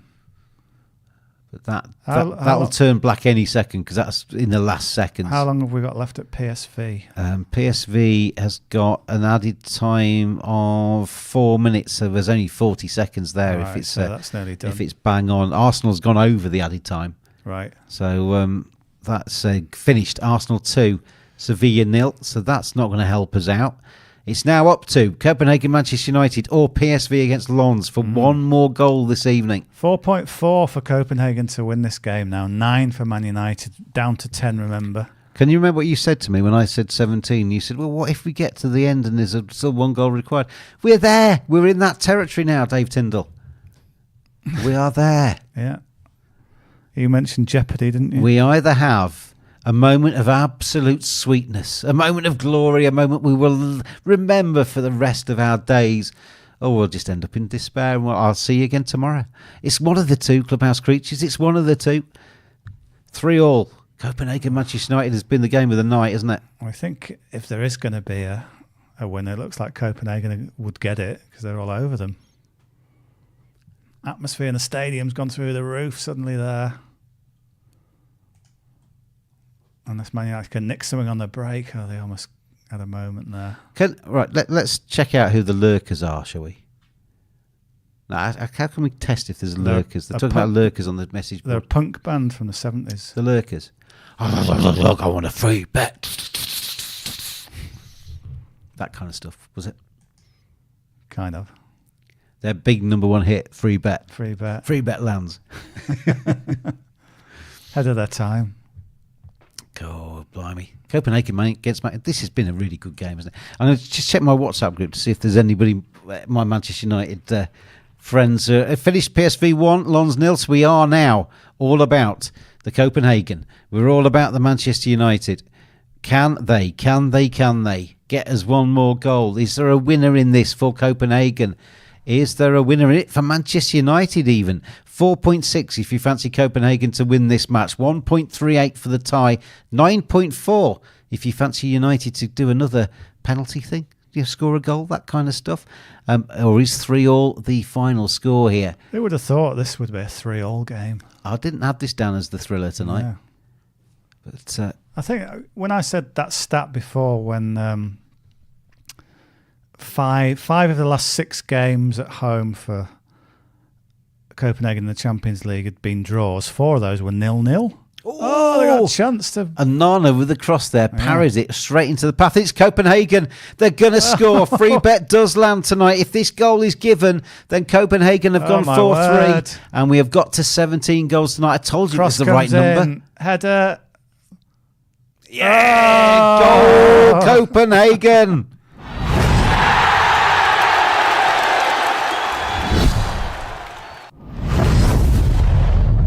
Wow.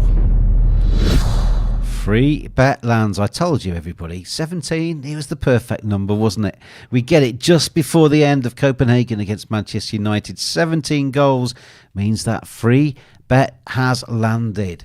My word, DT, what a game. Just as they did in the first half, they get one and then suddenly a quick fire second. And they've turned it around. A game of football we have had. It was a cross. Harry Maguire sort of got a head on it and it just drops to the number 40, because we're playing shirt numbers, and he's good just sort technique of leathers it, keeps it down with his left it into foot. the ground, and that's a good finish. And then Nana can't do anything about it. All right, so free bet has landed. Well done, everybody out there. We're going to have to be fairly quick because we don't know how much added time there is at the end of this match. I'm going to ask you a question, and it's going to be about Copenhagen. So if you open up a Wikipedia page about Copenhagen, which is exactly what I'm going to do to ask you the question, and Copenhagen have just taken the lead. Copenhagen is the capital city of a particular country, isn't it? It is. It is. It's got a harbour, it's got some beautiful buildings, Rosenborg Castle's there. Some nice little boats in the on the water. Looks a very nice place to wander around at night. Some eateries are there as well. But Copenhagen is the capital city of a particular European country. I would like you to tell me which European country Copenhagen is the capital city of. Don't tell me yet in the Clubhouse TV chat. Don't tell me yet. I will wait until you see go, go, go in the Clubhouse TV chat on Telegram. And as soon as you see that, enter the country that Copenhagen is the capital city of. And then the first 10 of you will win yourselves a 10 USDT free bet. Plenty of celebrations. What a result. Plenty of celebrations. Copenhagen are doing a job on Manchester United. Dang Manchester United, says Navadart. I like it. The scorer for Copenhagen's Rooney. The irony, eh? Copenhagen, it's the capital city of a particular European country. Which one is it? And you've gone too early. Some of you have. Some of you have gone too early. So bet void. We'll have to go again. As soon as you see something, you have to wait until go, go, go. You have to wait until Koki was the first person there. You didn't see go, go, go, Koki. You have to wait till you see go, go, go. Otherwise, it all just disappears up its own bottom, doesn't it? I'm going to have to ask you another question. Can he think of one? In fact, what we're going to do is going to be the same question again. And go, go, go is happening now. So you're going to have to be quick. So if you entered first, then you're probably at a slight disadvantage because you went too early. So I want your answer and your username. And the first 10 will get yourselves a 10 USDT free bet. So well done, everybody, tonight. Enjoyable football tonight, DT. There's been plenty of drama, hasn't there? Oh, yeah, especially this game. Still got 4.5 minutes for Manchester United to get something out of this yet. Wouldn't rule it out completely, would you? They are. Are we still betting on this game? We surely are. Man United to scrape something. I can't see in play. Let's check it. 11 for the draw now. We've got 5 added minutes. We're into the first of those. So 11 that Man United can get out of jail with a draw. Down to 10 men, remember. It's kind of caught up with them eventually. But Copenhagen, this would be a famous win, wouldn't it? One of the most famous in Europe.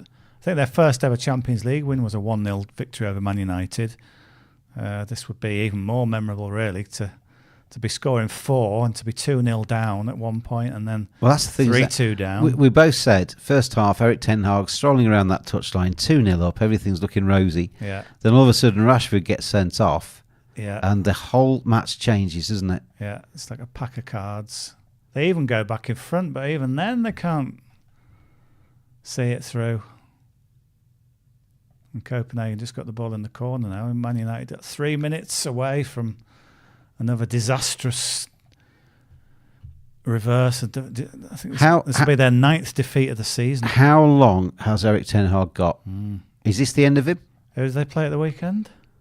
I don't know. You have the access to the fixtures like I do. Yeah, but I don't really kind of follow there. We did them discuss closely. it, but you've forgotten it as well. I thought you asked me about Tottenham. Well, we went through them all, didn't we? They are home to Luton. I suggested they lose that. If they get beaten 5-0 there, then there's a problem, isn't there, for Eric Ten Hag? So, I mean, he's a dead man walking in the way, isn't he? Something has to change. Oh, Harry Maguire's just hit the crossbar. Something has to change, and this is what happens when you're struggling. Things like that. Look at that. The glorious ending doesn't happen, does it? Harry Maguire absolutely put his foot through that and it's clipped the top of the crossbar. He's got a good. When he gets up the other end, he can finish, can't he, Harry Maguire? Yeah. He's not the worst person in the world to sort of say go up front and cause some trouble, because he can finish a goal, Harry Maguire. But I'm just doing the free bets for you so I can get these sent off before myself and DT say goodbye to you this evening. A few people not happy. Why? Just there's plenty of people in the world not happy, Dave. Just that some saying it was other people's mistakes. You still had the chance to come back in again. I asked the question twice. You had the answer.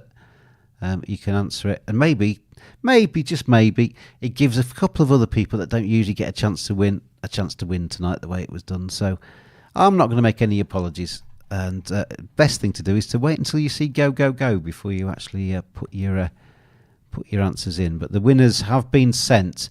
And the winners tonight of the 10 USDT free bets are Jesus Lord Viv, Auguska, Jolter, Lolo Jones, Tarzanua, Emarios Genetics, Dr. 24, and Ghana Fafa.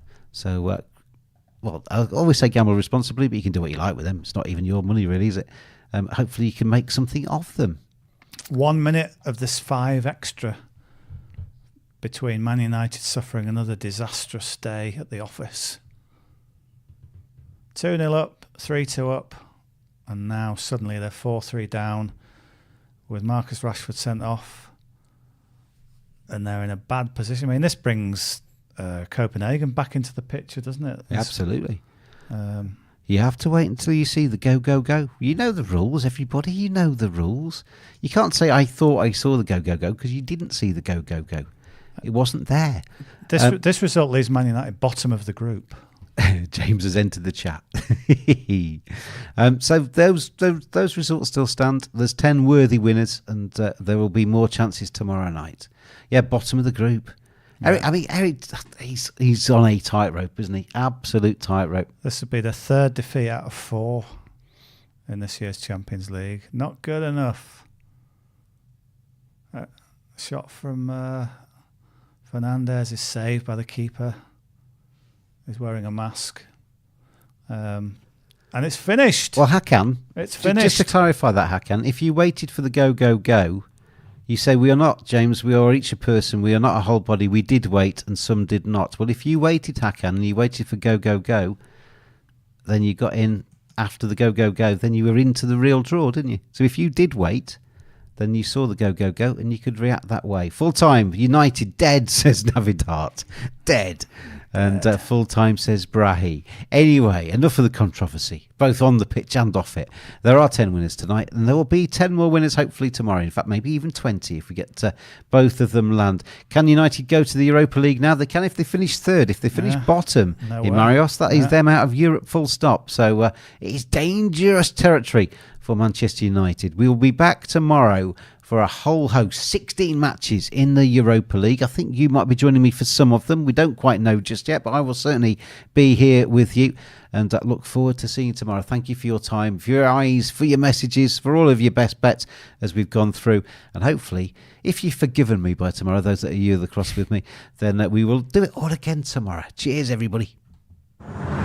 Covering every game of the English Premier League, Champions League and Europa League, live as they happen. This is Clubhouse TV.